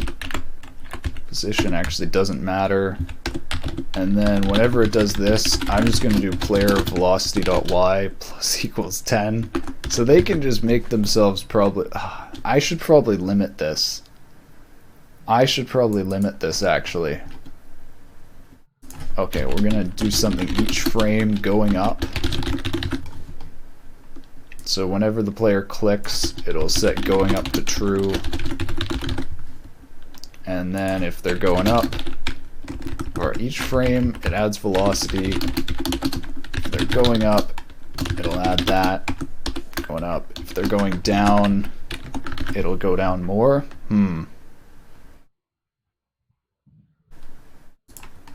Okay, this should actually be the basic. Yep. It's really floaty right now. Like really floaty, but... Oh, I just realized I never set going up to false. Okay, here we go. So also, I'm gonna do, should I do 60 frames per second or should I do 120 for those people that have 144 Hz monitors? I should do 120, I think. It's such a simple 2D game as well.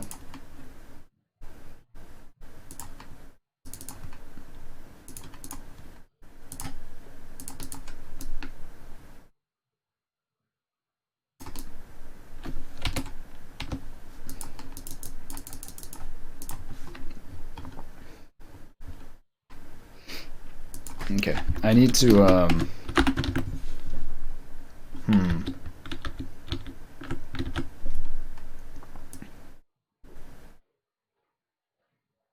Actually, yeah. I'm just gonna have it based on whether or not your mouse is down. I don't know what I was thinking about turning that off each frame, but we're just gonna set that to false when the mouse is up.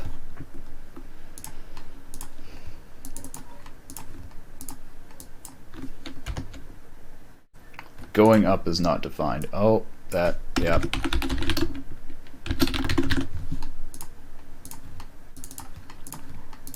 Okay, here we go. So this is really slow though. I want this to be way more responsive.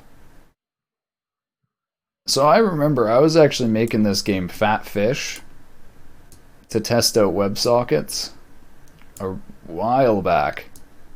And I almost want to say that was like a year ago now. And it was actually a lot like this. But I used the slow physics in that to make up for the slow networking. So okay, let's just speed this up a whole bunch.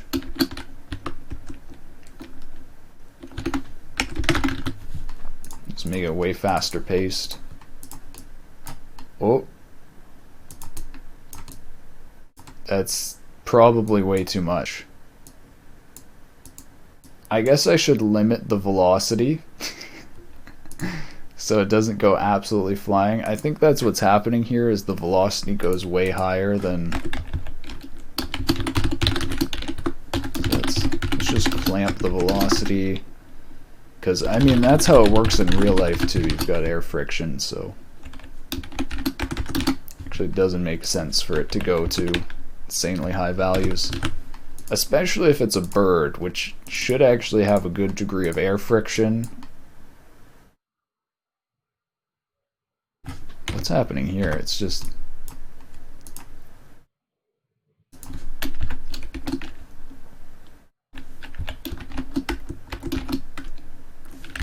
Let's play it on velocity Y. Plus mouse down. Maybe it was because I didn't have the bracket around there. Yeah. There we go. That's actually really nice. That might be it. Oh, that might be it right there.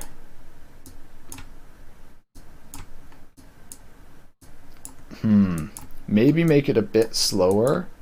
I wonder, so it's actually kind of hard to so here's the thing, I almost wonder if I need to do scaling, because like obviously you get way better at controlling this as you do it. I wonder if I should make it go slowly at the beginning and then speed up over like 30 seconds. So it's got a learning curve. I think that's the way to do this.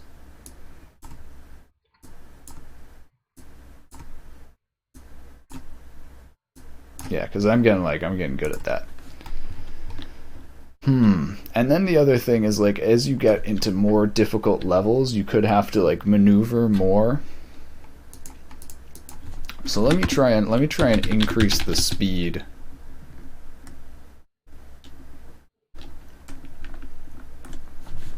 I'm wondering how I should do that. If I should just do it based off the time is probably actually the easiest way to do this.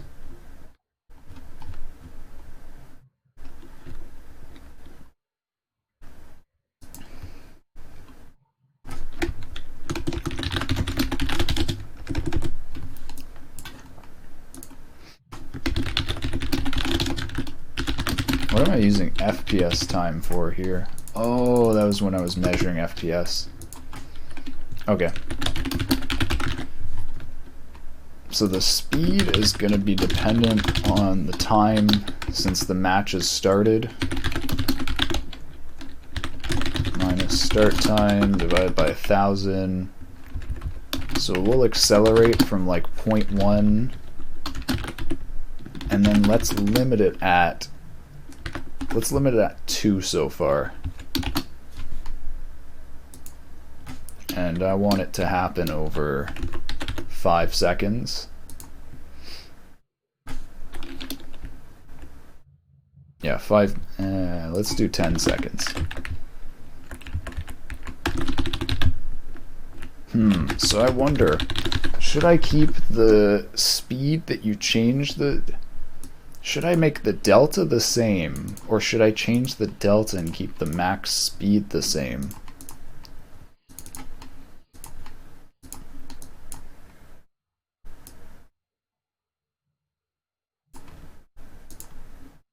No, okay, I should keep the max speed the same and I should change the delta, it feels like. That's what it feels like, at least.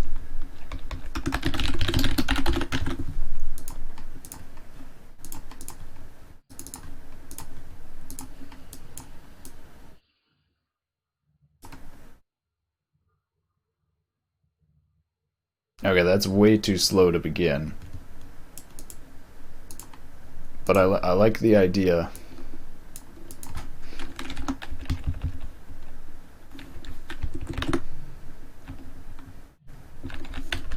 So this will go up to 20 after 19 seconds. Or are you moving at 20 units per second after 20 seconds?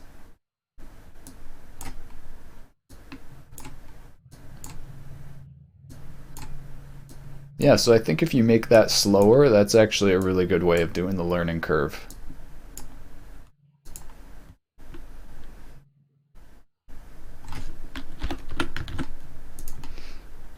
So let me see, divided by 5, what's 19 divided? 19 times 5. So that means it'll ramp up to full speed after a minute and 35 seconds. It's pretty good, I think. I think it might start off a bit too slow right here.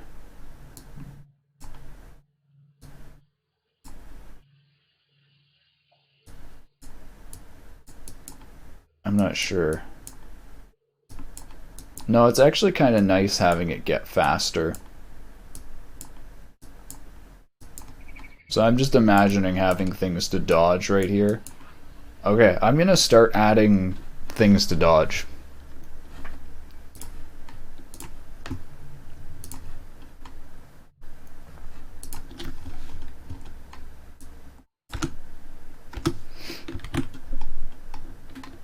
I'm still just like planning this out in my head though. Do I want to have, like, this is the thing when you have a game like this, do you want to have the colliders move at the player, or should the player move along the map, but then you run into precision errors after a super long period of time and you gotta like teleport the player back along with like the surrounding colliders?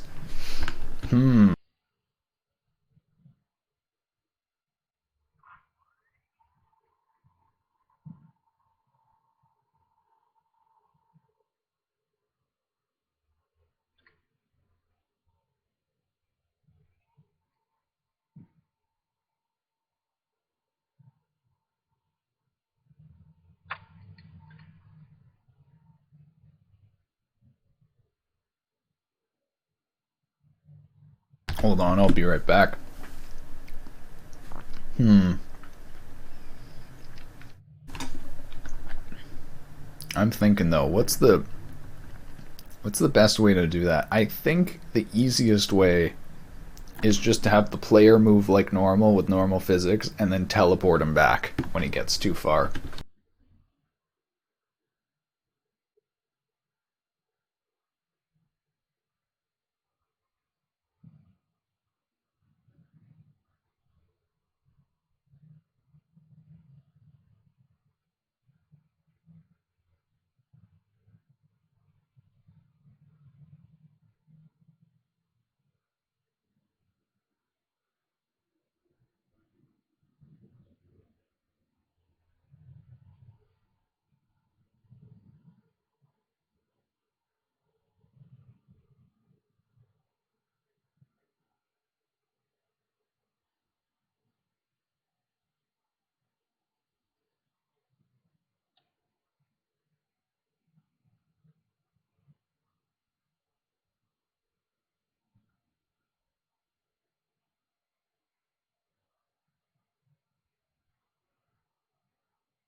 I'm planning out now what kind of art style I want to do. So I could go with the really simple pixel art, but I feel like that's taken the really easy route when I know how to program shaders and do pretty simple vector graphics and things.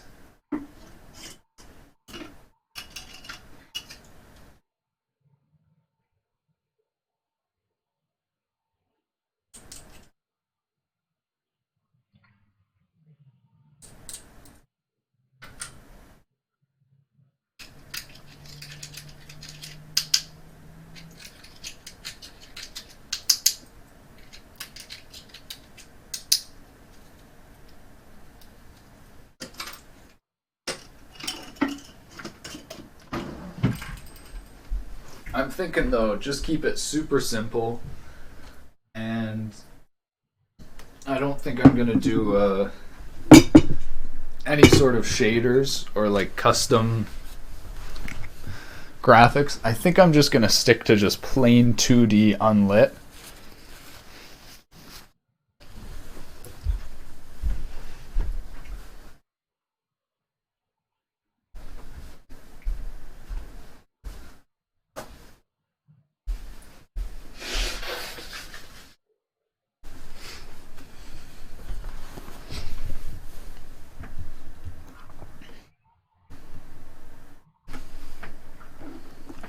So I think I'm going to do sprite sheet animations. The bird flying, that's just insanely easy to do. And yeah, I'm going to start building the map now. So this is going to be the hard part. Actually, yeah. Also, I just need to set player.velocity x equals 1. Let me see how fast this goes. Okay, so that way it flies. Then what we're going to actually do in the loop is we're going to be like camera.x equals player.x minus like 3 or something. So the way this field of view works is the max it can be is like one dimension. The average is like 0.5. So what this means is that the field of view will actually be going 2.5 units out. So for the player to always be on screen,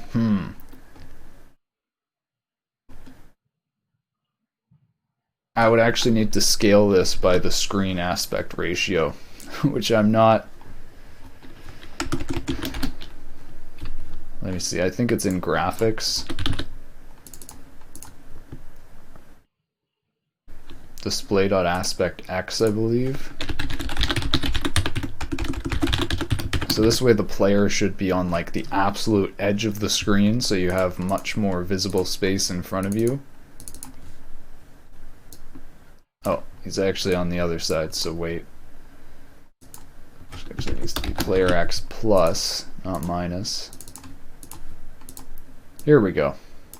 So now even if you change the aspect ratio of the screen, which actually changes your field of view and how much you can view, the player will still be on the edge. It'll just give you more or less of the game in perspective.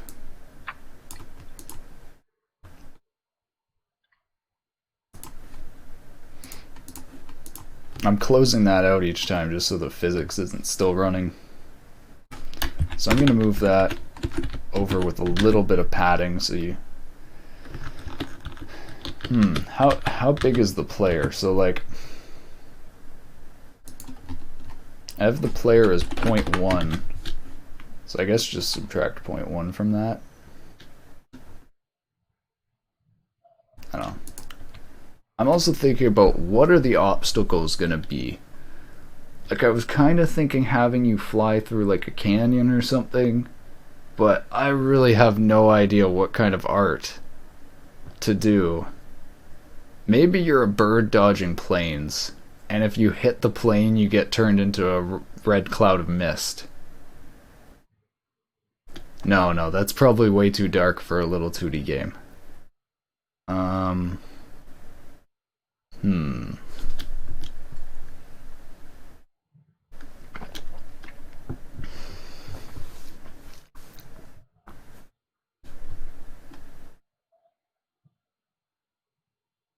What if you dodge lightning clouds? Then I could do a cool little lightning effect. And maybe I could do it backwards, where...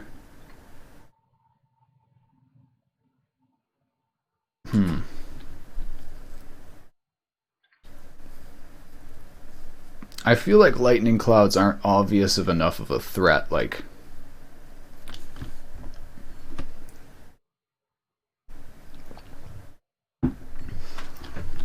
I'm thinking about what I can do that's an easy foreground and background to render.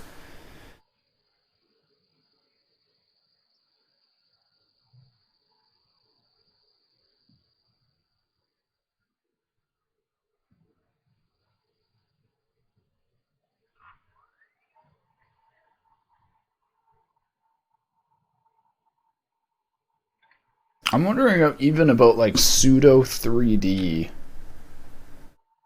art. I guess I can't even really like define the art until I start drawing it. I'm just gonna create an obstacle class and we'll work from there. Oh man, I actually can still use this example here as a reference.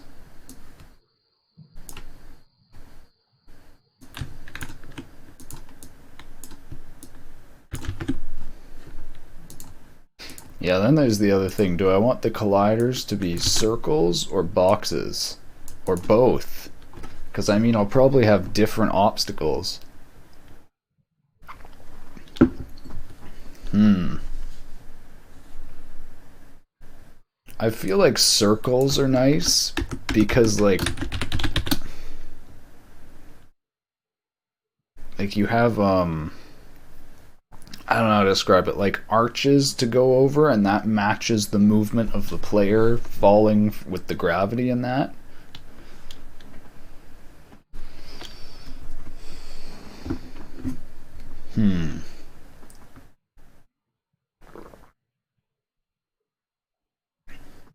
I still have my my stream title as image synthesizer app, don't I?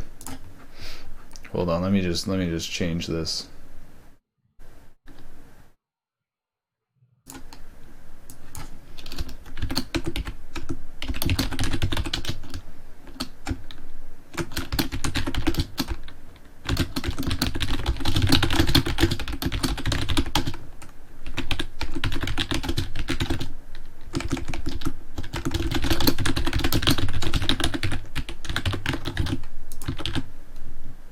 Alright.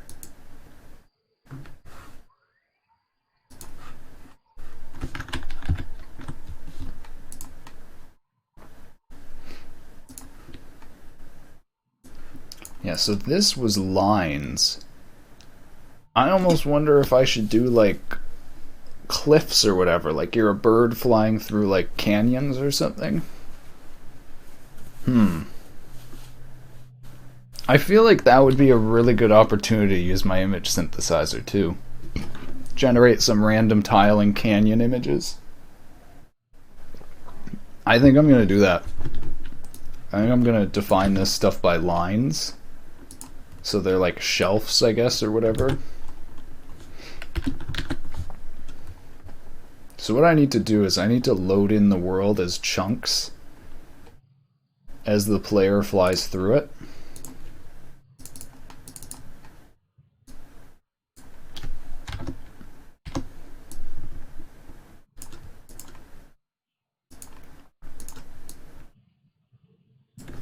I'm just thinking how to do that. When the player gets past a certain point, I'll load in the next chunk.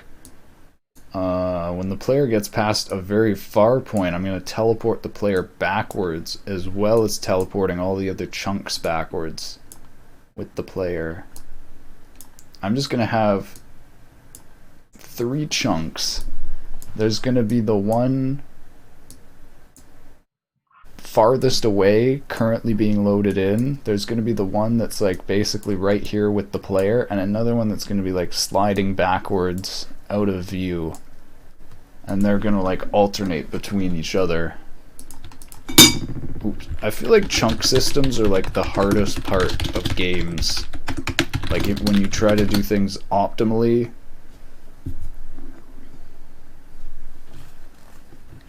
You're like, actually, how else do you do this? Because like you need to just remove objects as the player goes through a world, goes through the world. So, I feel like this is like the only way to do it.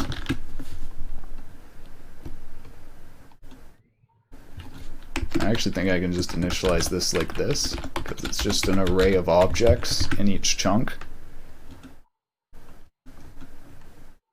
So then when the game initializes, we're going to have the... How do I do this? Chunk X, I guess I'll just call it. We'll put that as like -5. And then in the update loop, we're going to calculate new chunk, which is the player X divided by the chunk size, which I should actually probably align this to the physics or something so that it's optimized or something. So the physics has this max object size, which is also the chunk size used for the mapping, for the like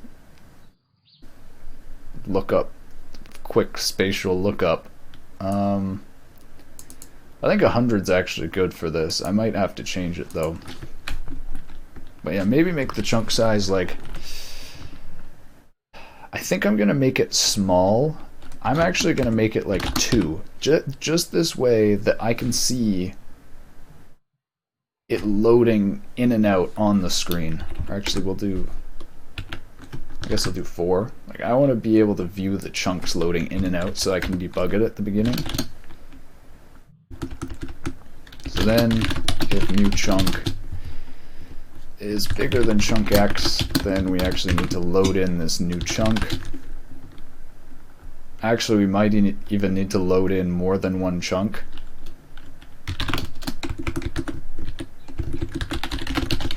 We'll do new chunk minus chunk X.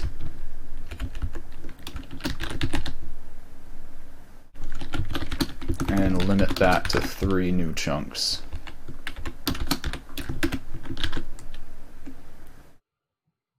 So this is going to be kind of weird because I'm going to need to shift. You know what? So this is funny because I could also just do this horribly unoptimized. I could just create new objects, and when I want to delete them, I just search through for objects that are past a certain length. It's so unoptimized, but it's so much easier.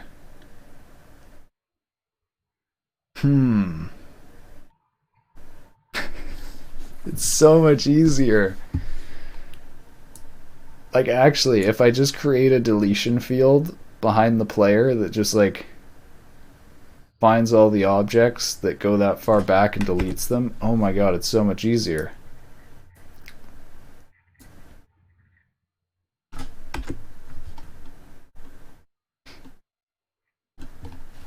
So I'm going to have, instead of chunk X, I'm going to have generated X, and this is how far ahead it's generated, and I'm going to start this off negative, actually 0. So we want this to be a certain length of in front of the player. So we're going to do like generated X minus, or wait, yeah, generated X minus player.x plus 10.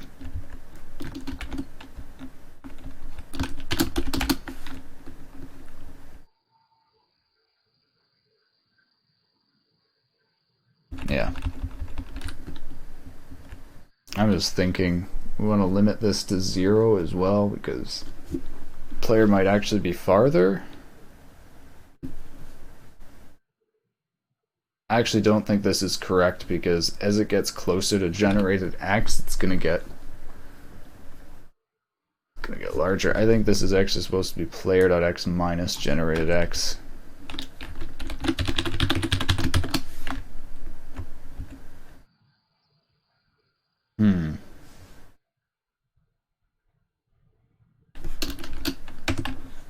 This is the best time for my brain to not math right now. generated plus 10 minus the player. We have 10 as the player gets closer. Should get bigger, not smaller.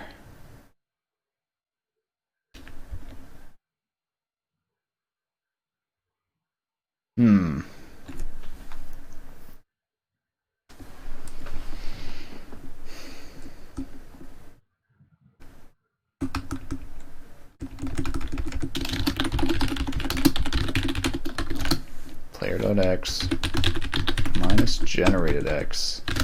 Or is it generated x minus player.x? So if the player's like 5, and generated is 10, subtract.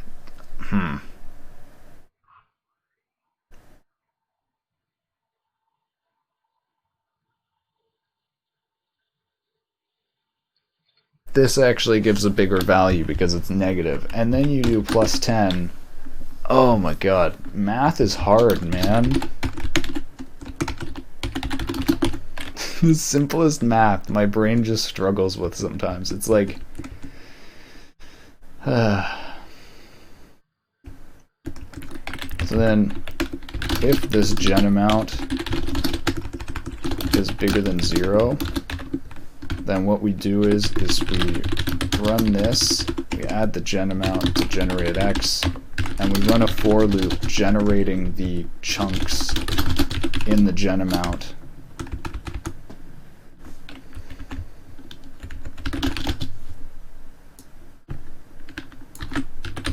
So this is going to be really bad right now, but it should work.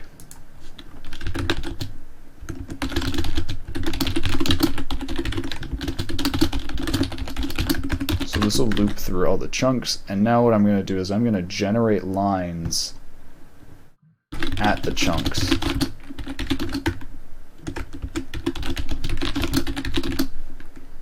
And I guess I'm just going to generate random lines because I don't really care right now.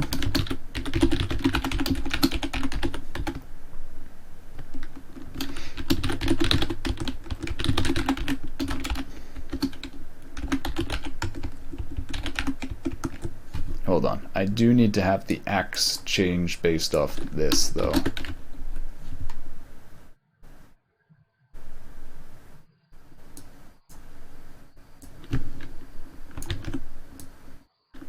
And I should make the y here actually go between like the full screen, so we'll multiply that by 5. Now this should be brutal, horrible procedural generation where it just fills up the screen with lines. But I think it's a good debugging exercise to see if this is all working. Actually, I can just do enable rendering and not do enable physics yet, and that way I actually won't run into all the lines. And so this will be horribly unoptimized because it won't delete anything.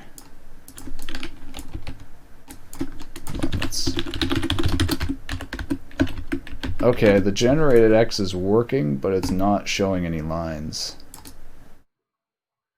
It's not showing any lines.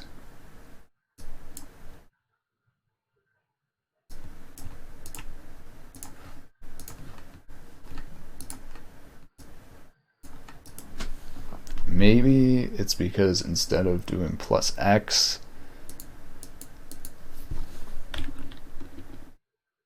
I need to add plus 10 to this as well. Maybe.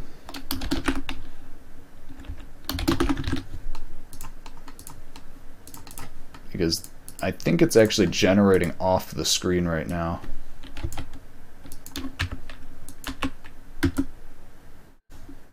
Okay, let's check this. Physics colliders. Okay, wait.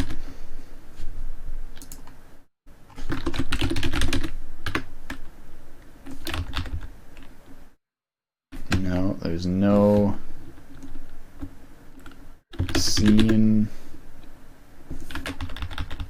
Oh, do I want to look through all these nodes manually?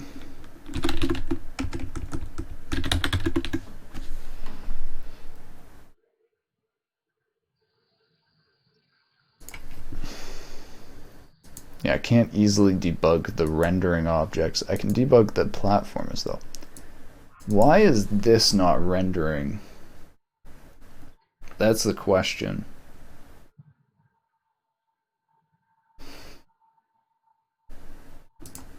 Let's look at what this is doing here. Enable physics, enable rendering. Oh my god, I don't have a size. I'm creating the line without a size. The last attribute here, that with 0 size, the line is invisible. Genius. Okay, there we go.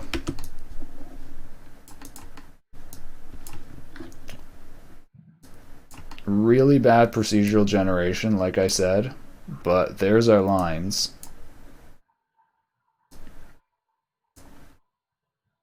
So I think I'm actually going to implement the basic game at this point, in that if I hit one of these, I lose. So like, let's enable the physics.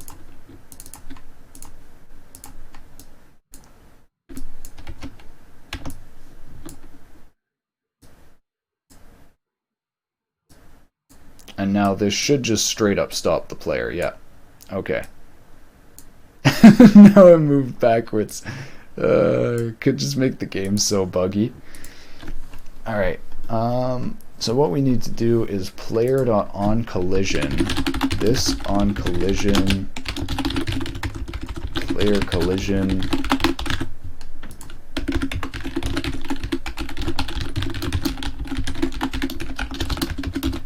And we do get past some info about like what the player hit here, but I'm not going to do any of that at that point. I'm just going to put out this thing that says you lost.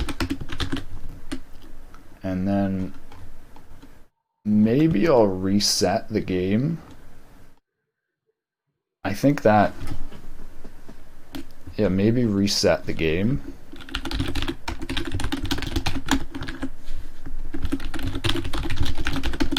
Just for shits, like really not even functionally reset it at this point. Basically still have objects allocated and all that, but at least just have it so you can start replaying.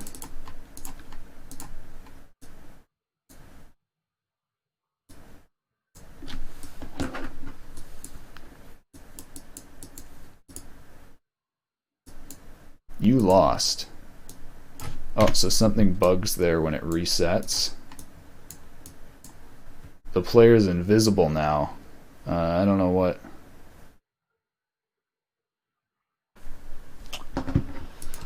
Oh, it's invisible. What happened?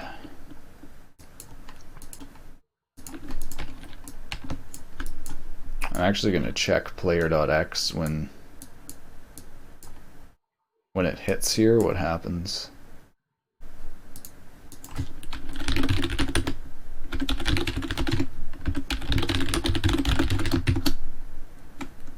Okay, I think I see what happens. It drops off the map because the velocity is still really low. So let's try and do this so it actually generates things that you can dodge. Because this is basically impossible. Also, I need to put barriers up here and down here so you can't go off the screen.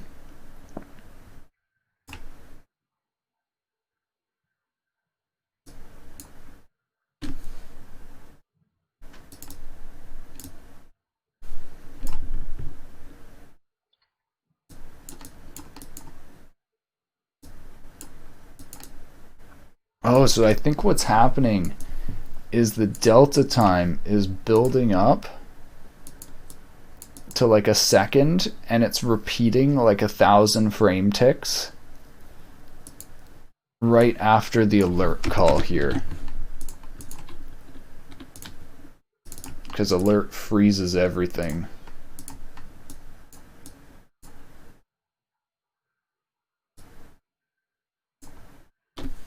I'm just thinking how to do the procedural generation for this. I think break it into bigger chunks, limit it so that they can't cover more than maybe half the screen, I want to say. Like, a bunch of this is actually good.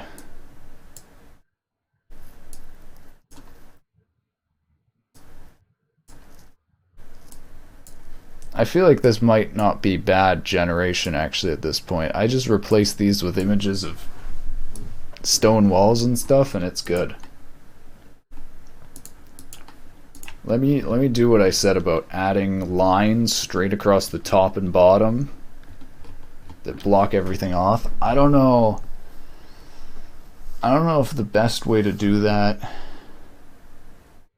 is to actually create a giant collider. I don't think that's the best way to do that.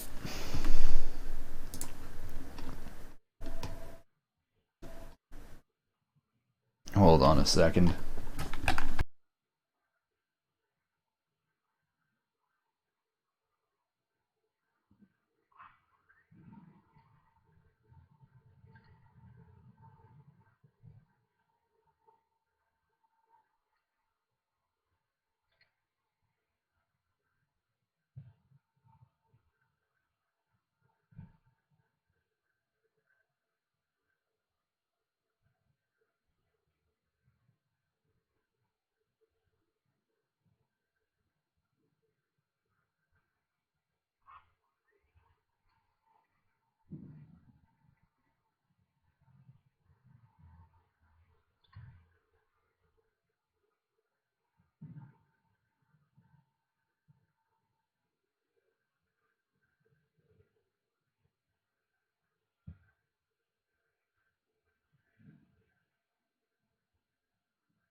To put on music or to not put on music?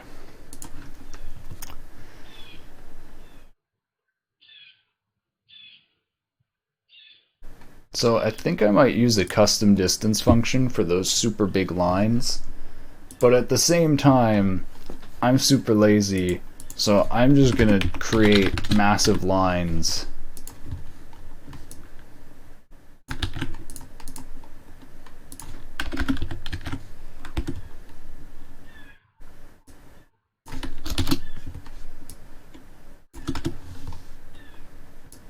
So we're going to create two big lines that block the top and bottom area of the map.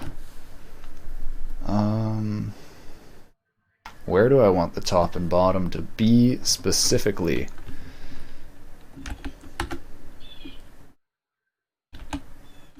Maybe 3 units down, I want to say. Alright, and I need to have a limit to this actually, I think. Or, I don't know. JavaScript has 64-bit precision, so I mean I can do 1E20 and it's like gonna work fine. So I guess I'll just do that. And the player will get precision issues before they get to that. So I guess the limit to the game will be based off their floating point precision.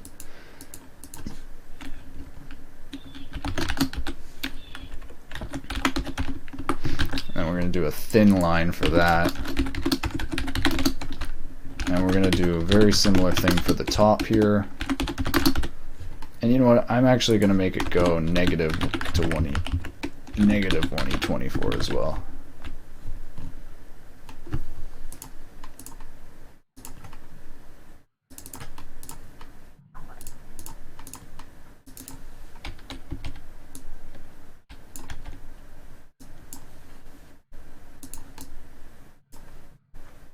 I actually can't see those lines at all. I don't know if I made them too small or what. So physics, global colliders. There should be 2 global colliders, which are those. Yep, okay.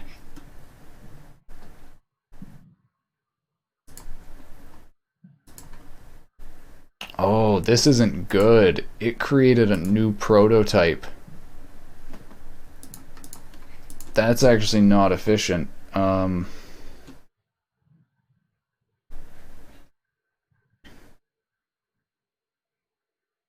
So combining these and inheriting one from the other actually makes it less efficient because it makes JavaScript generate like 2 different classes. But you know what? I actually don't think that's... I don't think that's bad.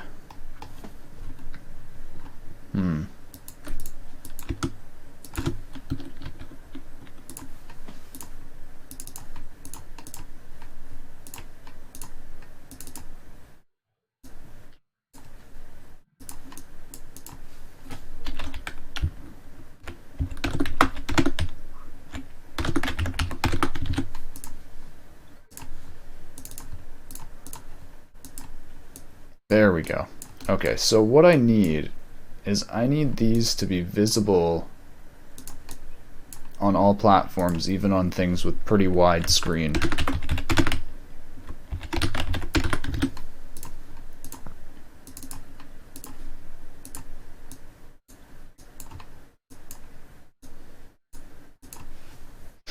So maybe make them like fat.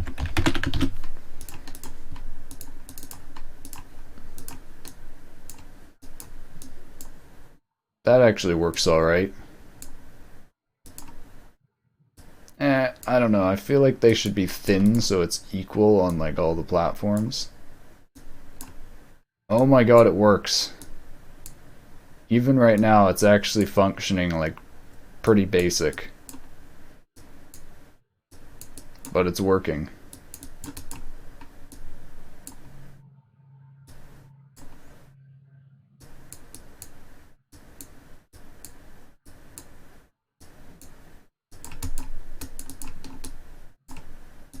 Oof.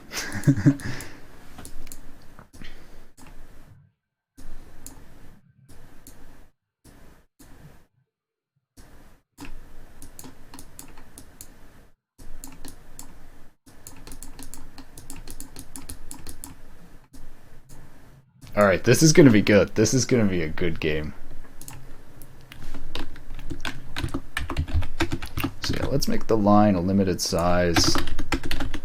Try and make it somewhere where it's visible on both screens. I'm gonna try and get it to generate.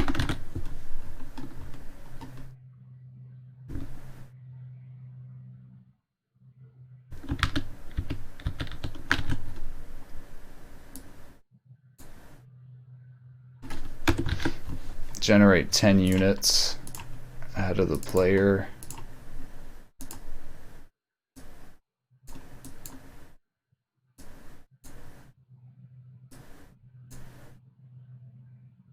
I'm trying to get these to appear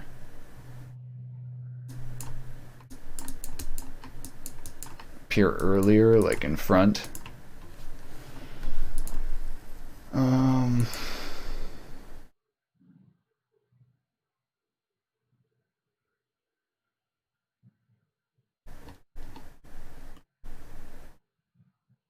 I think it's just like doing -5 here. We'll make the generation go. Maybe not, maybe -10.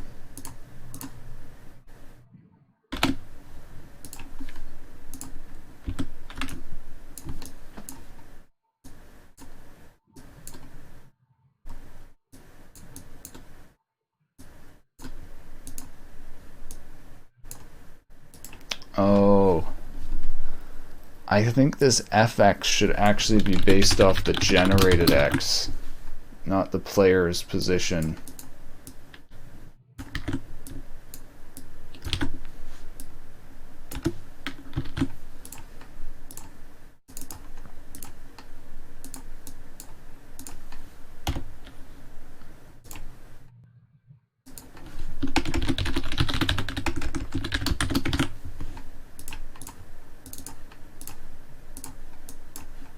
There we go. Now it starts out with lines that you can't dodge.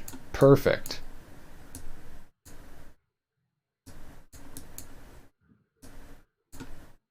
I was noticing there's like a block right here at the start.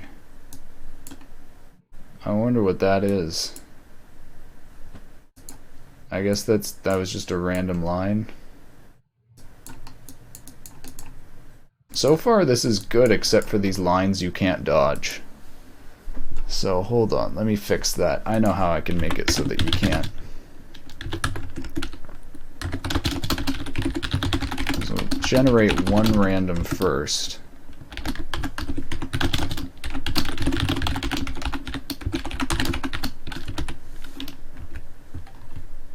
Okay, so our lines go up to 1.5. Which is 3 because this only goes to 0.5.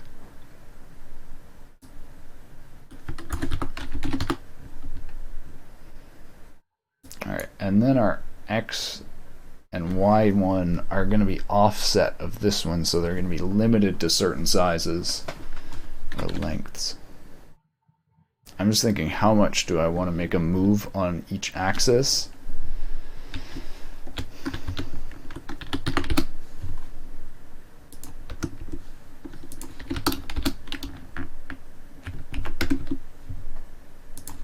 And I could also do different sized lines.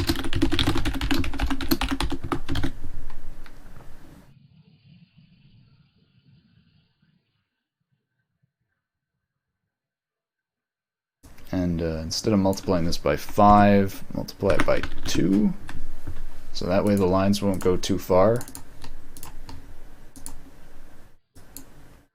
Okay, so that's kind of bad how it's starting with lines basically on the player right away. That's good. That's good.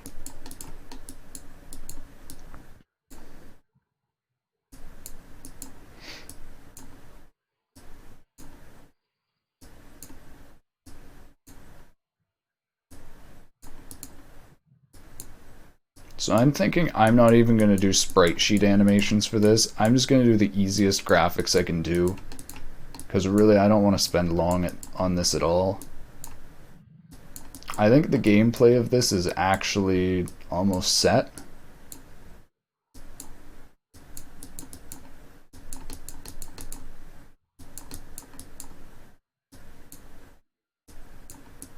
So the one thing, okay, so here's the few things I need to do now. These aren't deleted when they go off screen. That's why when it restarts, it's the exact same level. This is a bug, but at the same time, I'm thinking this is a feature because, like, they're I don't know how to describe it. Like, you get to play the same level over and over again. I feel like that's actually good. I'm not sure. But yeah, this should be getting procedurally slower and slower because the objects behind me aren't being deleted. So it should be getting slower and slower.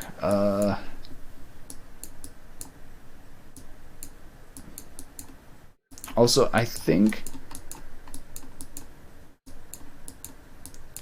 I'm seeing some stuff clip or get culled before it's actually off screen.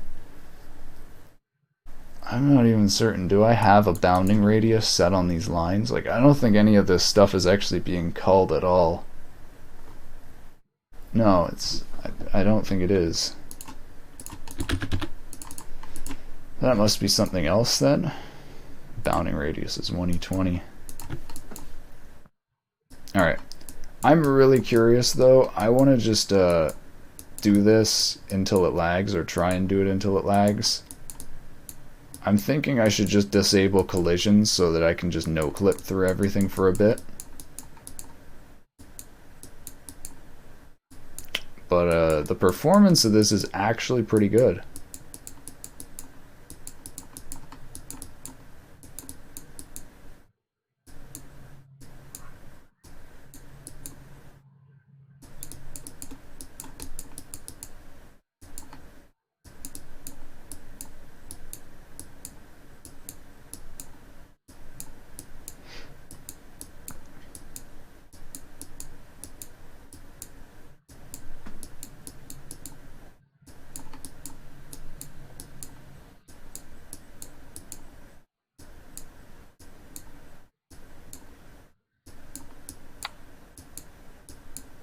I'm thinking maybe I should add some verticality to this as well. But maybe not. Like, maybe have it go down a little bit so you can actually move up and down. Like, you have some more wiggle room.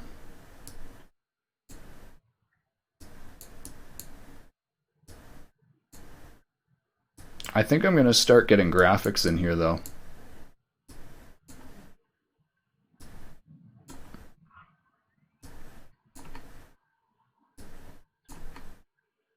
I just feel like I should be good at my own game as well. Fuck.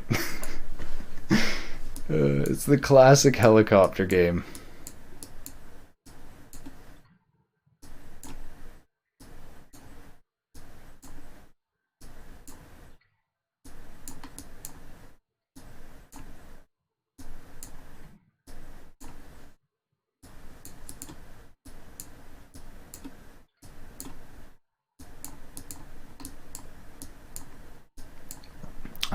I'm thinking maybe it should move faster on the X.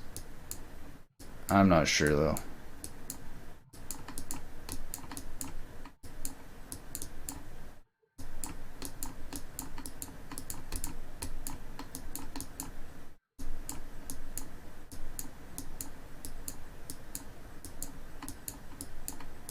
Oh, that part was really difficult. That's good though.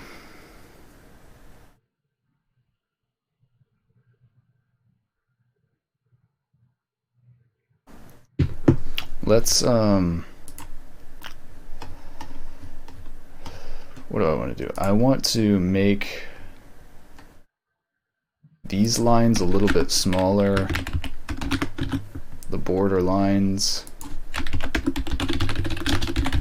I wonder, I almost feel like I should maybe have this go off the screen so you can like go up and down, but I feel like that might almost be too disorienting.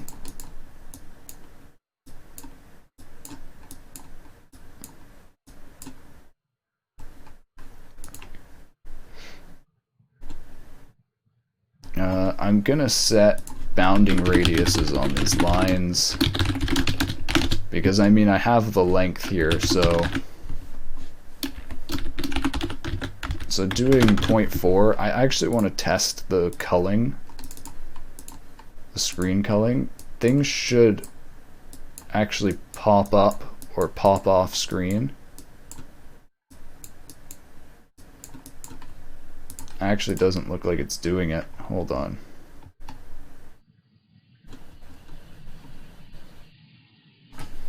Bounding radius. Is this wrong? Scene 2D. Bounding radius. Bounding radius smaller than 1e20. Constant dot log length.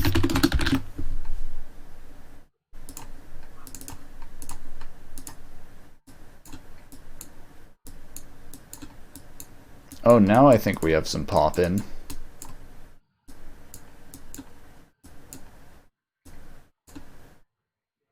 Oh, length.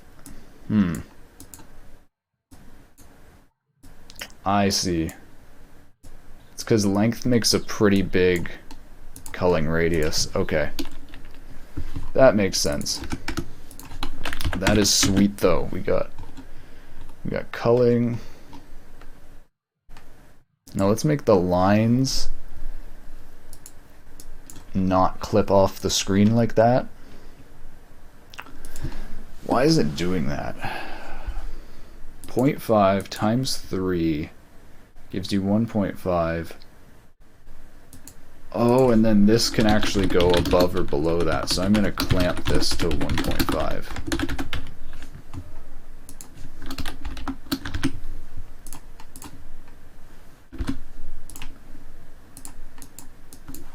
Here we go. So now the lines should stay on the screen. Oh, look, there's a line going off the screen. Oh, it's the last point in it can go off the screen. So I need to do like 1.4 or maybe even 1.4, maybe 1.45.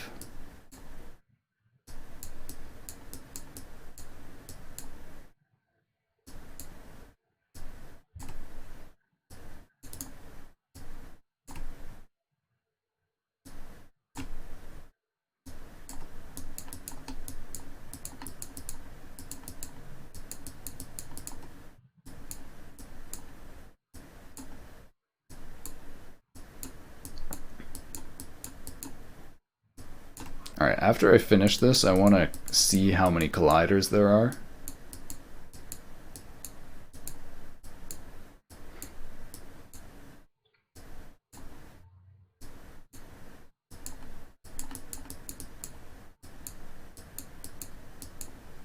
And I think I'm going to look at putting graphics in this now, because you know what? The gameplay is... God damn it, I died. Gameplay's working. So how many objects are there? Physics, 2D, map.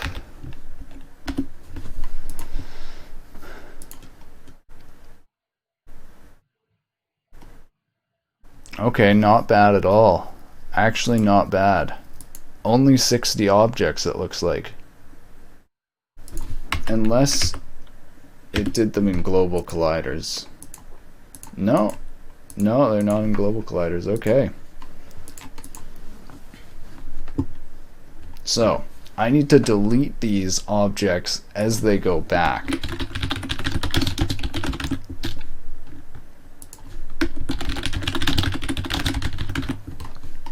So,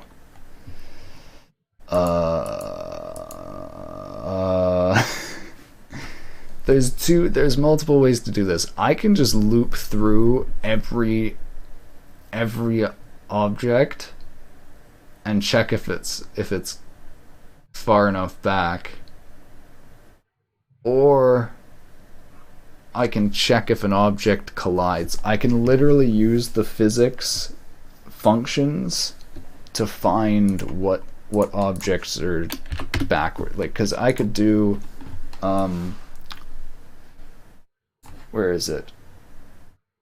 Physics 2D distance. I can find what objects are within a distance. No, because then I would need to repeat that over and over and over again. So you know what?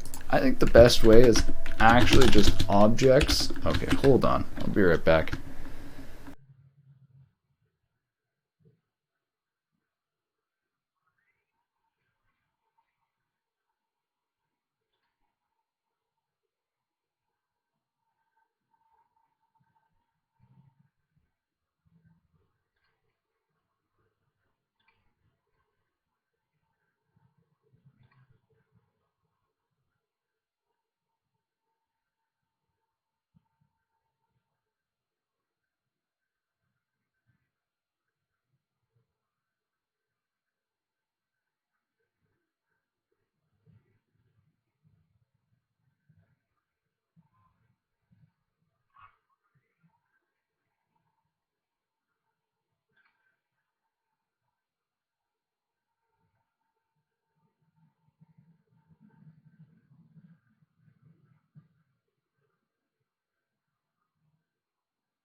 Sorry, my cat, it really enjoys pats. My cat hears me talking all day and just sits there while I'm streaming looking like, who are you talking to? My cat is like the cat that when other people come over, it's like they will just come and try and get pats from everybody. So it's like, I don't know, I think it just always wants pats. Okay. Anyways, this should be really easy because then when we reset here, we just loop through, we delete all the objects. Every time we add a new line here, we're just going to add it to the objects array. Objects.push. So then when we reset after a loss, we're just going to loop through all the objects.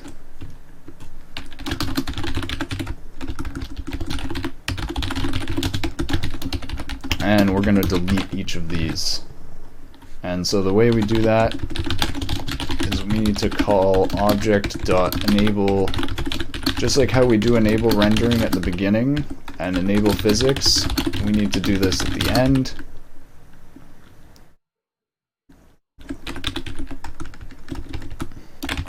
And then JavaScript will just free all the memory of this when we set this to 0. And also, I do have this physics 2D free unused memory. I should do this. When I clear this map, this will free the spatial lookup table when it's no longer full of objects. See, that's a difficult one because it's also going to get filled up with objects again. So like,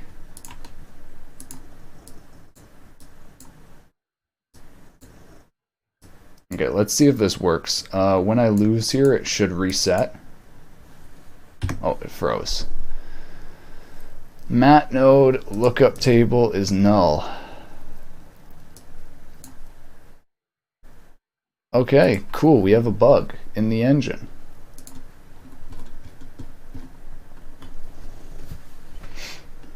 So when we remove the object, something here is null. Loot is null.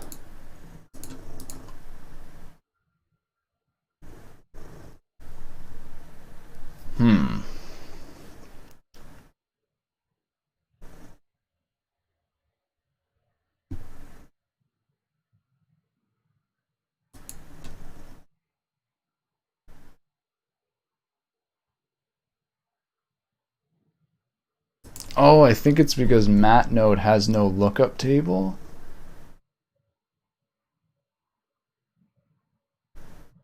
Stop material. Mat node.splice. Yeah, mat node itself. Okay. That was a really simple mistake, I think, actually. Yep, here we go. It changes each time. Perfect.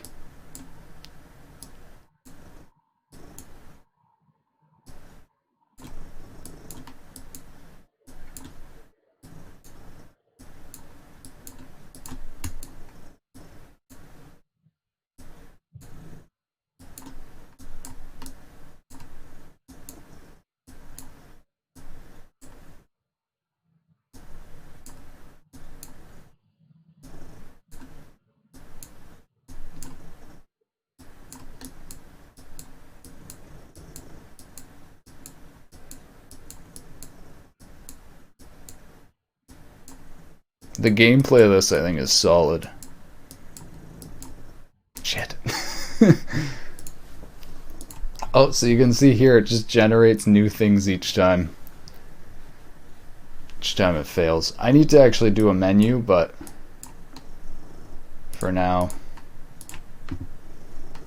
Alright, and I actually think this is an issue in the 3D part of the engine too. If that's an issue in the 2D part, I bet I made the exact same mistake in the 3D part of the engine.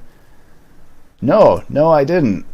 I didn't, because actually I did it with mesh node here, and then I must have copied it over to Scene 2D, and I just copied the matte node part over. Man, engine development is hard work. This is why you do the engine development before you do a game jam. Alright, so now what we need to do is while the player moves through the map, we look through the objects to delete them. So what we're going to do is last object check equals 0, I don't know. So basically if current, or if the time minus the last object check is bigger than, let's say, a second. So this is basically how long between checking for objects to delete.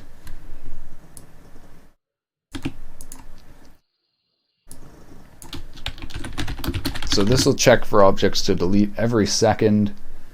And I think to test this, I'm going to have it delete objects that are actually in front of the player. So the player just basically watches objects get deleted as he goes.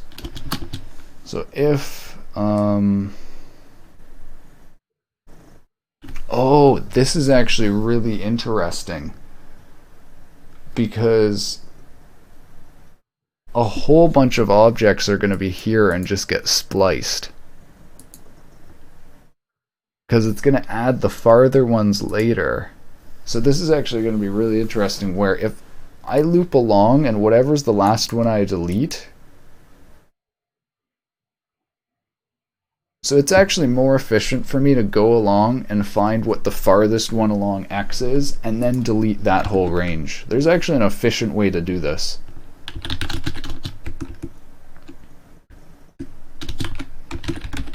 So delete I is going to be how far into the array it deletes. So our delete X is going to be our player.x plus, I think, 2, maybe 1. So if O.x is bigger than delete X, then we're done. And this I, we're actually going to turn to delete I, del I.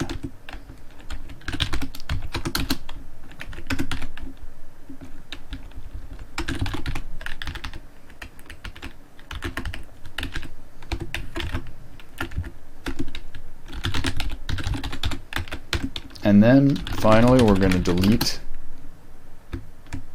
We're going to splice. Actually, I don't know, I guess splicing is the way to do this. Basically just remove the first part of the array up to del I. So I guess if del I, actually how does splice work? So this first one is the index that it inserts objects at. This is the amount of objects that it deletes. And then we insert objects, I think. So just doing this should just delete, I believe. So they should delete right in front of us right here. No. Oh, I'm just deleting the array. I actually need to disable the objects. I forgot completely how JavaScript works.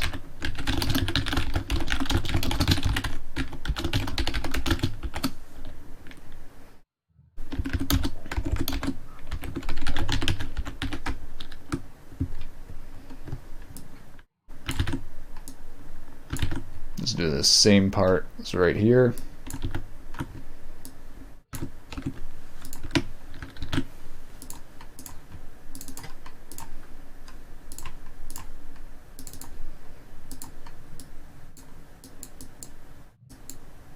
Perfect, there we go. Now we have a death wall in front of us.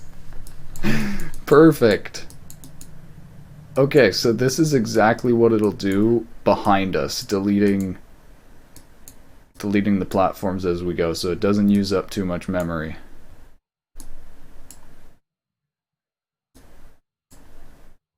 Okay, awesome. So what we need to do is do that, but do player -2 or something. And I think I'll do that every 5 seconds, so it's not doing a giant amount. And then I'm also going to free unused memory after that, because it technically is going to be using less memory. I'm also just thinking I can set the physics 2D, the max unit size, to like 2, and it'll actually really efficiently optimize the collision.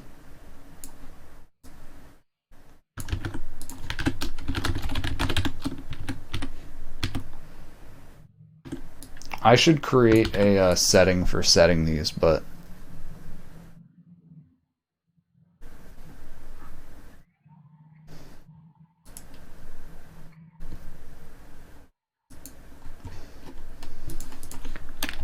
whatever. Let's put it right here as like a constant. I think 4 is good.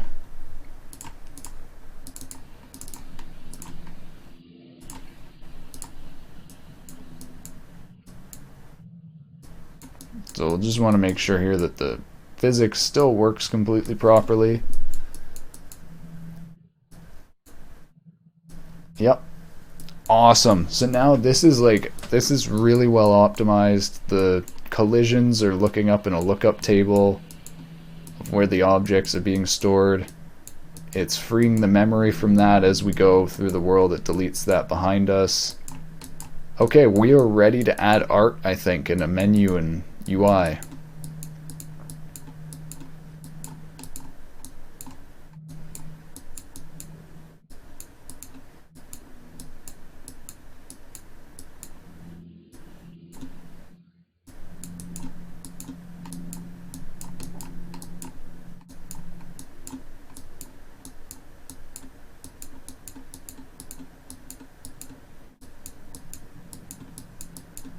Oh my god. I feel like I actually got the difficulty perfect. Let me check how this would work on a smaller screen. Oh yeah, that'll still work great. Okay.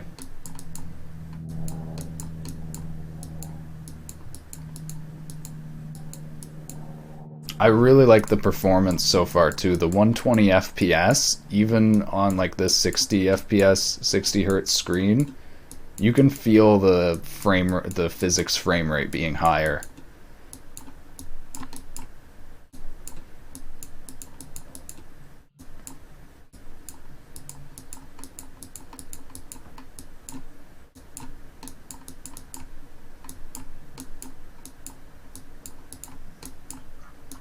I think I'm gonna do the bird sprite for this first. Okay, let's go and let's try and find a should I just go on my past live streams and find a picture from the bird camera? I could just take a blue jay or something. These have animal pictures now. I was thinking I could grab one of these. Like, I'm just thinking even like this is so good. I just thought, what if in one frame of the image it's an eagle, and then in the other frame it's like a pelican or something? Like, it just changes birds across the animation. That would be pretty funny, I think. What if I did a really ugly bird? Hmm.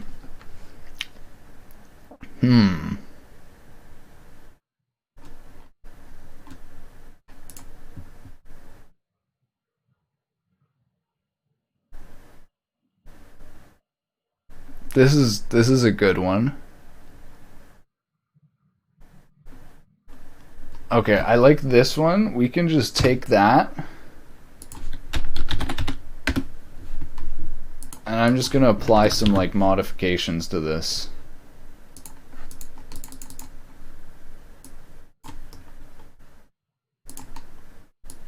And this is going to be really easy to strip the background from too, because it's all flat blue. We can just remove the background color, easy peasy. I just realized I should open up ShareX so that I can just like take screenshots.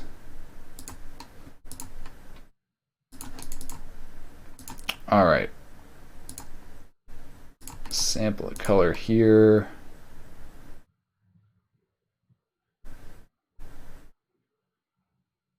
Where is it? Simple chroma key? I think chroma key is what I'm looking for.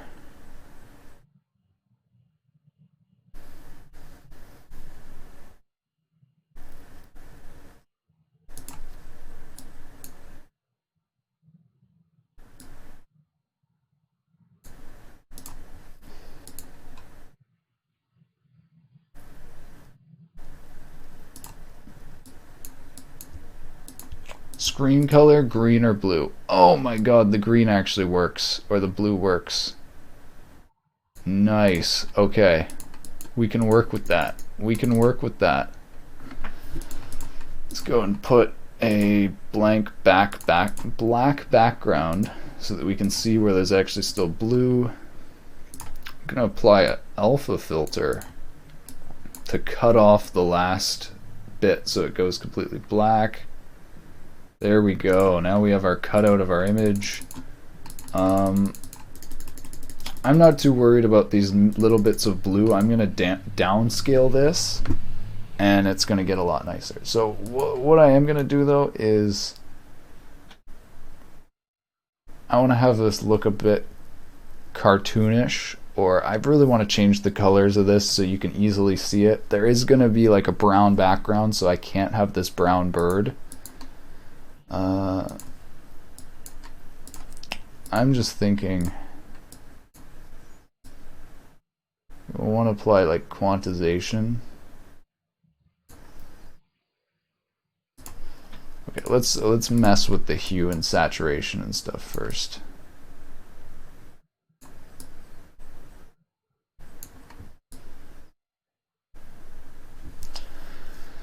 Alright, so if it's a brown background, we at least got to make the bird, like, not brown.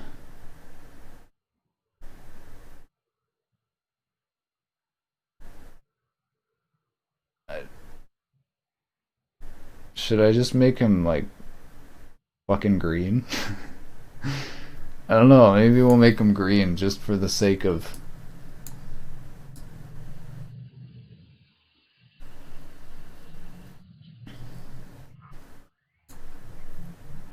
Alright, no. What we're gonna do the real thing. Let's just make a really trippy bird. If we're doing this, need advanced input, value. We'll just do this based off value and brightness. Oof. Oh, that's outputting alpha, that's why. Output hue. Here we go. Okay, so now it's going to shift the color of the bird based off the brightness. So we can do some crazy graph like this so that the brightness maps to different colors.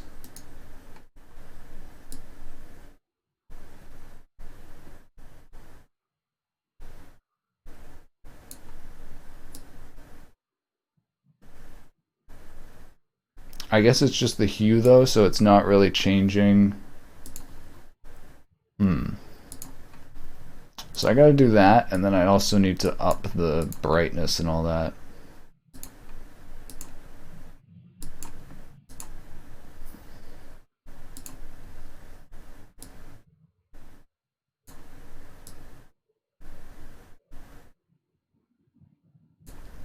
Okay, I think that might be good.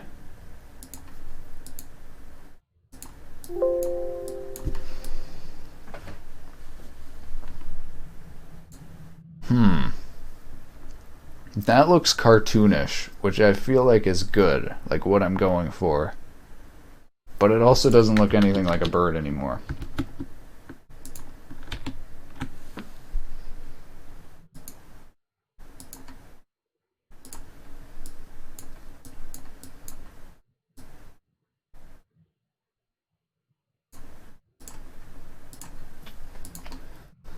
So I mean,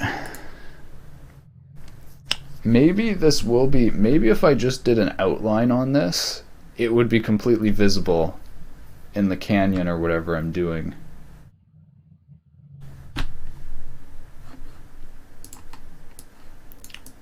let's just try and take this and let's orient it into like, how am I going to display this as the player? This is maybe up, and then we'll have one that goes down. Man, wingspan is absolutely nuts on this thing.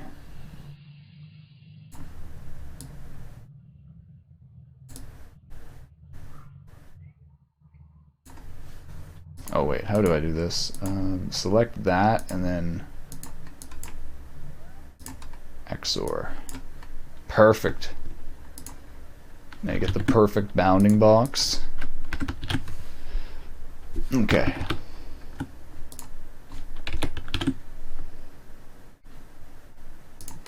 So here's our bird. Now let's resize it to, I want to say 200 pixels so that we get a little bit of anti-aliasing there and it cleans it up a little bit.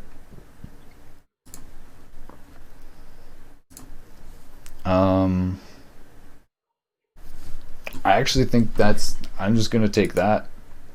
Here's the thing though. This isn't power of 2, so I can't do maps. I think I might do pixel art, but like high quality pixel art, if that makes sense. Like, hold on, I gotta set up a folder for this stuff.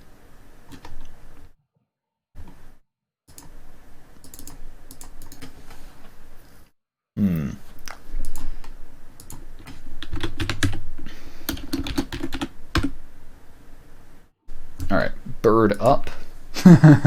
Bird up.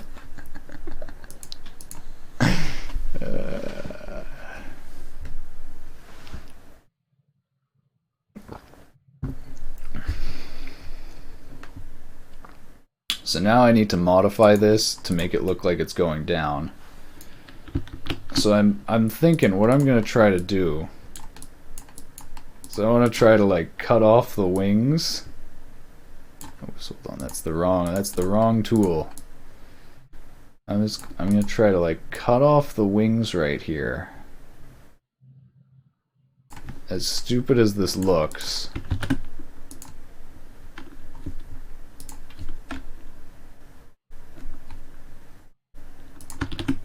Paste that there, delete that there.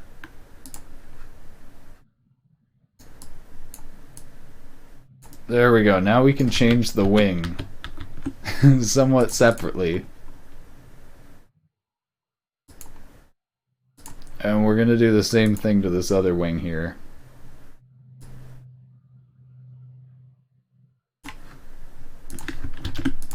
And another layer. Delete that. So now we're going to try and make the bird point downwards. This is probably going to look so scuffed, but like, also, I should expand the canvas.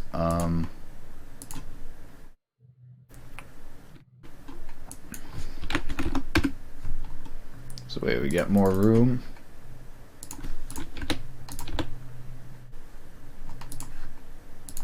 Alright, so point that down.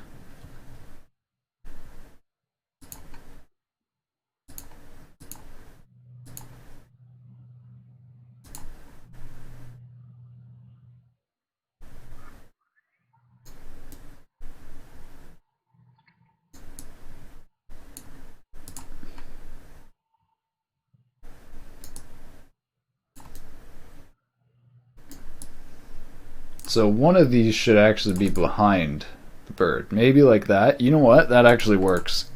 I don't give a shit how this looks. I'm gonna be honest. This is like such a quick hack job.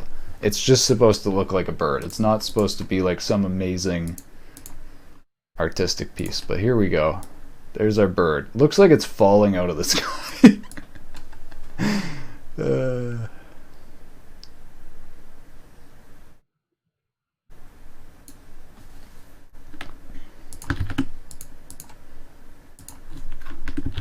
I actually wonder, I should probably make these similar texture size.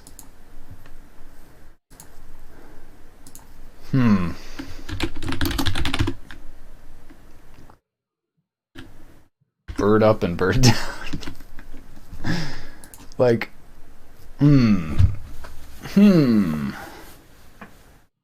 Load in two textures, swap the material texture each time it goes up or down. Seems like a solid approach to me. God damn the sun, man. Oh my god, my cat's pissed that I just got rid of the sun. Really? You like the sun that much? Yeah, cats do like sun. That's true. All right, so let's see. We started this at like 1:13. We're an hour and 40 minutes in. I definitely could have done things a lot faster so far, but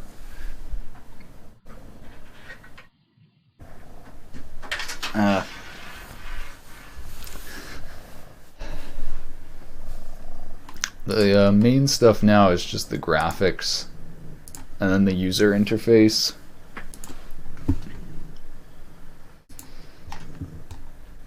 So the materials normally handle loading textures. I think I'm just going to create two materials, one for the bird going up and one for the bird going down. Easy hack job.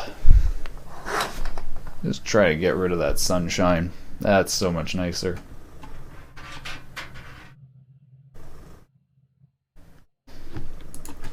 Alright, so bird up.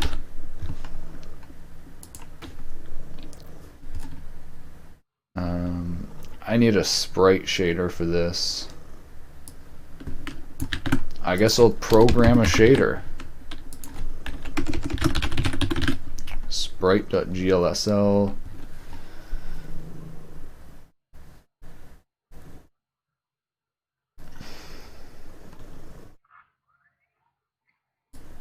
Let me just see, is there anything uniform, sampler 2D, text.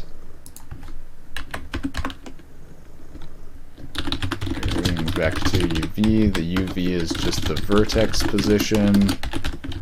Easy.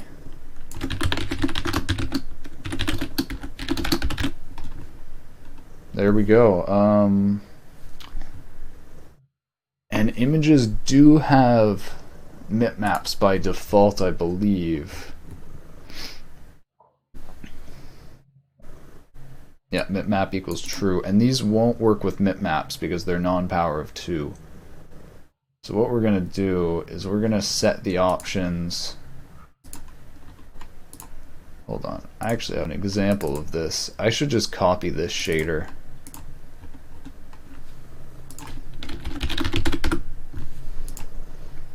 But yeah, this is the exact same thing. But yeah, we've got image options here.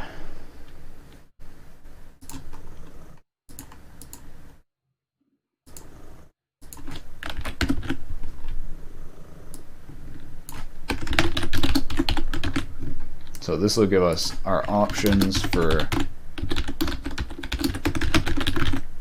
bird up. I think alpha's also on, right? And we need alpha. Ah, so alpha is false by... Did I really set alpha to false by default? I probably should set that to true. Linear bitmap with alpha, I mean... There's like no downside to having alpha, basically.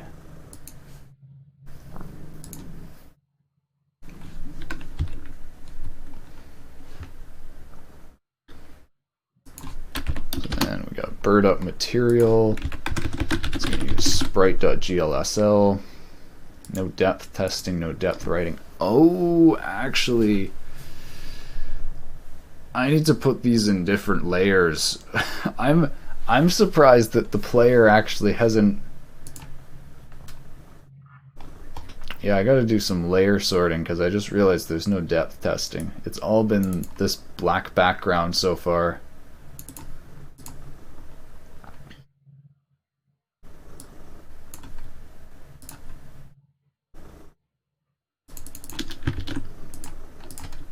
anyways, we define the material in JSON here, and it will automatically load the texture that we define in the material, which makes it really easy. So we got our bird up, and in our shader we have that as text, so we do text right here in the JSON. And then, like I said, I'm going to do two of these, one for the up and one for the down. So now we're doing that all again, but for down, it's basically the same shader. Yeah, and I can do cues actually really quickly right now. I gotta stop closing these engine files. I keep going back to them as reference. Yeah, Q. So I just want to set the player Q to 1, or actually 2. The border lines here, or the lines, are going to be Q1, and then the background's going to be Q0.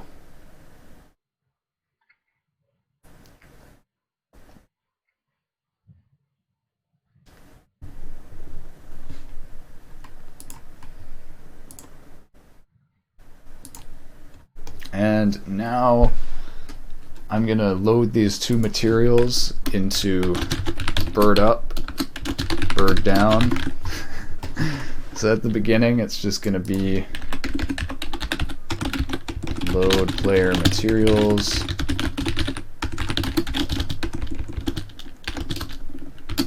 get asset bird up.mat.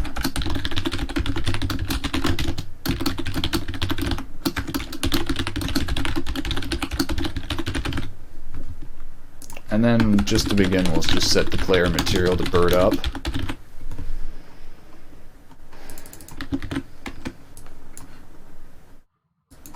Which I can just do right here, instead of doing this circle material. So now hopefully it should have a texture. Actually, this is going to give errors. This is going to give a CORS error because it's unexpected non-white space at line 2 JSON data. Okay, never mind, actually we got a JSON error. That's fair enough.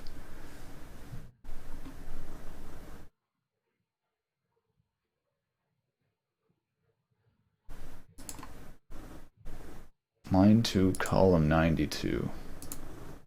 Except it didn't print out any of the JSON data. So I'm not even sure which of my JSON data that is.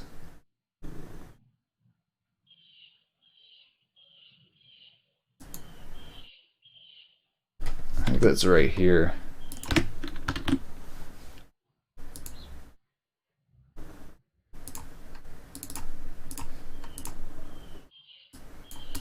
Oh yeah, cross origin element requires CORS. So we can see our image here is black because we got a CORS error. So to fix this, I think I actually need to restart my browser. You gotta go into your about config, and then you get this strict origin policy, and this is really bad because this actually lets people read files on your computer from websites. Like, this is basically enabling full exploitation, so you got to disable this. Texture 0 is incomplete. Non-power 2 textures must have a wrap mode of clamp to edge. Ooh, okay. So I think I'm going to set the default to clamp to edge then in the graphics, because it just makes sense if that's the most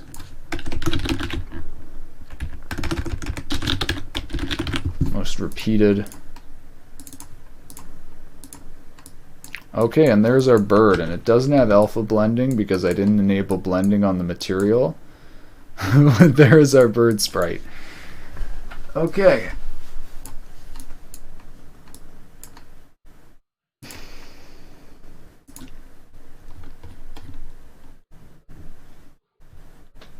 So I need to first of all scale the size of the player. Okay, actually, so I can do two things. I can either make this image centered around 0, and then I could actually do power of 2, and then I could actually have mip maps. Or I could do a bunch of other obfuscated stuff just to center the player. I'm just going to make this power of 2 and waste a bunch of space and support mip maps, because, like, seems like the way to go, and that way the player will... hold on. I originally had the scale X the same as the radius. It's going to be different now that I do this. Anyways.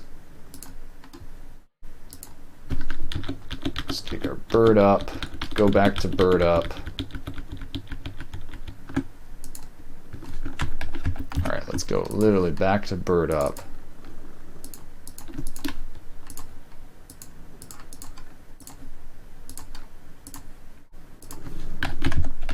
Okay, so we got bird up, bird down. This one has the biggest span of 200, so I guess I'm going to just increase it to 200 by 200 like this.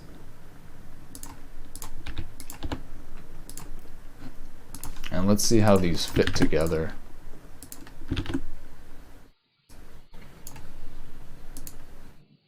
So what I want to try and do here is center this and have it so they both nearly look like the same size. Okay, I think that's good.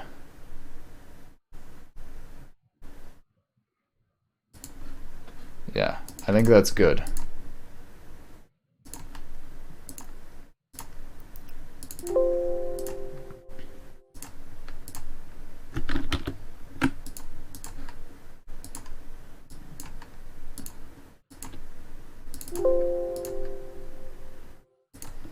I'm an idiot. That's not power of 2.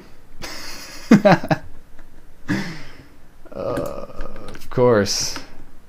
Of course. Okay, so resize. I guess I'll just make it 128 by 128.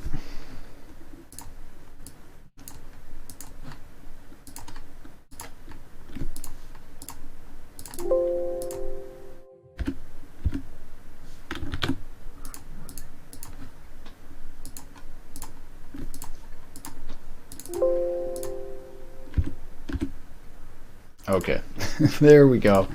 Now I can enable mip maps. I think I'll do linear filtering too. Like, let's just actually keep the default image options for now. See how this looks. There we go. That's much better. It's even now. I'm gonna make the scale maybe 0.25 so it's a lot bigger. Oh yeah, and right here for blending, we have to set to transparency, which I just do T for short form.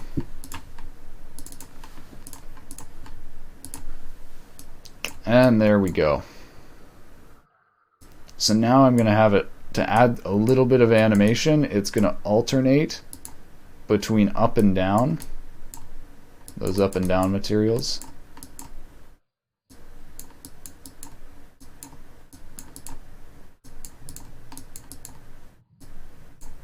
Pretty good though. Pretty good so far, I think.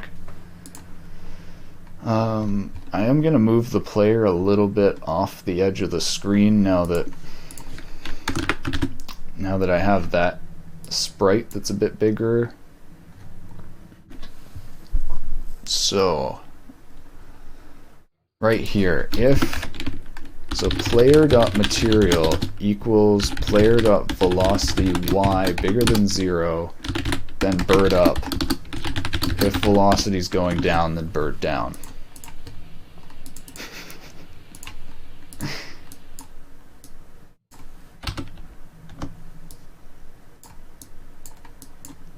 Oh yeah, each time I changed, I need to change the texture of the material, otherwise I'm going to need to enable and disable the player over and over again because it doesn't register material changes. Okay, I thought about that wrong. This is good. This is why I'm practicing this stuff. So far though, we are nearly 2 hours into working on this game for the Game Jam, and I have to say it looks like I'm going to get it done today. which, as I said before, when I went into this, I wasn't certain if I was going to finish the game today. And if I didn't, I was just going to give up on it, so. Alright, so 2 different materials isn't going to work, so I actually need to load in the image as an asset.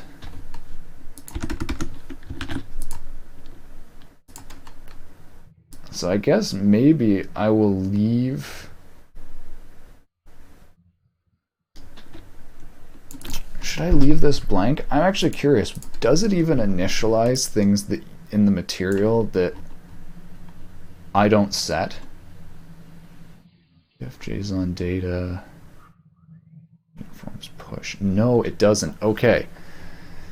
Yeah, so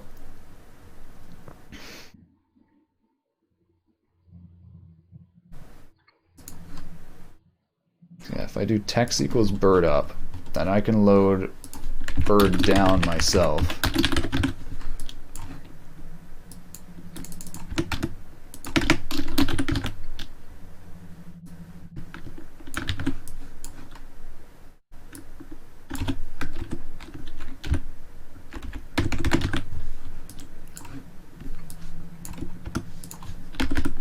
So the bird up text is going to be loaded into the player material already, so we can just get that from text. At least as far as I'm aware, that's how it works. Player.material should have text, yeah, text, which is our texture asset.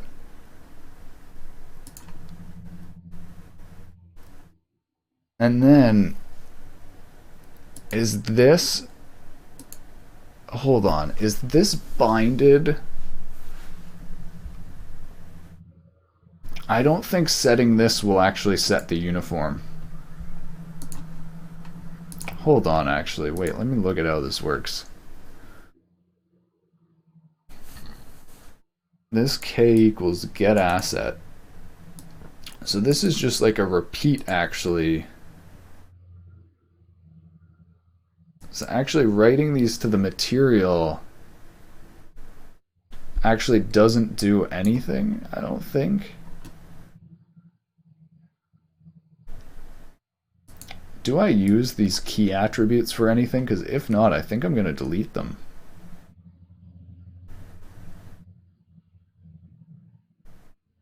No, yeah, so I access them. Wait, do I access them? A equals this dot uniforms.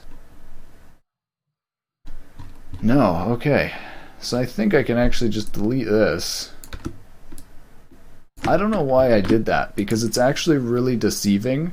I think I did it because I was like, oh, then you can just easily access the textures and things. But then it makes you think, oh, I can just set the texture like that as well. Actually, wait a minute. Wait a minute. So then how would I detect... I guess if I know this is the only texture uniform... Hold on, yeah, so when you bind this... I'm actually wondering if I should rewrite this code right now, because I can totally change it to use this key and read the key when you bind the uniforms, which will be less efficient, but then it'll also mean that you can just set the uniform value by setting the key, which is like the way it should work. I gotta think about this. Hold on, I'm gonna go to the washroom.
Hmm.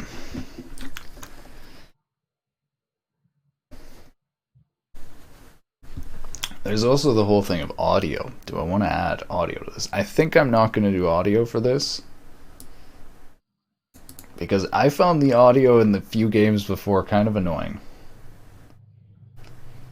So I'm thinking I don't need to write this uniform if I write K, because K is stored there. Hmm.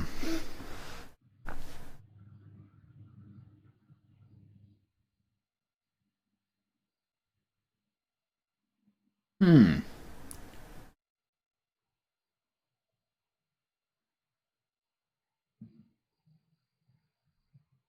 Reading it from an array or reading it from an array and then an object. I mean, I'm just going to do this. It logically makes so much more sense, I think.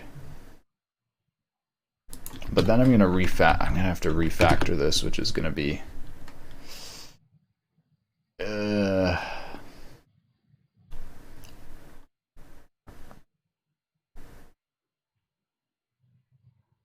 actually shouldn't be that hard. The name,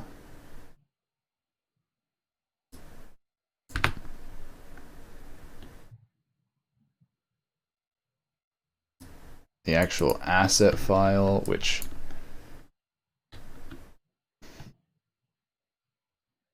I equals 0, I plus plus, which gets the name,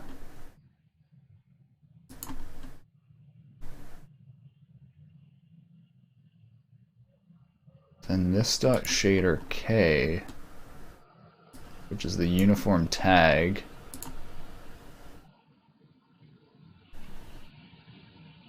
and then finally, what is this? This is like the tag of what type of object it is.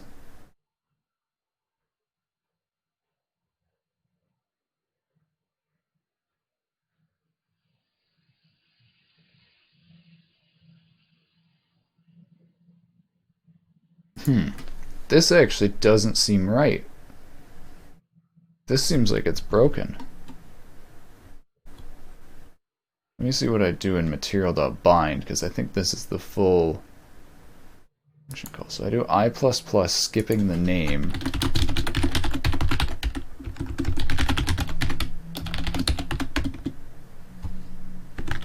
Okay, I'm going to keep this just so I don't need to refactor it, and it'll actually be less optimized if I do it this way. So I'm going to keep this, but then, so that I can still access the values easily, instead of doing this k equals O, I'm going to do this k equals this dot uniforms dot length minus 1. So this way you can access the uniform data index, so you can like set or access the array.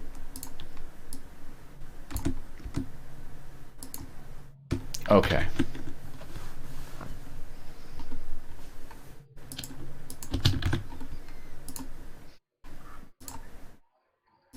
It was good that I debugged that. I never would have, I don't know how long it would have taken me to find that. So now, get the bird up texture, we just need to, we actually know this is the only uniform here, so we can just do uniforms 3, and we know that's the bird texture. And then the bird down texture we can just get as an asset, like that.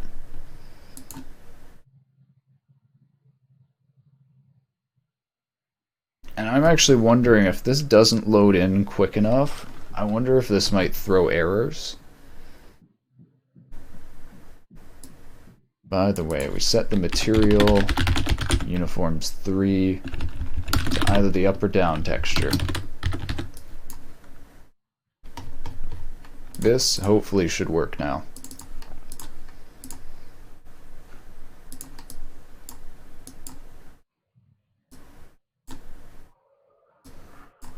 Okay, so the up texture is working. The down texture is not working. Bird down.png.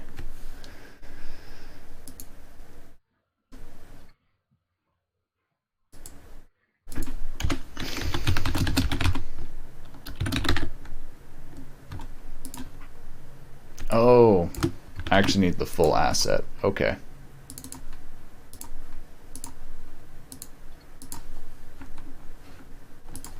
Here we go.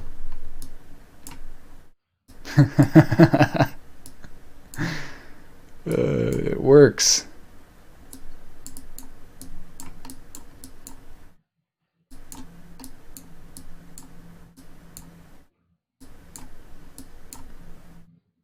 It's actually working pretty well. I'm thinking about music for this. If I get the art done in a reasonable time, I might make a little song for this tonight.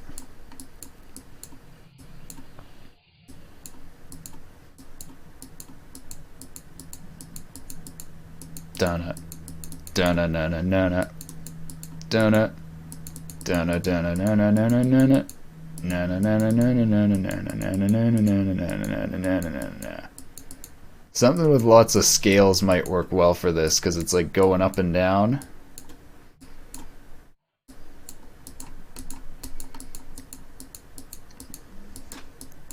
Alright, now I need to do...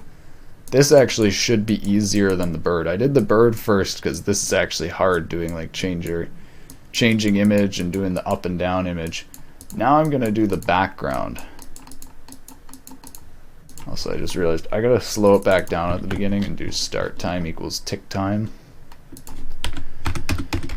Right here.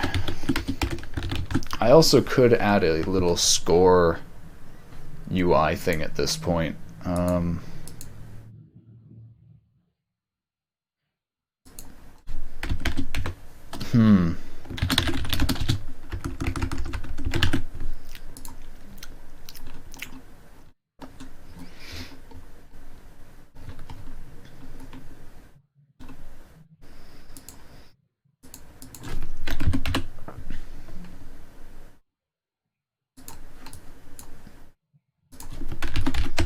UI panel dot text content equals score is tick time minus start time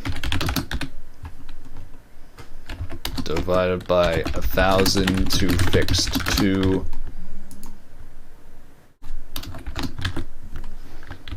or wait, floor divided by 100, so you get 10 points a second.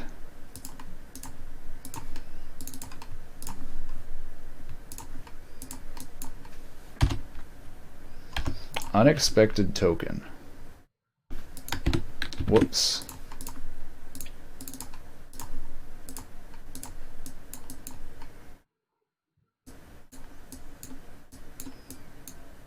Oh, it's right there. It's just really dark.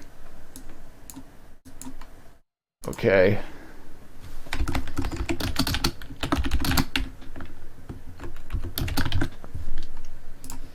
So hold on, I'm gonna set the font size to like 1 view height. Set the color to, I don't know, pink, so that you can tell exactly what it is right now.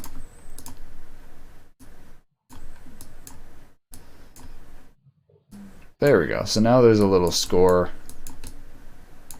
icon. I gotta have it so that you can't select it. I guess you can't right now, but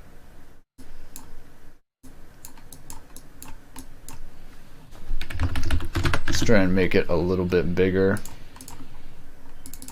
And I should do the background images and sprites now.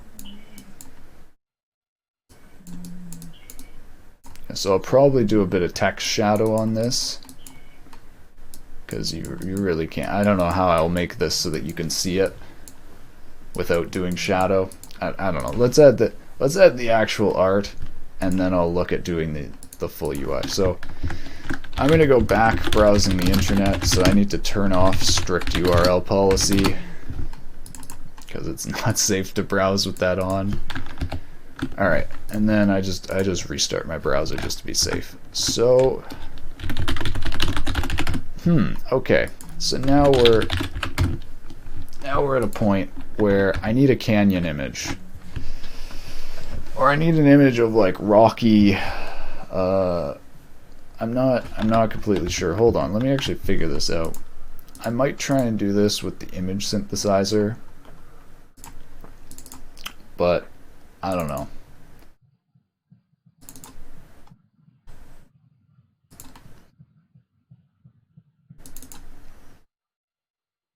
I might take some images and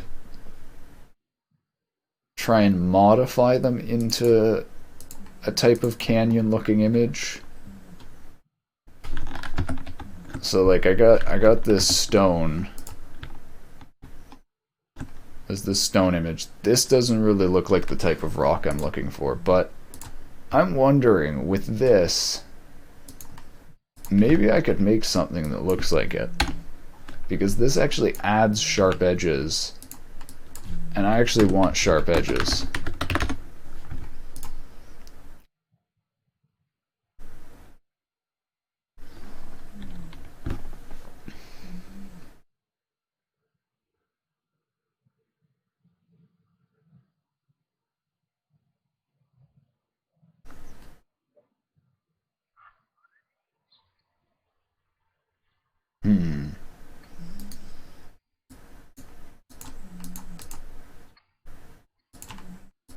I was thinking I'm just gonna take that stone image and just edit it. Cause like I'm just trying to do this so quickly.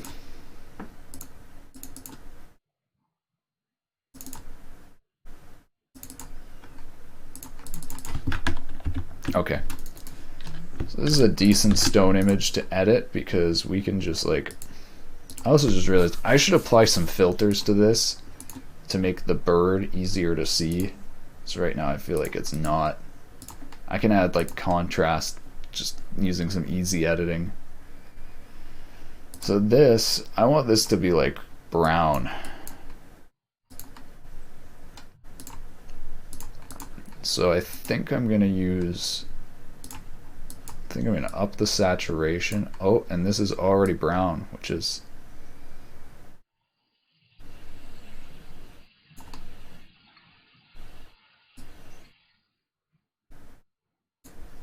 this isn't tiling, is it? Okay, it is.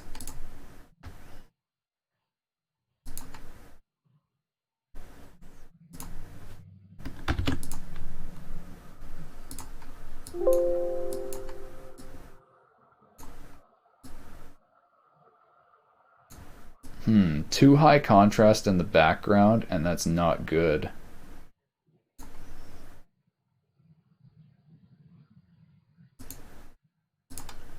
The other thing is, I want something that just tiles, and oh man, that's the other thing. I wonder if I actually want to switch the background to another background at another point, and like how I would do that.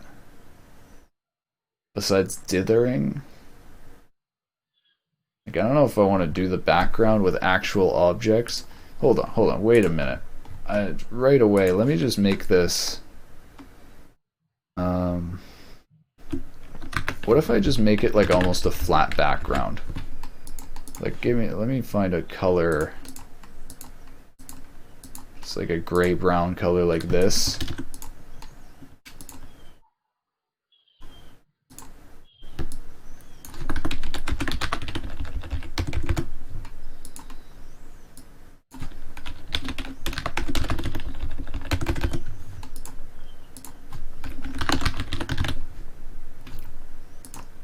And then I'm just going to focus on doing graphics. Oh, I gotta disable strict origin policy again. So then, actually, what I said before, player's going to be Q1, lines are going to be Q0.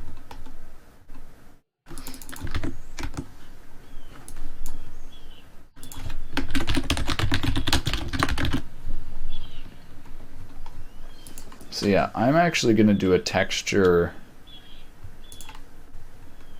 for those cliffs, which I guess I'll do with this. How to do a cartoonish style. and how to do something that scales well. Oh my god, the birds are really loud. I wonder if they're pissed at something.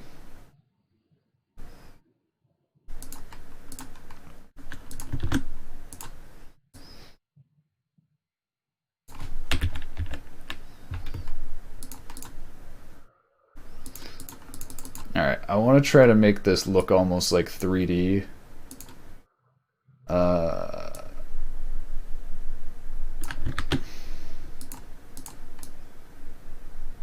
Let's just add a little bit of roundness here.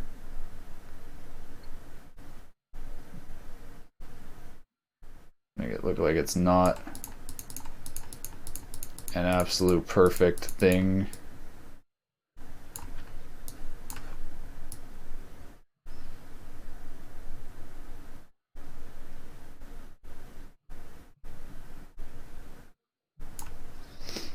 And then maybe add a little bit of jitter or something to hide the fact that I might have drawn that. Where is it? Distort? Jitter, yeah.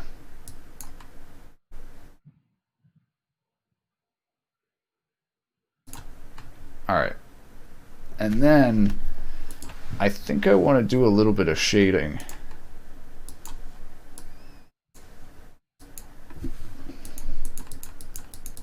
Like I said, actually make it look like 3D.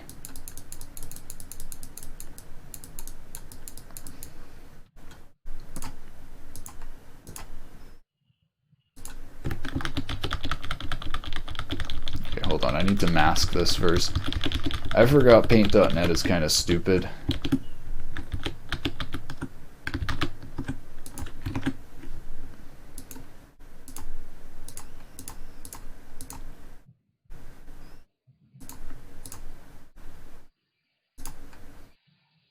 Alright, here we go. So this way we're just shading inside here.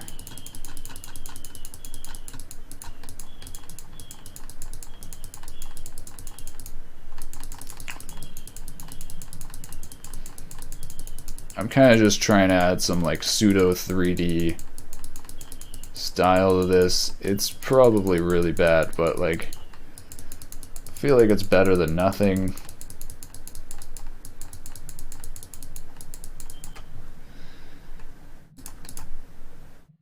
Yeah. Okay, I think that works. Just nice, subtle. Okay, so I need to save this now. Platform. And I need to turn strict origin policy back off.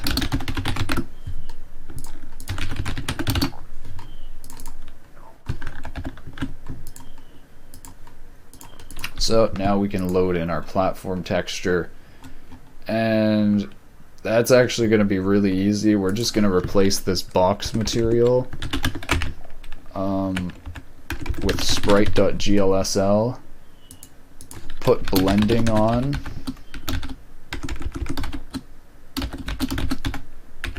and we're going to set the texture to our platform image. Platform.png. So now this should just replace the platforms with the images of them.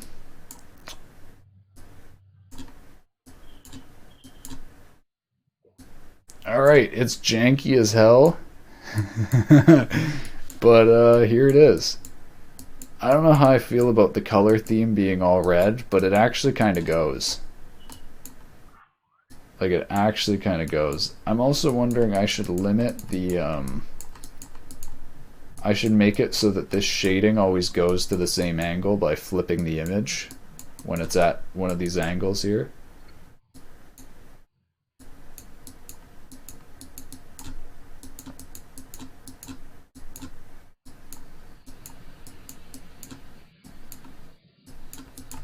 You know what? I think this is it. I actually think this is it.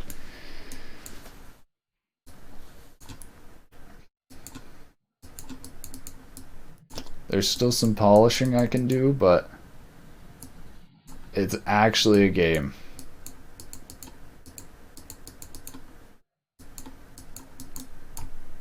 I'm just thinking about audio a little bit, like...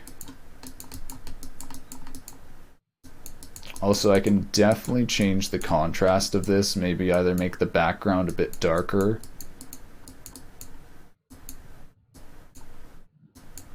or something, I think, to add a little bit more here.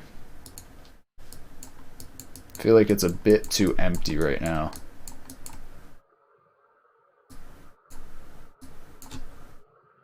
But at the same time, I can't like fill it up with barriers, I think, because it would get too difficult. Or would it? What if I just made the barriers bigger here?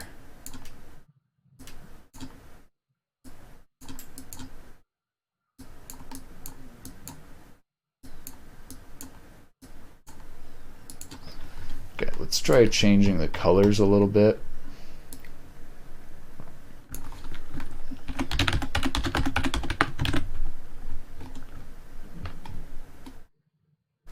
And I think I will make the barriers a little bit bigger. Make them go up to 3 in size, which is pretty big.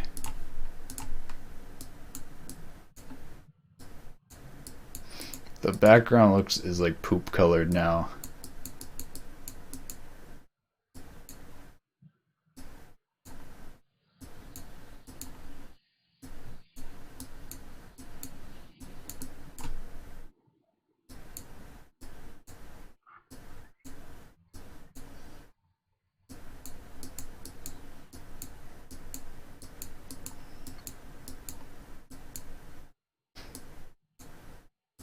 I think I just saw one of these clip off screen. Yeah, these are a bit too big now. It's actually hard to dodge. Yeah, that... I just watched one of those get deleted.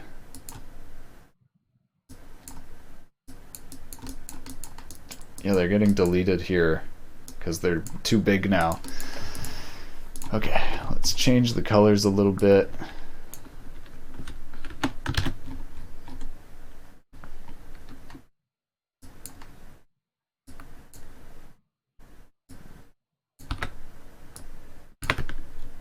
Make these a bit smaller. I'm wondering about flipping the line direction here. Flipping the line angle so that this is always consistent. I mean, I actually think I could just do maybe abs and shift this over and it'll have the same effect, I think.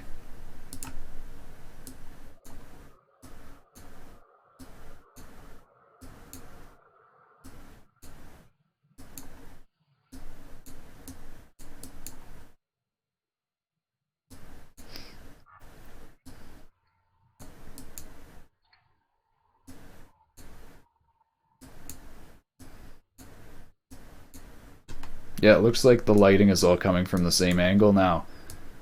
Awesome.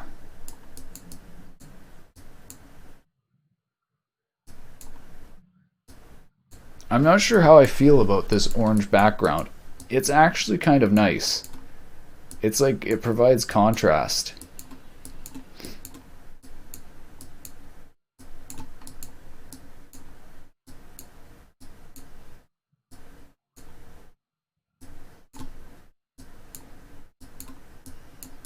I still need to lower the deletion line a little bit so I don't keep seeing these things get deleted.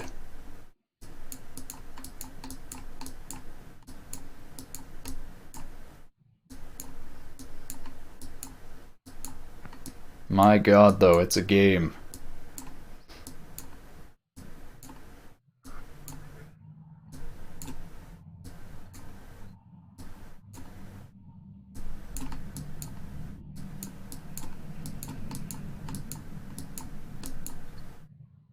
Oh, I died. Okay, let's change this color to maybe black. Change the UI a little bit so you can actually see the text.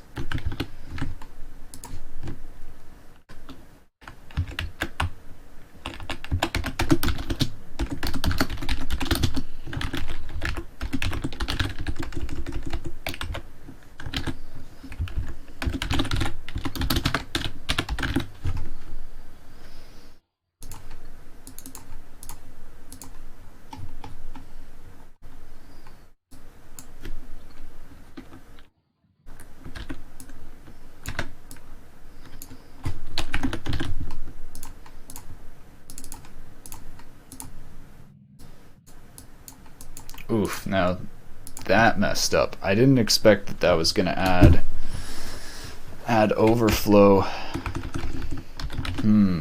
So I might actually need to offset the score a little bit. Yeah, I'm gonna need to just like straight up do this differently when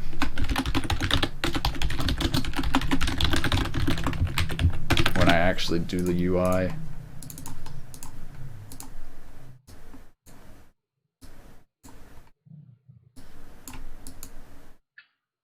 So I think that background color is good. This kind of reminds me of like a desert, like a... That's kind of what this is supposed to be, like a desert or a canyon.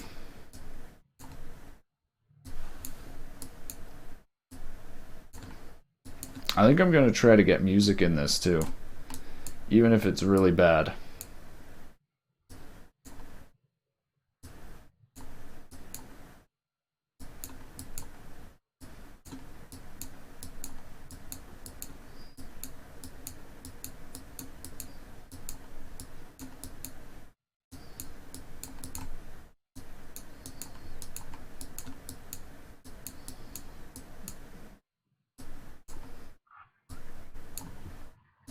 I just want to check something too. I think if I go too widescreen, yeah, these will actually go out of view.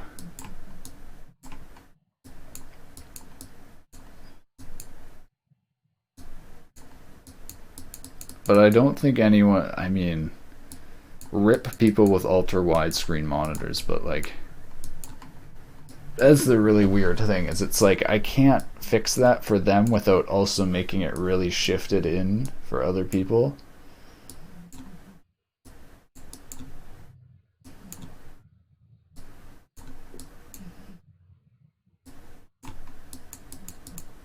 I feel like I should do UI before sound, but I'm kind of getting bored of like the same programming cycle and stuff.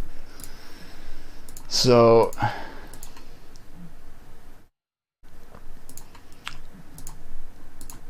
maybe let's see if we can't do like some little song or something. Oh man, it's like, it's the first warm day outside in like a week. And like, of all the days, I'm like, okay, I'm gonna finish this game, I'm gonna do this game jam today. I'm gonna do it in like 4 or 5 hours, and I'm just gonna keep, or if it takes me longer, I'm just gonna like keep doing it. And of course, it's like the one day I can actually go outside and do shit like mow. It's like,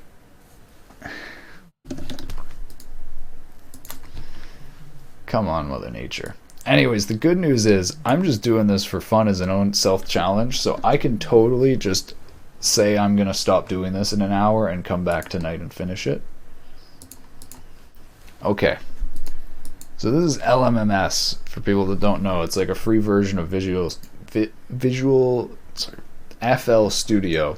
It's available on Linux. That's what it's actually most popular on, but it also works on Windows. And in my opinion, the most powerful part about it is just that it's like a full audio editor.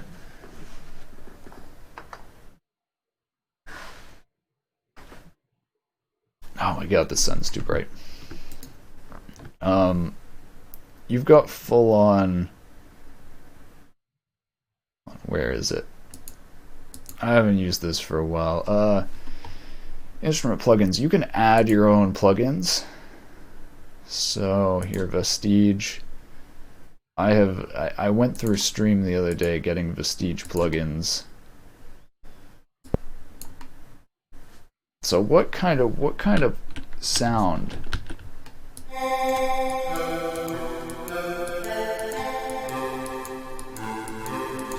We can just, I'm thinking just something super simple, almost like, I don't know, like low bit audio.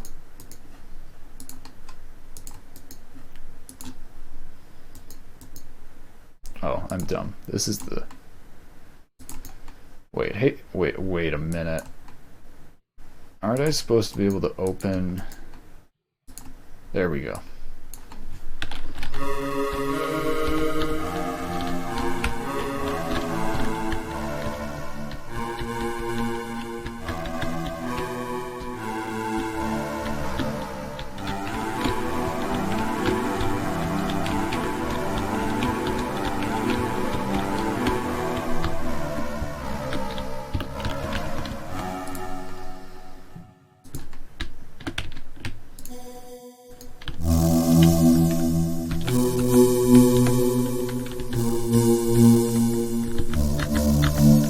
Something like this, I think.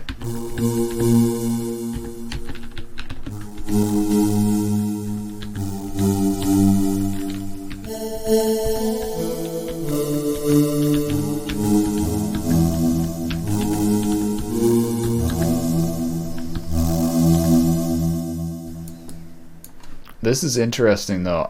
I think OBS is actually adding lag to this.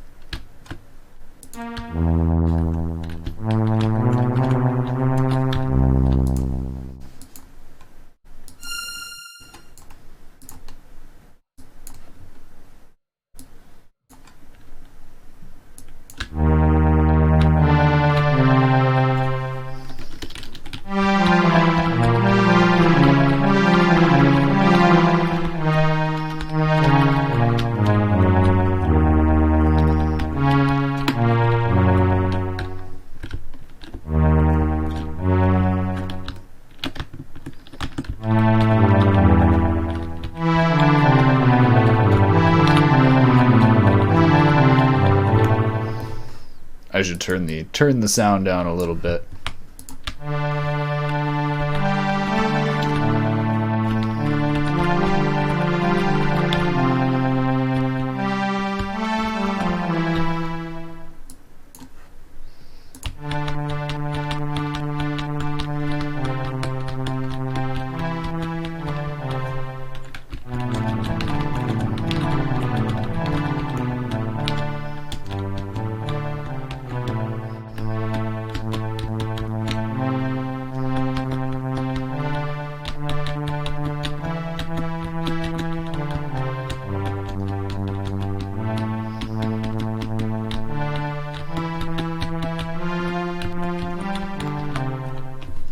I'm just gonna record some simple loop like that, and I feel like something like that is just better than no audio, as long as you give people an option to turn the audio off. Alright, I'm doing this on my actual keyboard. I have a MIDI keyboard over there. I should probably use it, but whatever.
So I feel like this isn't the type of game to actually have a drum beat. I can't think of what type of rhythm it would be, because I feel like it's a really slow, like it's not the type of game to have a really intense fast music.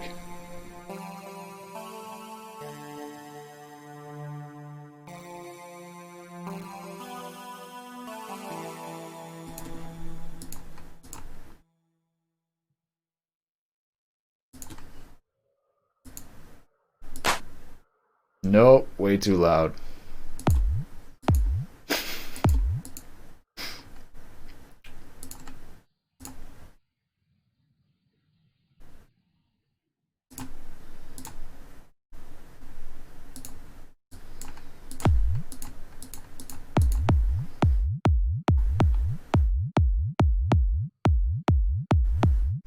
Maybe just a tiny bass drum.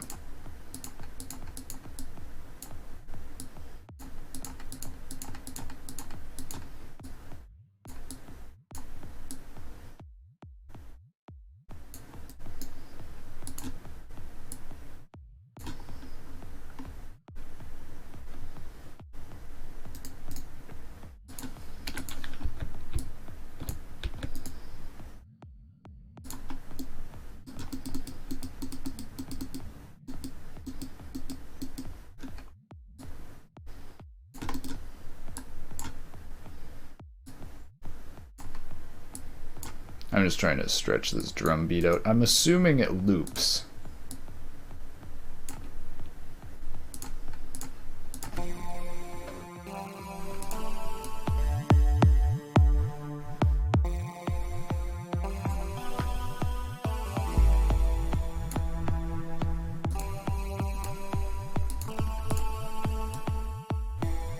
Okay, I gotta do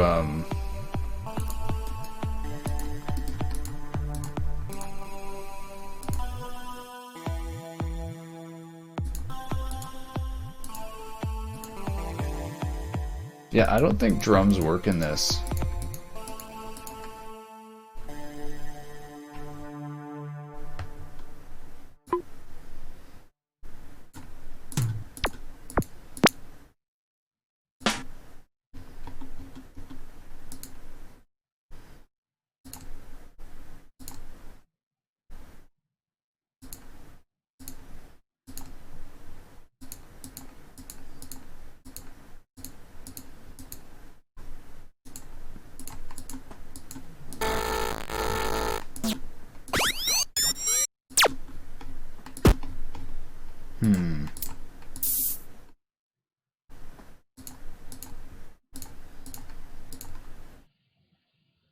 Maybe just a little bit of noise in the background. Like just a sound of almost like wind, I'm thinking.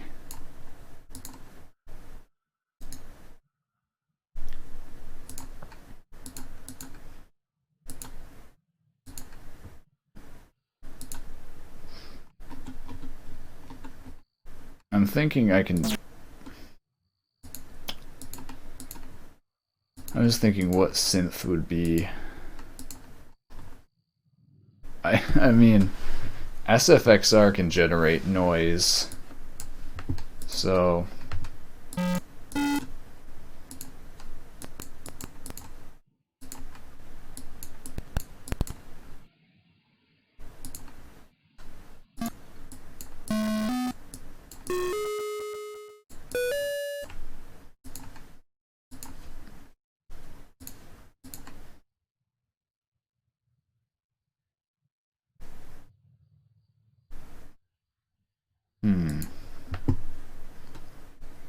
No, I think I actually just... I don't know why I didn't do this.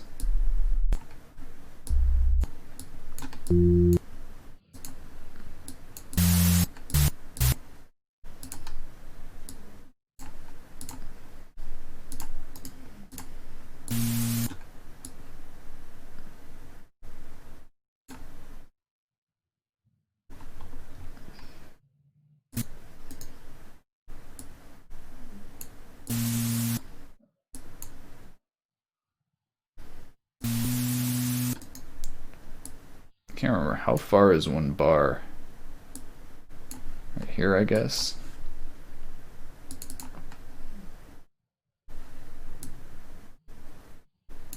Oh my god, I suck at using the UI of this. How do I unfocus this? Oh, there we go. Okay, hold on. I'm just gonna close. Just organize. Alright, so this gives us a repeating noise. This is going to be such bad audio, but I mean... Alright. Alright, and then we're going to do automation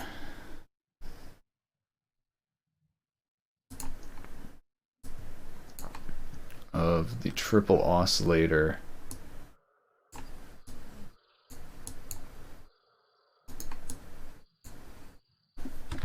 Okay, this is stupid. This is supposed to be linear interpolating. Linear progressing cubic Hermite. Okay, here we go.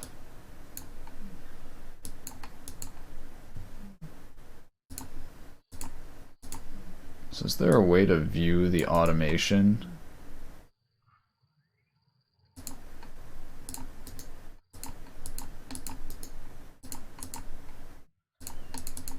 What is this?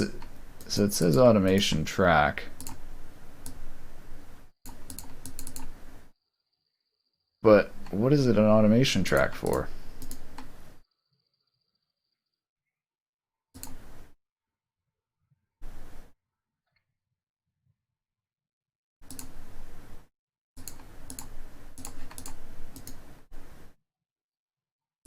Remove global automation. Wait, that's confusing to me. Oh, automation editor. I think this does it. Let me see, can I actually find it back here in the automation editor?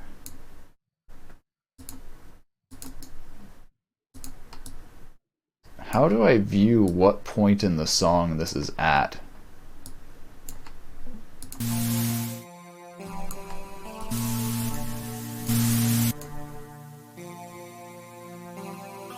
Yeah, so that's really weird. Because what if I like wanted it to repeat or something?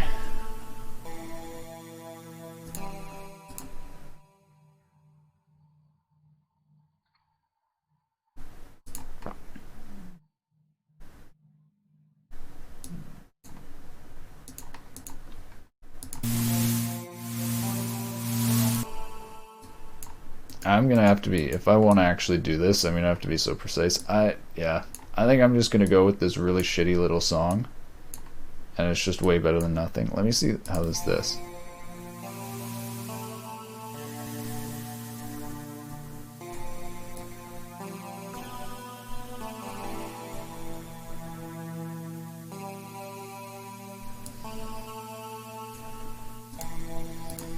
What if I can make more pleasing noise?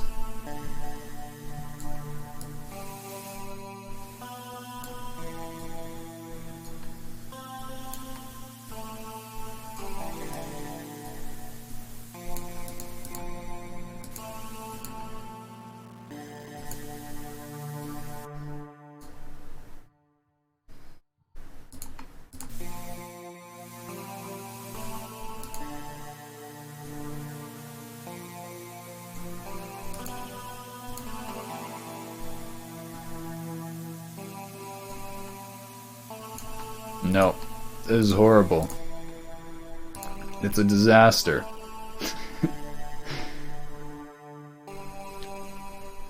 I still feel like I need something in the background of this.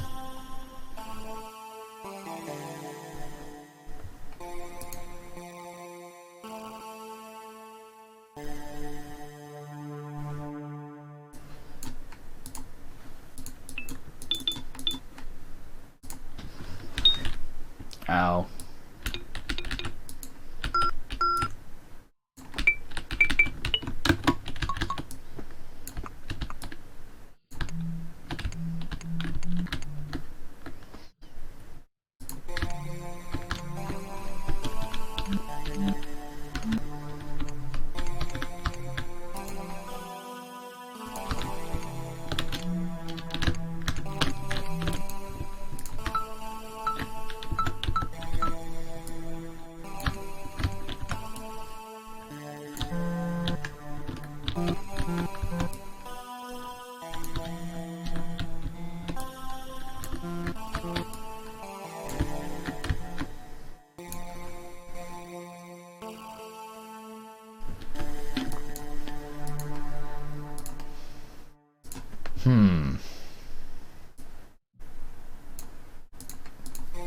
I guess this is better than no music,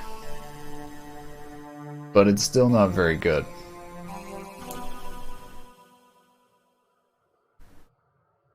Maybe I'll just make it really quiet.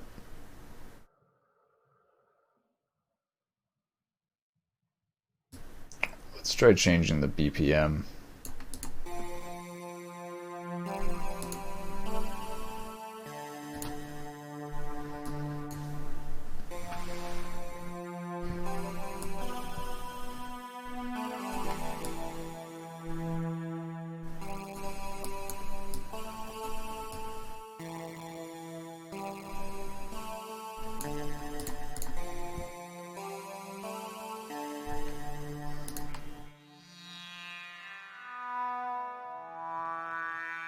Oh, this is good.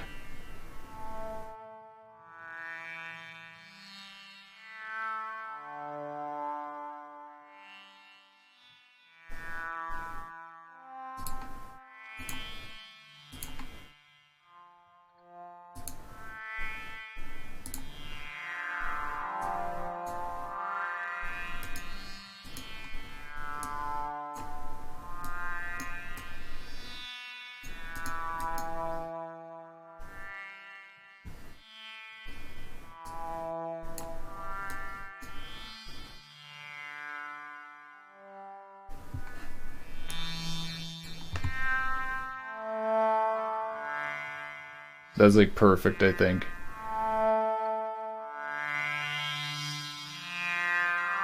And it just like loops over to the next. I maybe should do a little quiet section here afterwards, but I think I'm good with that.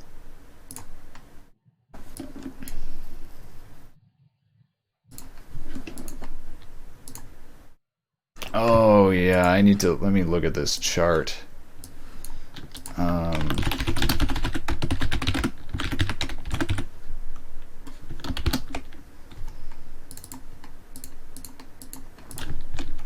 Supported audio file types in browsers. I can't remember. I think it's MP3.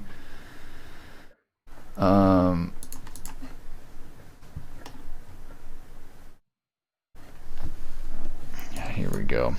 So MP3 supported in everything.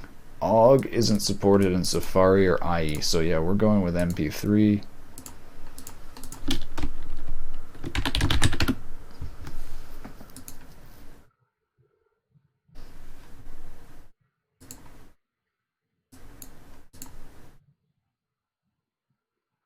That's weird. It set the file format to MP3. And this is mono. I'm going to compress the shit out of it.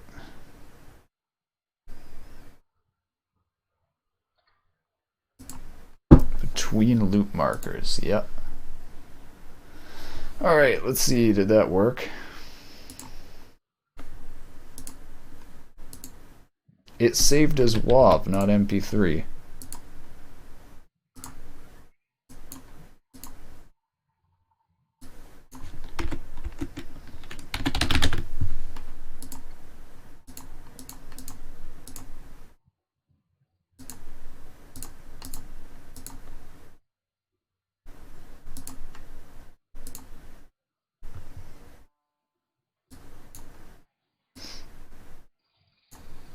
I think it just exported too long, but I'm not sure.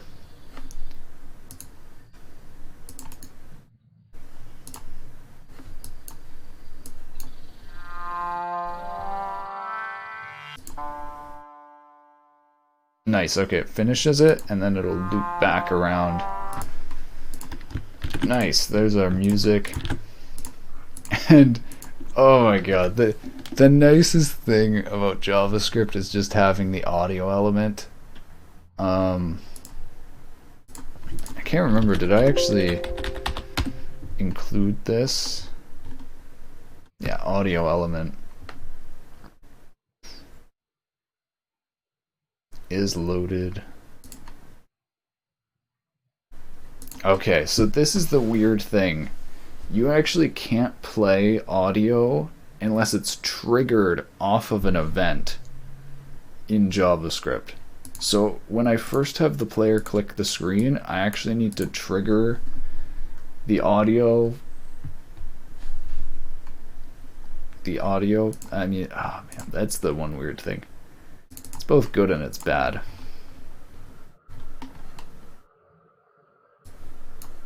So, background audio.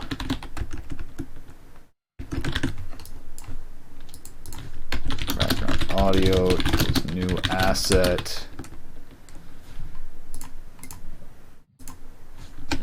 Music.mp3. Oh, if I want to do .asset.loop or bgaudio.loop equals true. Audio.play. So this shouldn't play now actually because one shouldn't be loaded, I don't believe. I think it should actually still play at a delay if it's not loaded, but also I believe you need to do this in a click event. BG audio is null.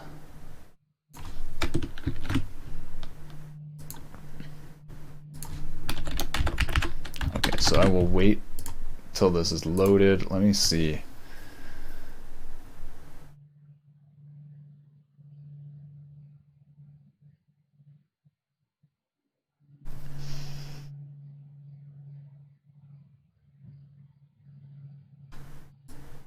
Asset equals audio file. Yeah, this should actually be.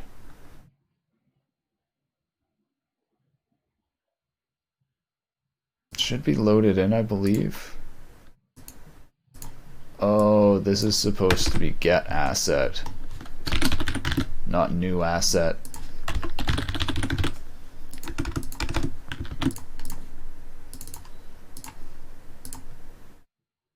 Autoplay is only allowed when approved by the user. Wait, is autoplay default? Hold on. Autoplay equals false. There's no way. Is autoplay actually default?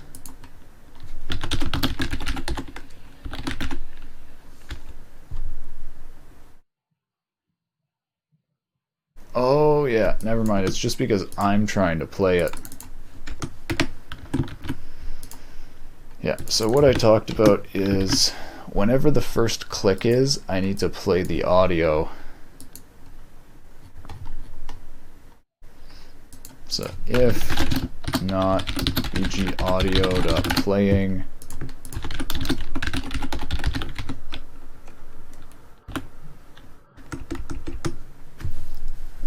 how do I check if it's currently running?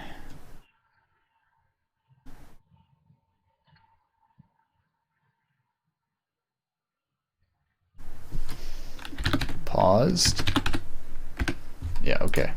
If audio.paused, then bg audio.play.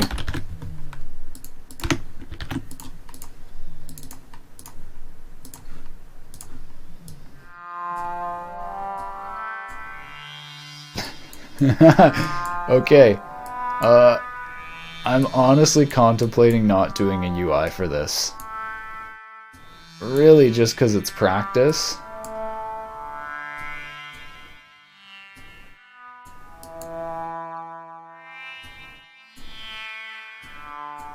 But I do need to add some way for you to turn off the audio. I mean, if I didn't do audio, then I wouldn't need.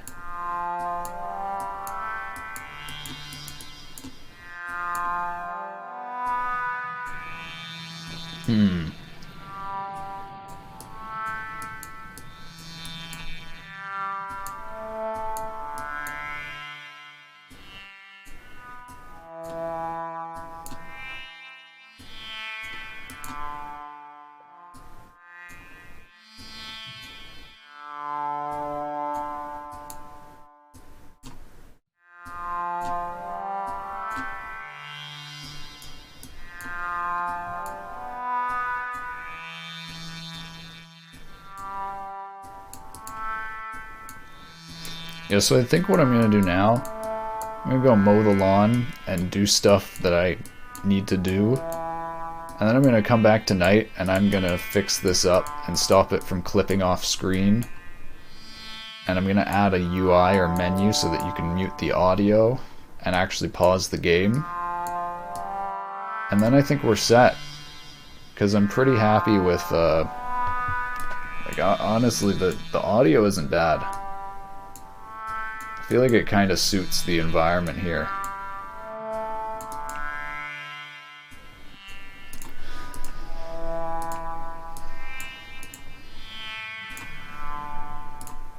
Alright, so that is, we started at 1:13. It's basically 3 hours into the jam. This is the result, or 3 hours into starting this game for the jam. I think this is pretty good. I'm just happy with the fact that I was able to just pick a small idea that was able to be contained in like this small amount of time, and the base game is actually done here. Like, you can technically play this even if it's not nice and polished with a UI or a way to mute audio, but I mean, none of the other games we played had a way to mute audio, so I don't really feel that bad about it.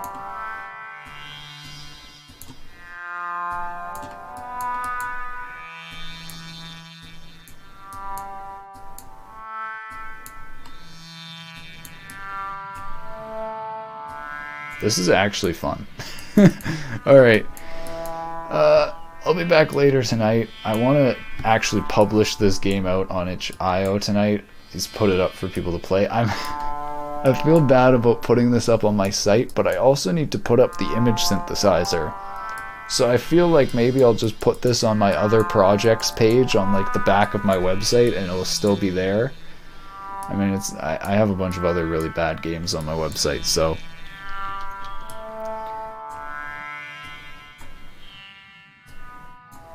I feel like maybe I should still change some of the art. Like, one thing I could definitely do if I wanted to polish this a bit tonight, I could add a shader to this bird that kind of adds some animation so that like the feathers kind of like maybe jiggle back and forth and flap. Alright, that'll be it though for now. I'll be back again later tonight in like an hour or two. I might be back in like 3 hours later tonight. I might be back in like an hour to just try and polish this, but who knows. See everyone around. You know, you can contact me on Discord if you ever want to ask me about stuff. Yeah, I'll see you around. Thank you for watching. I hope you enjoyed watching me just mess around. I should stop playing that over and over again. The audio does get repetitive. That's the key thing. I don't know how to fix that though without actually spending longer than 20 minutes on the music, but whatever. Alright, bye-bye. Thank you for watching. I hope you have a good day, good evening, wherever you are.